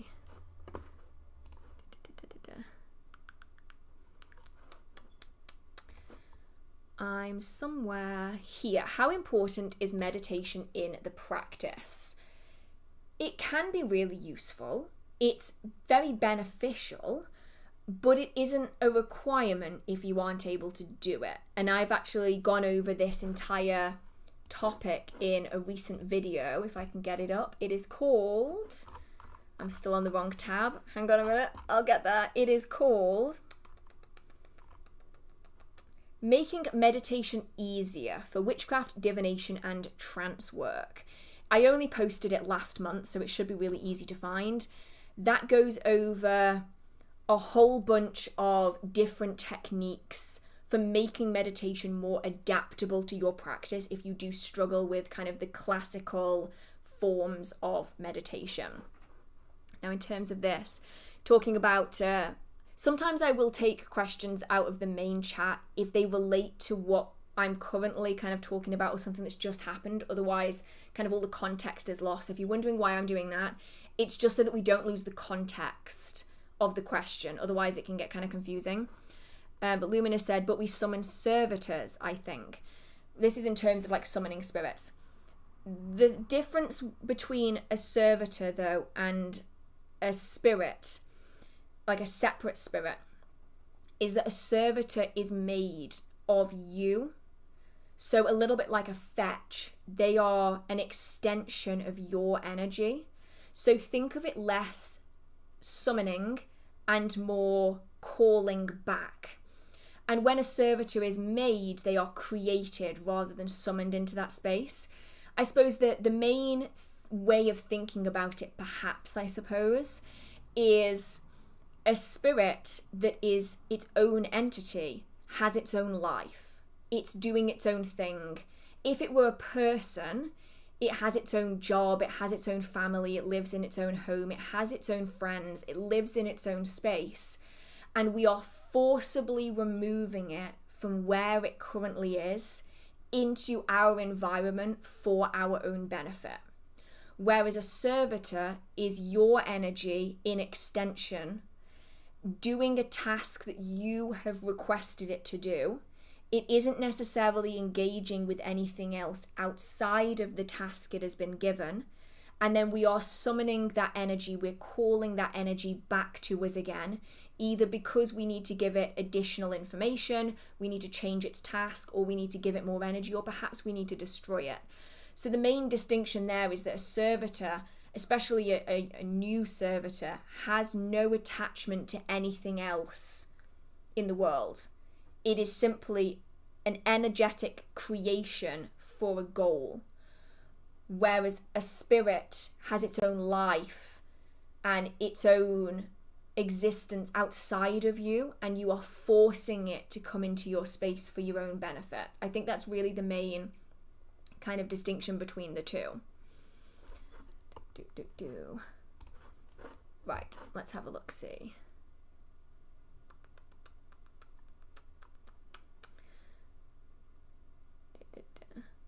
I actually have no idea what this is about. And I now need to, okay? Do you believe the ghost nicknamed Skeletor was real? Captured at Hampton Court, some people say it's Henry VIII. I have no idea what this is in reference to. Wait, isn't Skeletor a He-Man character? I need to look this up. What? I have not heard anything about this. Okay. Wait. This is from 2013. I remember 2013 vividly. I was obsessed with ghosts. I've always been obsessed with ghosts. But this, I remember this. With the door that opens and the figure that walks out and it looks like skeleton. Wait, I do know of this. Sorry, I'm watching a slow motion of it as we speak. I'll be honest that in this video has always been one where I've been like, this is too corporeal for me. Like I'm not saying that like it's distinctly not real or anything, but this was always dubious when I initially saw this, and I'm still dubious about it now. There is something about... Oh wait, so this happened in 2003. So this is one of the old ones, and the video is from 2013, which is where I would have seen it in 2013. Too corporeal. The ghost even closes the doors behind itself. Like, it like pushes the doors open and then clumsily closes one door after another. I have to see that again. If you look up on YouTube, Hampton Court Palace CCTV ghost Skeletor, that's the video that I'm watching at the minute. And he like pushes the doors open and then like clumsily like closes the doors one at a time. I'm not convinced. Let's put it that way. I'm not convinced. But I will definitely look more into this, if nothing else, so it can be a Through the Blackthorn Arch episode, because I really, really need to be doing more of those. It's only been 4 years or something. But yeah, it's an interesting one. I will definitely be looking more into that. Okay, I'll go back to this again. Where was I? Have you tried the counting exercise in Psychic Witch? The one where you count from 100 to 0. Do you have any tips on it? I've been stuck there. I would not get stuck there. I get what the book is saying. You know, one exercise builds on the other. But I think that there comes a point where it's okay to move on to the next one and still practice the original one. And also, try not to get too frustrated at yourself in the process. So if you are counting and you get to like 48 and you get mildly distracted by something, don't throw it in, keep going. Because ultimately it's a technique in meditation where you are allowing a thought to come in, but you're not allowing yourself to focus on it. So really, as long as you are not spiraling into a thought surrounding that topic, if you just let it float in and float out again and you can just keep going again, that's perfectly fine. Like, I don't think you need perfection on this, because really what it is teaching, I mean, all of the techniques are teaching practical skills in a way, but it's done through these small little techniques. It's essentially teaching you so that if you're in the middle of trance work or in the middle of meditation or you're doing a reading or you're doing automatic writing or something, you aren't allowing yourself to spiral into thoughts. So as long as you aren't spiraling, I would say that you're winning at that exercise, because it's really difficult if you have children, pets, neighbours. If you live on a busy road, you know, there's always going to be something that's going to draw your attention. It is just about being able to go back into it again. It's about being able to say, okay, so that distracted me for a second, but that's okay. Let's go back into it.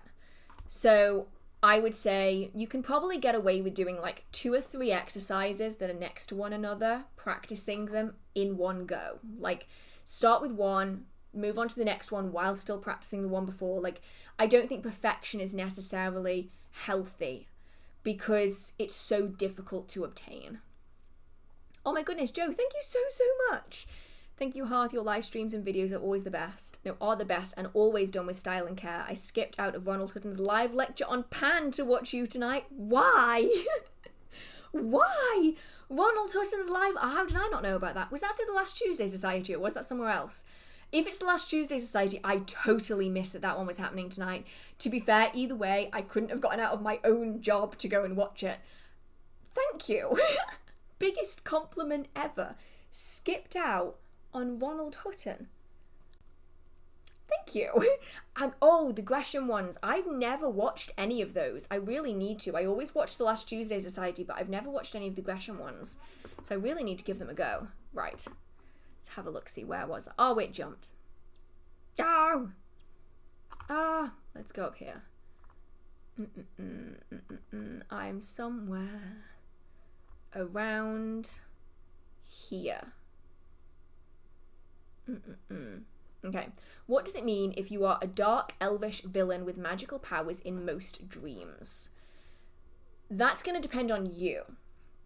And it's the annoying thing about dreams. Because they are a manifestation of our subconscious mind, a lot of the symbols in them are going to be unique to you. I always use the analogy of sharks. Like, a lot of people are going to be really scared if a shark is in their dream. I just want to pet it because I love sharks. And so in some people's dreams, a shark would be this really scary thing. It would represent imminent threat and danger, perhaps a loss of control. Whereas in my dreams, it's like, ah, I get to pet the great white shark today. It just doesn't mean the same thing. And so it's about how the symbolism in your dreams shows up in your life and what it means to you. And write down your dreams, document them, see if there's an overarching story. Are words being said? Are there repeated things that show up time and time again? Because if they are, then that's the thing that it's trying to draw your attention to. The whole point of the dream is to get you to pay attention to this singular, repeated thing. And so that is the main bit of advice I can give, is keep a dream journal and see what there is that's repeating, because the repeating bits, not just the characters, they are important, but the context of those characters is probably more important. So if you can get more information on that and then figure out how these little sections of it apply in your life, then that would be really, really useful. Yes, Hearth, but you are Ocean Girl. I feel like I'm missing out on something. Ocean Girl to me is just a TV show. Did anyone watch that, by the way? I feel like I'm the only person who ever watched that TV show. Was it called Ocean Girl? Where it was this girl who could talk to whales, and she would always wear like clothes. They weren't like modern clothes. She like lived on an island by herself, and then there were these two boys that lived with their mother in an undersea science facility that was super outside of its time period. Yeah, it's not just me. The intro music to Ocean Girl is the most beautiful intro music ever. I've always been obsessed with it. We just got really weird Australian TV shows in the UK in like the the late 90s, early 2000s. We just had the weirdest Australian TV. Round the Twist will forever go down as the weirdest TV show I have ever watched. And that is also Australian, I believe. You Australians, you make weird TV shows. Let me just... What's cool? Have you going round the twist? Have you ever... ever felt like this? The soundtrack is just consistently inside my brain.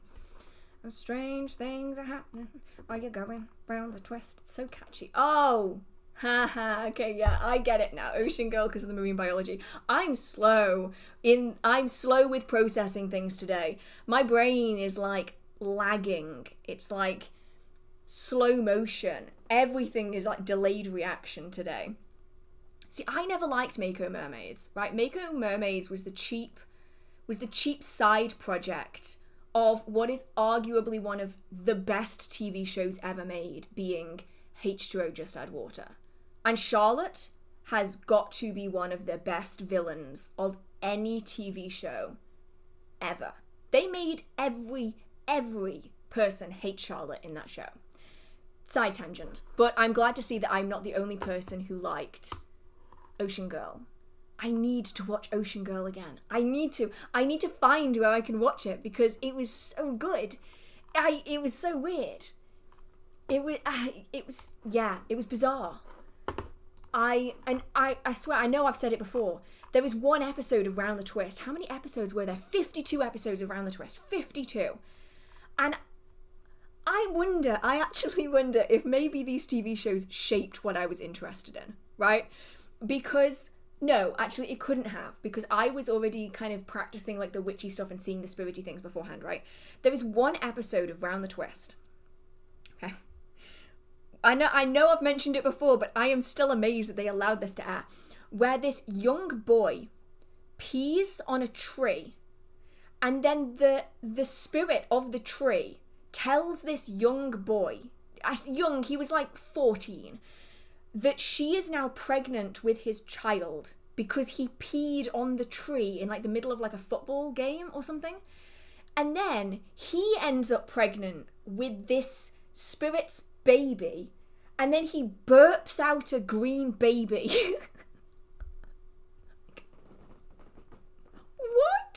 What is happening? What is happening? That will forever be... It's the only episode of Round the Twist that I remember. It is that burned into my brain, right? What episode was it? Was it season 2? No. I need to know what episode that was, just so I can watch it again and genuinely consider whether it was a fever dream or if it was actually how the episode went. Okay, Round the Twist. Are we going off on a tangent? I will go back to the witchy stuff in a minute. I have to see if this is real, or if this was a fever dream. Oh my goodness, it actually was an episode. It's called is it called the Cabbage Patch Fib? Is that the episode? Wait. No, that's not the right episode. That's not right. Right, Round the Twist episodes. If anybody knows more information on this, I will. Down the rabbit hole. Yeah, we're going down the rabbit hole. We're checking this out. I need to. It was the weirdest. It's the weirdest thing. Well, in episode 4, season 1, which aired in 1990, the kid asks where babies comes from, and the dad told him that they come from cabbage patches, and then they find a green baby in the cabbage patch, which is weird in and of itself, but is not the episode that I remember. I'm gonna have to dive into this afterwards, I think, because otherwise I am going to get sucked into this, and then we are never going to get out of this. Why do I vividly remember him burping up a baby? Okay, I just need to... Round the Twist. This can't be real. This must have been a fever dream. Oh my god, it's not a fever dream. It's season 3, episode 1. Okay, hang on a minute. Season 3, episode 1 is called The Big Burp. While running from bullies and in desperate need to urinate, Pete stops near a strange tree to relieve himself, only to learn that the strange tree is the home to a dryad who tells Pete that he's going to be a father, and worse, he's the one carrying the baby. Who wrote this?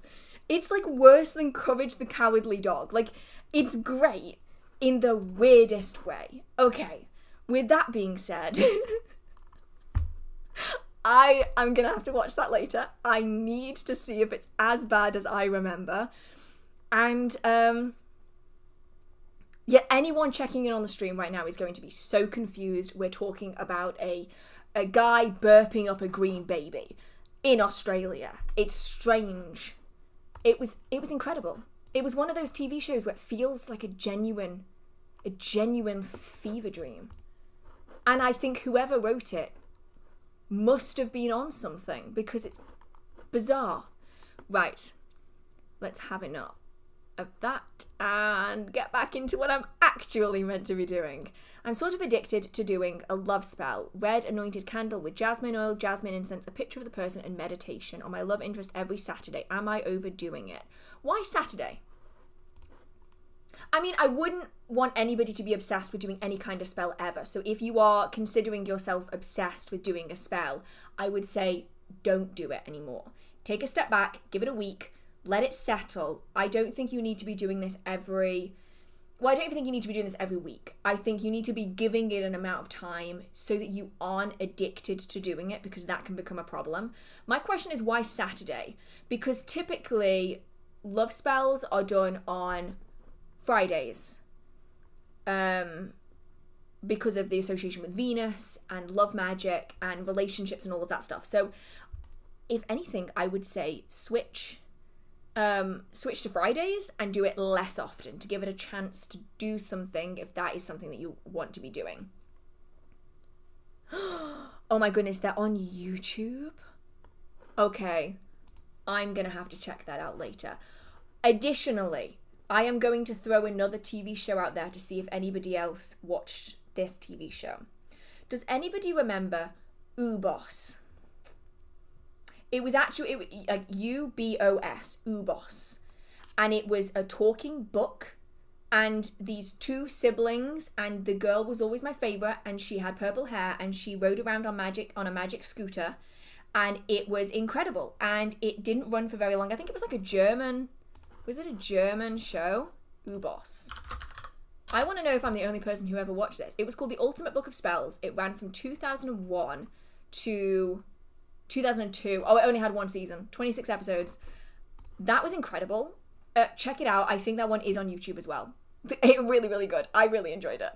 I can guarantee it's nowhere near as good as I thought it was. But that would be H2O Just Add Water. Oh, sorry, the question was which mermaid show had Rebecca and Phoebe Tonkin from the originals in it? Yeah, that would be H2O Just Add Water. I do have a question, okay? I know I'm still on a tangent, okay? I've gone down into my niche rabbit hole, okay? I have a show in my head, and I cannot for the life of me remember what it's called or anything about it, right? So I'm wondering, anybody in the UK, because I think it was a BBC show, remembers this one, where there were like ghosts in the attic of like children that died in a workhouse. Sounds fucking awful, doesn't it? Like children who died in like a workhouse, and there was this ghost hunter woman who was like trying to kill them all. I don't know why I have a vivid memory of a show just like that. No idea if anybody else remembers a show existing like that, or if it even existed. Maybe I'm just creating it. But I do vividly remember a show exactly like that. And I don't know what it was. Wait, so BBC Kids Ghost Show with Ghost Hunter Drama? Question mark?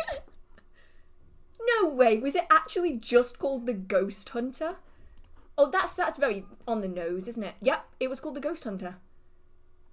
And they had like TV series where it was like The Ghost Hunter of Chilwood Castle, The Ghost Hunter's House of Horror, The Ghost Hunter. I remember this. I need to watch all of this. Is what I'm going to be doing with my evening, is I'm just going to be watching all of these old 2000s TV shows that definitely could not be made today, because I'm almost certain that the little boy ghost in this series died in a workhouse. Which is just a wild concept. Like, can you imagine the writing room for that? Hey guys, we're going to traumatize kids today by making them think that all the children that died during the Victorian period are being hunted down by an evil woman who wants to murder them. It's just a wild concept. Right. Anyway, I'll go back to the witchcraft again now, because that's what we all came for. When practicing witchcraft or spirituality, how do you ensure you're practicing and believing in a healthy way rather than spiraling towards spiritual psychosis? I think that... Okay. I have opinions on this. Opinions are never a good thing. I think that I've spoken about this before, so this is not like the first time I've said it. I think that spiritual psychosis is thrown around in regards to the witchcraft community in a way that it is not done for any other spiritual group that exists today. I see hardcore Christians who believe the Bible word for word saying that all witches have spiritual psychosis, and it's like, mate, You are throwing stones in glass houses over here. I think that the term gets used unfairly frequently for the witchcraft community when there are literal cults of people in other religions that are doing horrific things to themselves and other people that don't get called out for spiritual psychosis or worse. So I think that's really important to bear in mind when we are perceiving the witchcraft community, especially from a social media standpoint, because the goalposts are different when it comes to witchcraft than any other religion or any other spirituality. Now, that's not to say that spiritual psychosis doesn't exist in the witchcraft community, because it definitely does. But it also exists in all other forms of spirituality as well. It's not just only found in witchcraft. And it's usually, it gets to a point in people where they are unable to function because of it. And I think it's really the gauge that we need to be setting for ourselves is, at what point is my life becoming difficult, uncomfortable? Am I losing my job, my friends, my family members, my relationships? Like, at what point is too much, right? So we're always going to lose people throughout our lives because we don't agree on certain things. We have different religious beliefs. We have different political beliefs. Like, you're going to lose friends as you go through your life.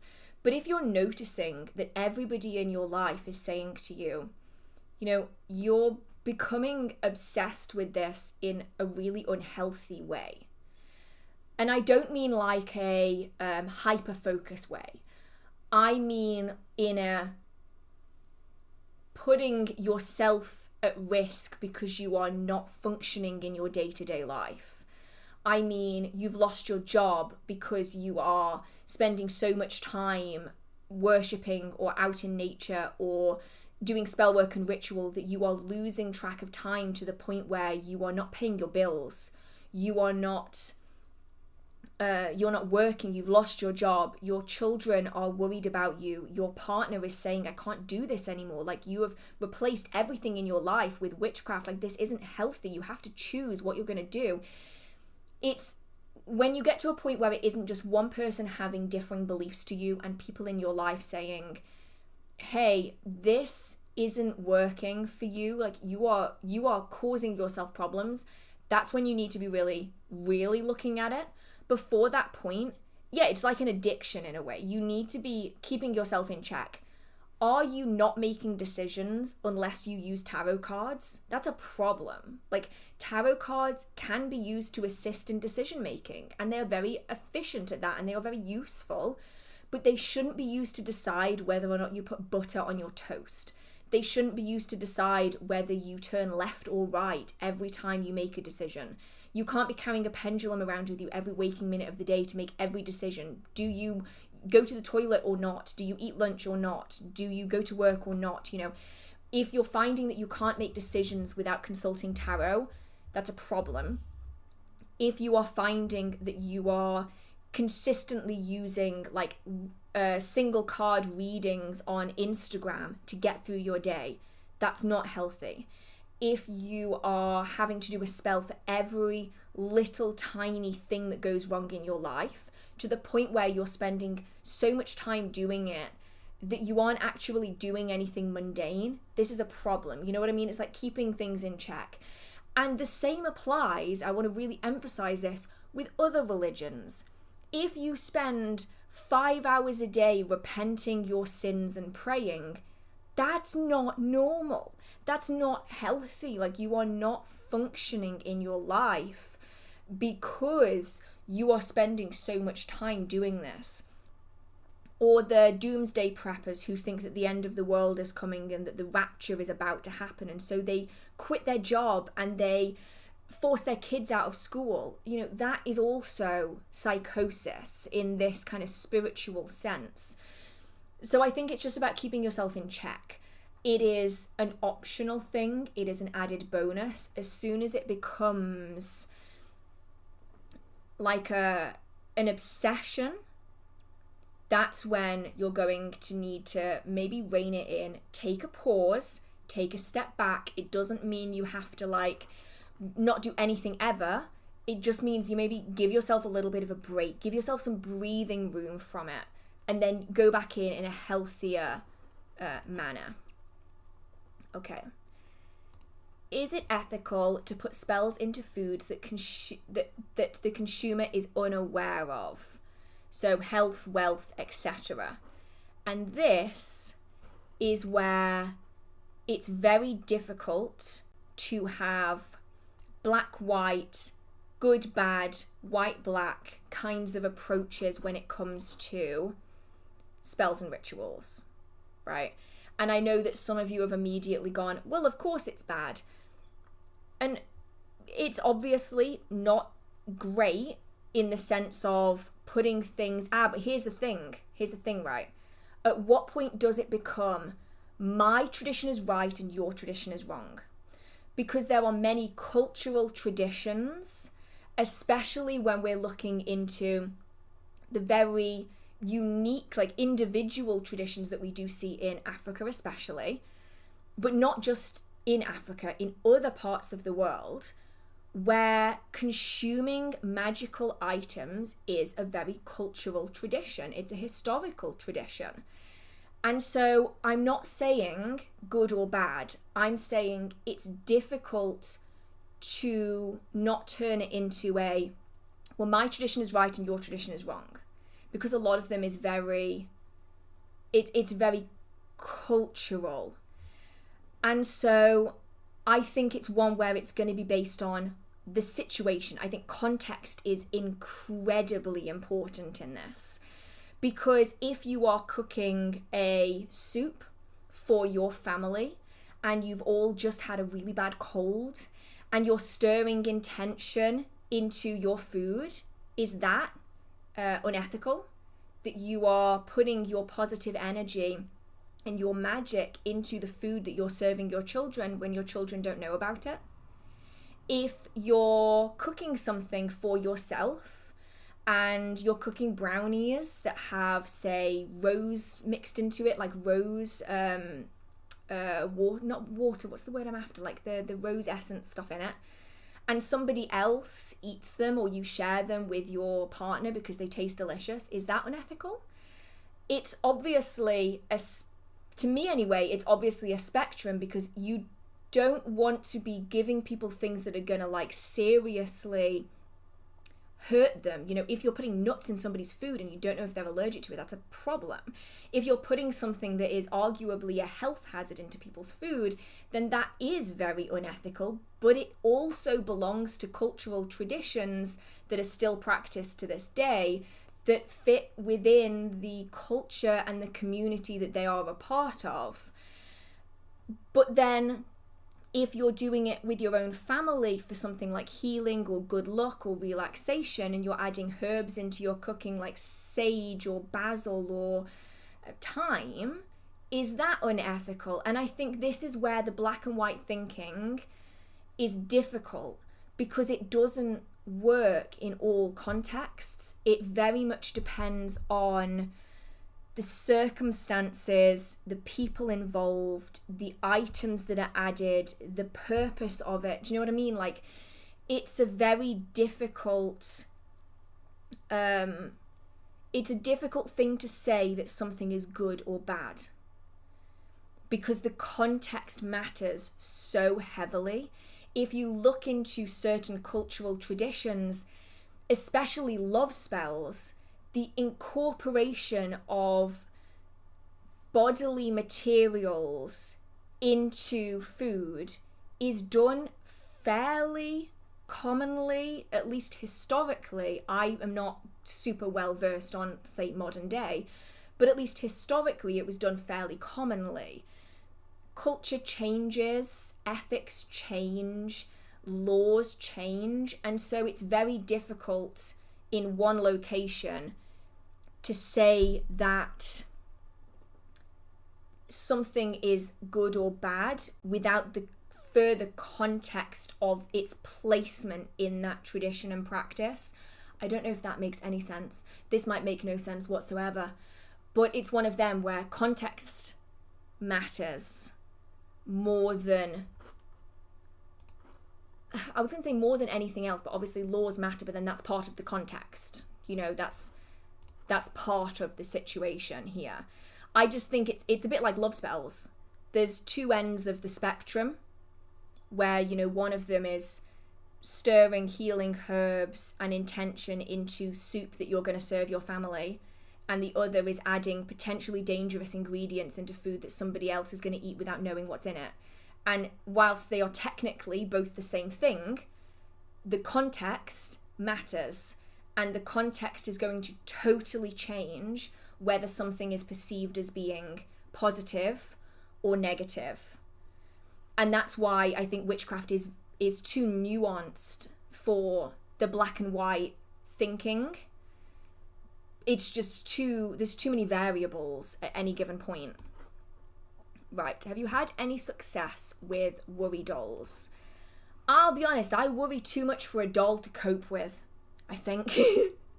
I know that I was given a set of worry dolls years and years ago, and I don't know where they are. I'm gonna have to see if I can find them. But I think I just worry too much I think I just worry too much for worry dolls to contain. That was an inadvertent tongue twister there. Right, let's have a look-see.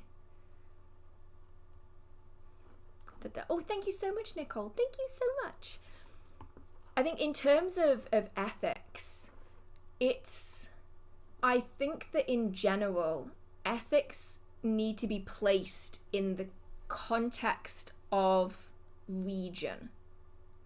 I think that's maybe the best way of describing it. And it's why, like, ethics change so much between people, morals change so much between people, because what is a cultural tradition in one part of the world would be seen as highly invasive and inappropriate in another part of the world. And it's drawing the line, and it's kind of marking the boundary of multiculturalism, of seeing other people's traditions and not having to emulate it and not having to understand it, but being able to acknowledge that it exists in the context of that culture and among those people in a way that it just wouldn't be perceived in, say, America or in England or in Germany or something. Like, I think it's really important to see the traditions in the context of where they're from, rather than from the context of where we are from. Because there's so many traditions that just wouldn't make sense without the context of location. Okay.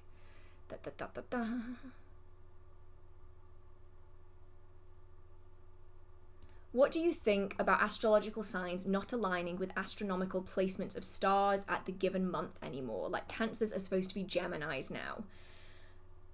I don't really see the point in changing it, because the information was created at a time where the additional knowledge wasn't there, and it worked. Just because the additional knowledge is there doesn't then, to me anyway, mean that we need to be shifting anything, because technically the information was already there, we just didn't know it yet.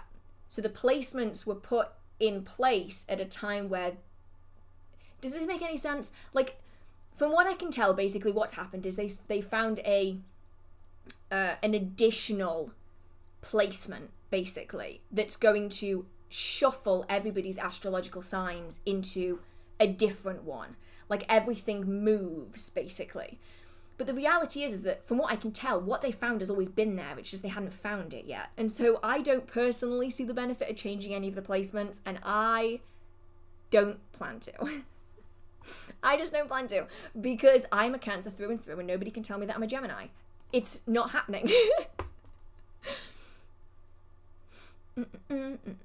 What do people mean by spirit? As in, who people ask to guide them during a tarot reading. So that would be spirits. Usually they would be referring to guides or ancestors. Sometimes they mean angels, spirits that are surrounding them to aid in a working. And if you see somebody say spirit, what they're often referring to is like that collective energy. It's a way of saying it so that it's not they're not on camera running through every single person that they are referring to, or every single spirit they are referring to. Instead, it is just classified as spirit. They can also be referring to like a general energy, so like a spiritual energy that they are working and tapping into. Right, let's have a look, see.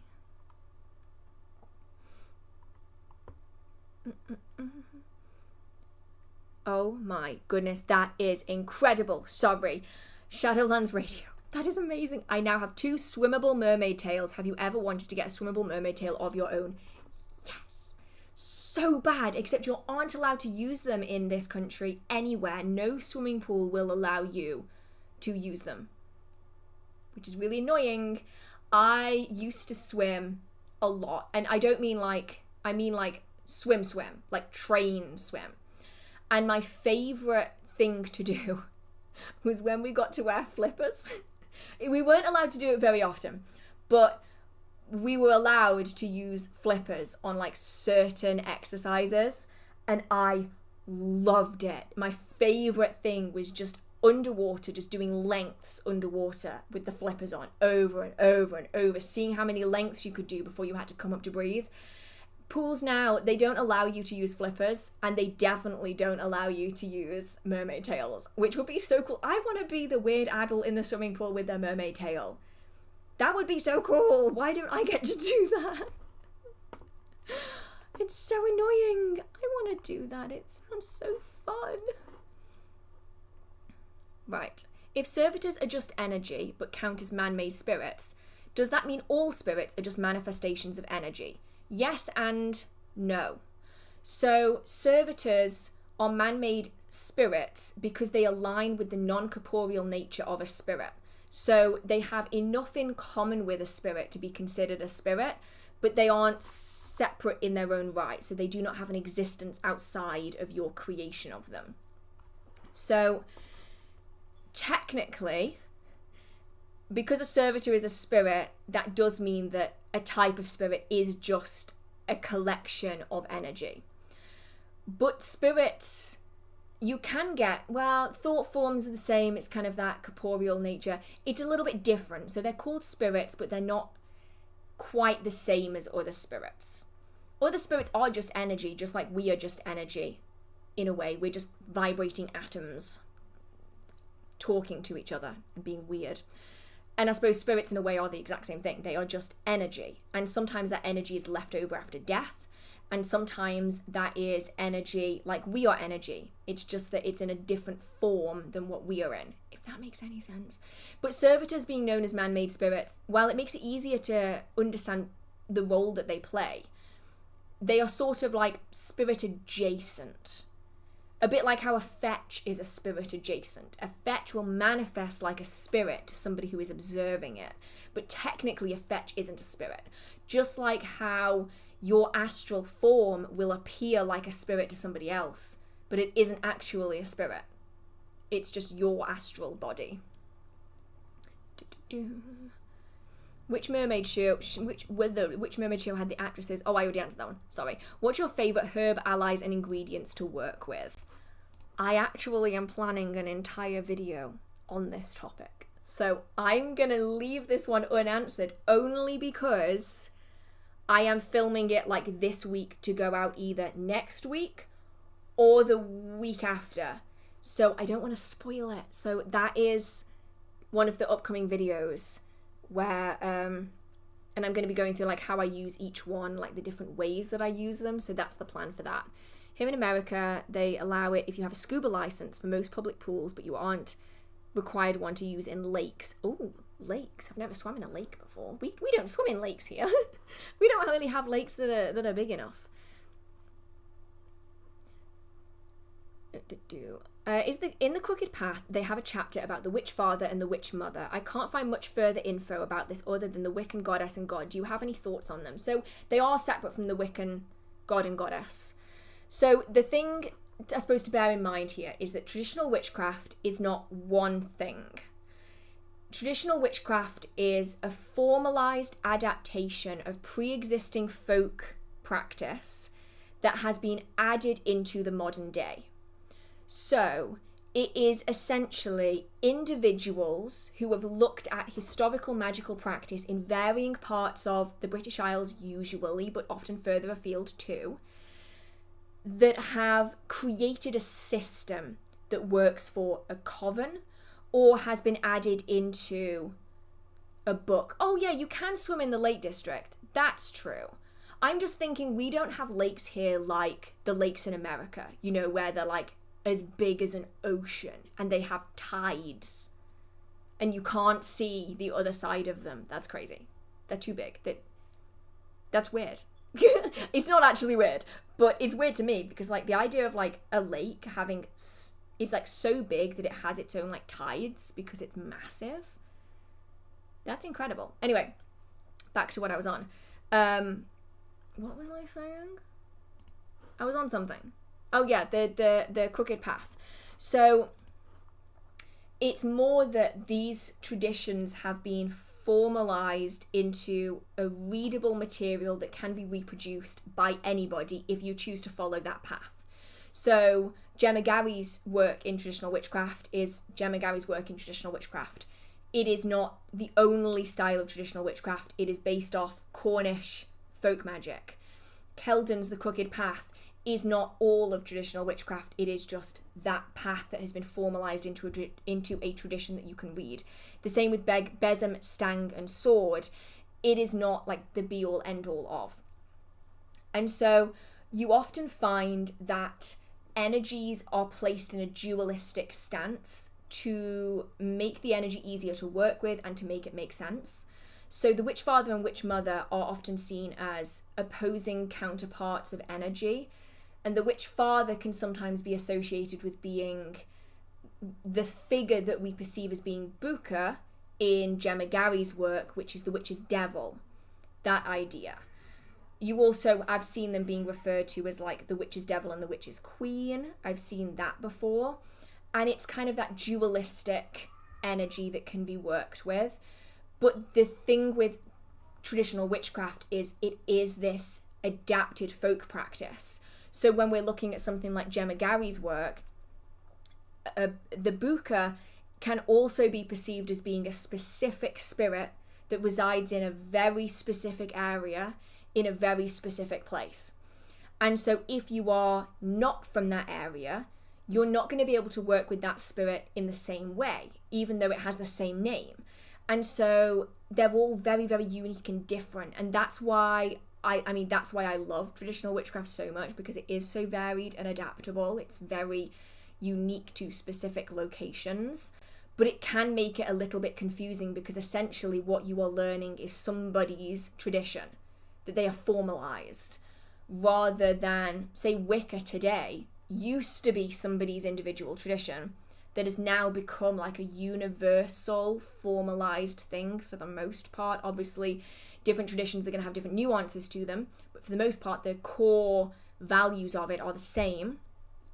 And so it's easier to search up information about it. Whereas with traditional witchcraft, you're often looking at an individual person's adapted folk magic formalized into a larger tradition.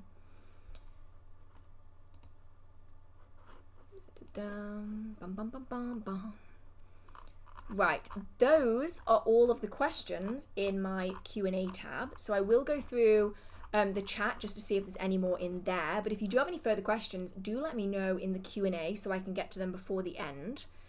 I've got one here. What makes a spirit truly autonomous rather than just an energetic construct? I suppose the reality of that question is we could say the exact same thing about humans. What gives humans consciousness? What gives us something that creates morality and ethics and thoughts, and what makes us different than any other animal in the world? what gives us a soul is the thing that some people would be asking. It's the exact same thing, where we don't necessarily have the answer for why we exist in the way that we do. How have we got to a point in evolution where we have created the idea of a god that created us? Like, where does that come from? How does that exist? It's that idea where there's not really an answer to it, because it's a little bit like the question of how does life exist? We know it exists, and we can sort of understand how it exists, and we can understand what it needs to exist, but we don't really know exactly how it came to be in the first place. I think it's kind of the same idea. Like, what comes after death? It's a construct, but we actually have no idea. There's loads of theories, but it's just that. They're all just theories. Have you ever attended a spiritualist church meeting? No. And I don't want... Okay, I don't want it to be like a thing. Like, I don't want to make a thing out of it, but they remind me a little bit of cult meetings. And that's the thing. It's not a first-hand account. This is just kind of how I feel about the ones that we have around here. It's like formalized spirituality around here. And that kind of bothers me a little bit. Not that somebody else shouldn't do it. That's not what I'm saying. What I'm saying is I personally don't think it's something that I would like, because I don't like formalized things. I like traditional witchcraft. I like folk magic because it's very unique. It's very based on individual locations and people and, situations. A lot of the spiritualist churches around here are like formal religion for people who don't have necessarily a set religion. And I am not super into it, personally. But power to you if you are. Like, I know so many people have great experiences with them. I know people personally who go to spiritualist churches and really, really enjoy them. I just don't think it's for me. Let's have a look-see. Oh, so yes, we did actually already talk about this one earlier. So could forgotten servitors become parasitic entities or drift into archetypal realms? They can definitely become parasitic entities. This was at the very, very, very start of the stream, especially older servitors that are, I mentioned earlier kind of like 5 years and over, but really the older they are, the more significant this becomes a risk of being, where if they no longer have an energy source, they will just find an energy source because now they're aware of where else they can get it from. Young servitors don't have any real understanding of the world around them. They've just been created. They're little babies. And so they aren't going to go out and find another energy source because they don't realize that they can. But the older a servitor is, the more likely it is that it is something that they are going to be able to find for themselves. And that's when it's important to have boundaries to keep things in check. Let's have a look, see anything else? I'm somewhere around here. What are your thoughts on witch bells? Love them, make them myself, use them on a regular basis. Mostly they're used for disrupting energy when doors open and close. That ringing sound disrupts the energy from being able to settle on things. And also they can offer additional pre-warning for when spirits and entities are entering a space because they will ring by themselves, which I always think is so interesting. I love them. I have them on most of the doors in my house. Well, I did before Cleo decided she wanted to make toys out of them, and now they're all on a pile out of the way so she can't eat them. So Cleo is currently at my parents' house so that she's not barking the entire time because she's just found her voice, and I'm sure she will use it regularly from now on. What are your thoughts on mind over body? It depends on the context, because one thing that I often see, and it's horrible really, is people who are chronically ill or they have long-term conditions in some way, shape or form, whether terminal or otherwise, tend to get told, oh, well, if you think well, you'll be well. Try yoga. Have you looked into essential oils recently? If you thought yourself well, you'll just be better. And I see that a lot. And so while I think that the mind is a very, very, very powerful thing and that we can utilize it to do amazing things, I think some people tend to weaponize the whole mind over body thing in really negative ways, which is a shame because nobody should be made to feel like it's their fault that they have a condition that they cannot control. Like, I think that's the horrible bit of all of it, is it's just sort of victim blamey for the people who are ill. Right, let's have a look, see. Oh, okay. I suspect this one is going to be the algorithm, but we will go into it anyway. Hi, I'm a beginner witch. I don't know if it's just my algorithm or imagination, but there's things that have been happening around me that leaves me to believe that Hecate is calling to me. What should I do? I would say discount anything you see on social media. If once you've discounted everything you've seen on social media and you are still experiencing signs of Hecate calling out to you, wanting to commune with you, working with you, then look into mythology, look into folklore, dig into stories, reach out, light a candle to her, leave an offering that she's going to appreciate, something like that. But if it is only online, then that will be the algorithm, because you hover, I think, is it like 3 seconds of hovering on something? It will register your interest and it will show you more like that. And that's how people during lockdown were talking about how like Dionysus is reaching out to them because every video on their TikTok page is about Dionysus. And in reality, while he could have been reaching out if he was appearing in other areas of their life, if it's only on social media, then that's very much an algorithmic thing that's happening. Oh my goodness, thank you so much, Shadowlands Radio. I'm trying to find out if the 2 public pools that are big enough allow me to monofin use without a scuba license. Oh, I wish, like, this might sound really, really silly. I wish there were like groups. this even as I'm saying it in my head, it sounds stupid.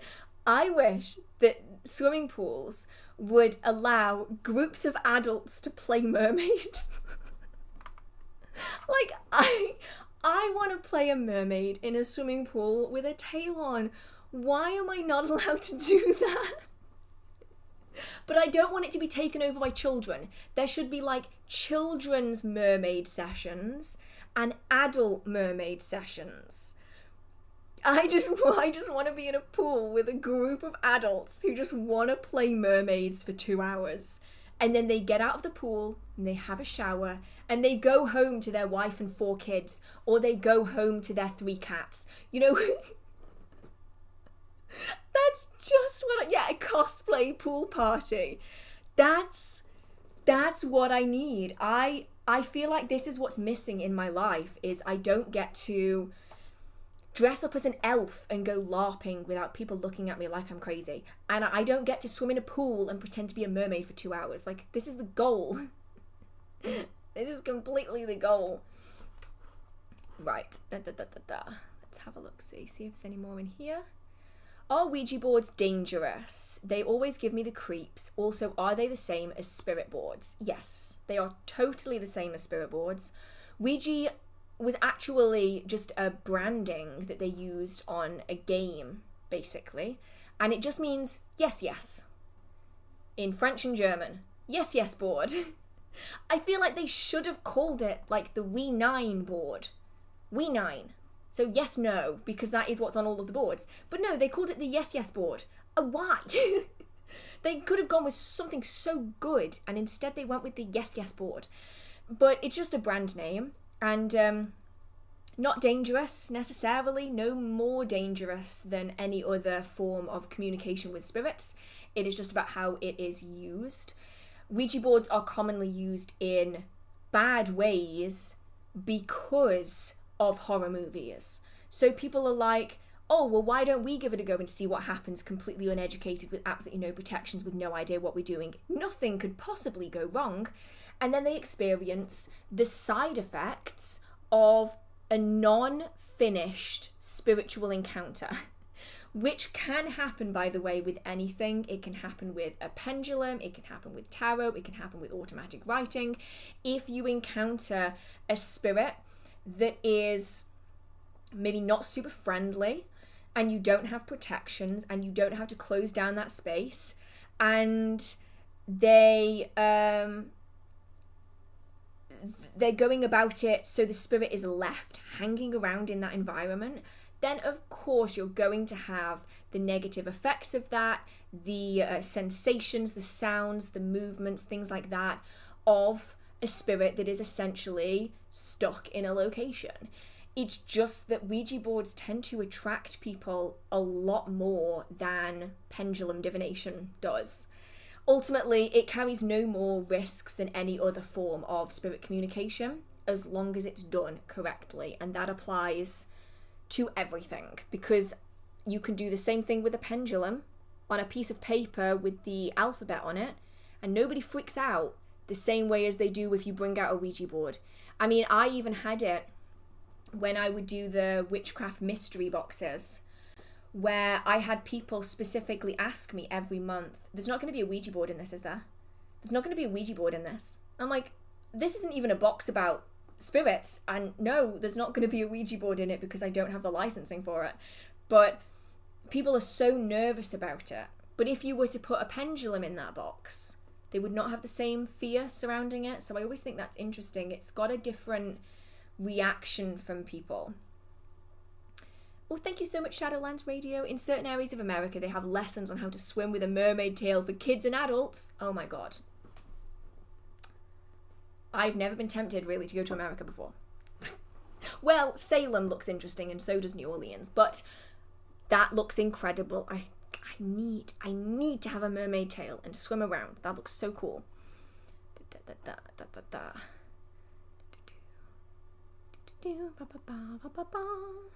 Right, let's have a look. Is there anything else? Hi Hearth, your video about different spirits is really interesting. One of the spirits you mentioned were demons. Were actual demons, or what you consider a demon to be? Is that not the same thing? Because demons are just a classification of spirits. So it's based off... If there's enough information to say that it's a demon, then you would probably classify it as a demon.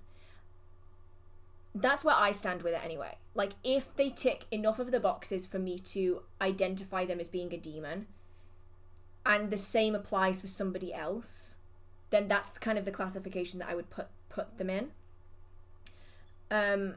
Obviously, there's going to be crossovers, and inevitably there may well be spirits that get incorrectly classified, but the information in that video was based off my own personal experiences, as well as the experiences that I shared with another individual in particular who works very, very closely with demons on an individual basis.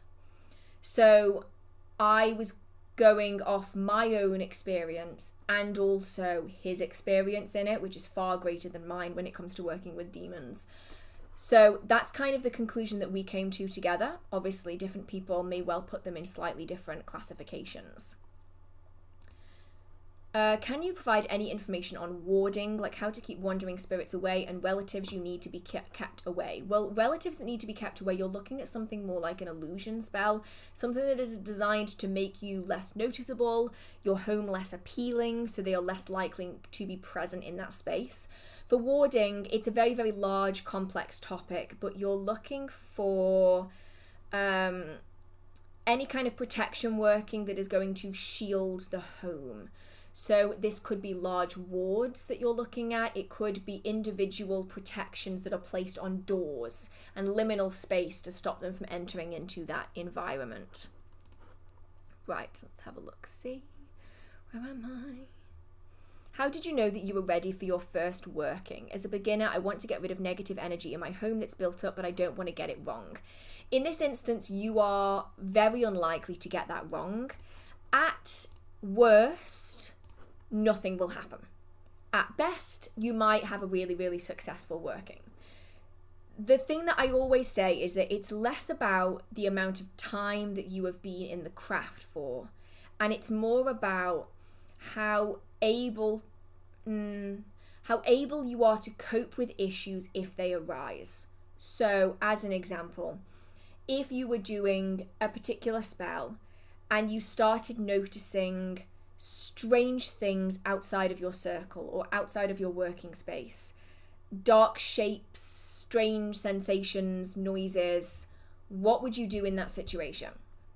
Now, obviously, that's a really extreme situation. It's very, very unlikely that would ever happen, but I'm going for extreme for effect, right? So if your working has attracted, basically what I'm saying in this is, if your working has attracted unwanted spirits, what have you done to limit the impact of that? And what are you going to do once that working is finished to return the situation back to a calm state where everything is safe and secure? Alternatively, if you're doing a working and it's finished and that working is manifesting in a really strange way that is not something that you would want to be dealing with, how would you go about fixing that issue? And I find that once people are able to give me an answer to both of those, then they're totally fine to go and do workings. What I often find, the people who have problems with workings are not the people who are worried about having problems with workings. So people like you, for instance, who've come and said, I really don't want this to go wrong. How do I know if I'm ready? I don't think you're going to have any problems because you've got the forethought and the wherewithal to take a step back and say, okay, I don't actually know if I'm ready for this. How do I figure it out? I need to make sure. The fact that you are trying to make sure means you are in a far, far better place than the people who would actually have problems, who are usually so gung-ho that they went straight in for it with no idea what they're doing, risks be damned, and just tried. And they are more likely to have a lot of issues than people who are a little bit more cautious and a little bit more reserved. But generally speaking, I would say as long as you are able to get yourself out of issues and you're able to have your foundational practices work quite successfully, you are totally fine to be giving it a go, especially a working like this. Oh, thank you so much, Shadowland Radio again. I'd recommend looking at mermaiding lessons and professional mermaids. Canada and America have mermaiding as a profession. Oh, so cool. Wait, there are mermaid lessons in the UK? I'm going to have to check this out. They're probably going to be in big cities like Manchester and Birmingham and Newcastle and London and places like that, but I will still check it out. Okay, let's have a look-see. Have I missed anything? Are we at the bottom? Are demons negative energy from an alternative universe? Demons are a classification of spirit. So they are spiritual beings that reside in a different plane, commonly, but can traverse ours. And it is just a kind of umbrella classification for a type of spirit. Newcastle's a big city. I count Newcastle as a big city. Newcastle's a big city. Manchester's a big city. Birmingham's a big city. What else have we got that's a big city? Bath, that's a big city. Love Bath. I count that as a big city. Yeah. Right. And with that, I think I am going... Oh no, sorry, I missed one. I don't want to miss one. Does your first spell, curse or hex, etc. have any sort of special or unique properties attached to it because it's your first casting? No. And I suspect, now I'm not saying that this is how do I best describe this? I'm not saying that it's you attaching this association onto it, but I have heard this before and I suspect it has similar sort of made up characteristics as like purity, right? I think that it's that idea. I don't think it holds any real great significance. If anything, you're going to fumble your way through it. And you might mess up and knock a candle over or trip over the hem of your jeans and fall over or forget the words that you're going to say. I don't think it's going to have anything particularly significant. And most people in 10, 15 years' time are not even going to remember their first spell. I certainly don't remember my first spell. I have no idea when it would have been. Right, and with that being said, thank you so much for being here tonight for the September live stream. I hope you've had a good time. I will be posting this afterwards, so it's going to take like a little bit of time for it to render. And I hope that it renders quickly, because sometimes it takes hours and hours and hours. So if you are new here, feel free to subscribe if you have enjoyed yourself. Oh, I can put this little thing. If you would like to show that you like the video, if you could give it a like, that would really mean a lot to me. It helps YouTube to know the content that you like and what you don't, and help share it out. And I will have more information, more videos coming out this week. Surprise! Extra video because I accidentally took too long to film it and now it's having to come out late. What was your question? I will answer it. If you can put it in real quick, I can answer it. I don't want to miss anybody. And yeah, I will have another video out this week, hopefully sooner than later, because it is surrounding Mabon and I don't want to miss it because I've spent 4 solid days filming this video. I am tired. And then more Patreon videos coming soon. So let me just see if this comes through. Yeah, so the live will be posted afterwards along with all of the others. If you want to go back and watch all of the live streams, you are welcome to do so. They are very long. You can listen to them as podcasts. If there's any questions I haven't answered, if you could just put them in the chat, I'll do them quickly at the end. It's why I typically do a call for additional questions just in case before the end. But sometimes they just get lost in the sea of questions, I find. Though, this time, they actually didn't jump, like they didn't flip, because if you've been on other live streams in the past, sometimes the chat will literally like turn itself upside down and everything will be backwards, and then the next time it shuffles it will be like randomized, which is not helpful at all. Right. I'm just gonna hold on for just a second to see if I get these 2 questions in, and then I'm gonna go have some food because I'm hungry. It's to do with my energy sensing. I practice before bed, and whenever I do, I ground after, but always wake up in the night feeling overcharged, and I sense someone watching. Oh, okay, so this might be because... Wait, so are we grounding, like returning everything into the ground again? Or are we grounding as in like drawing things up again? Because it might be that you still have just too much energy. And also it's important to bear in mind, if you have no protections on that space and you are raising the energy, then you are probably going to be attracting entities into that space if you have no other protections up.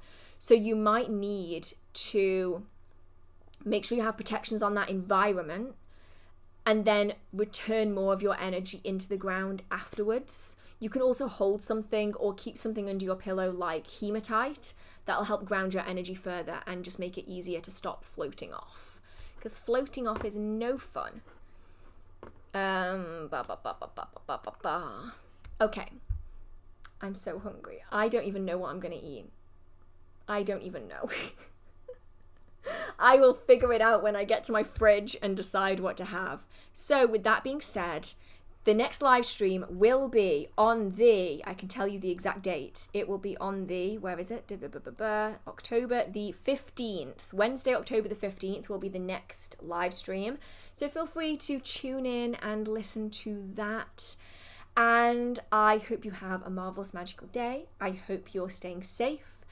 And I am going to go and find food like a squirrel because I just want to eat everything in my house. Okay, thank you so much for being here. I really appreciate it. Thank you for all of your support. And if you weren't here at the start, if you have any unpopular oh my goodness, what was it? It was unpopular something opinions. My brain has gone to mush. Was it spirit opinions? Unpopular spirit opinions for working with spirits.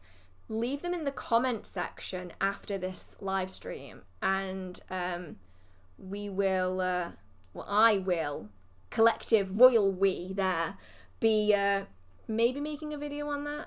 The stream will either be 6:30 or 7:30. I'm probably going to go 7:30, back to my usual time.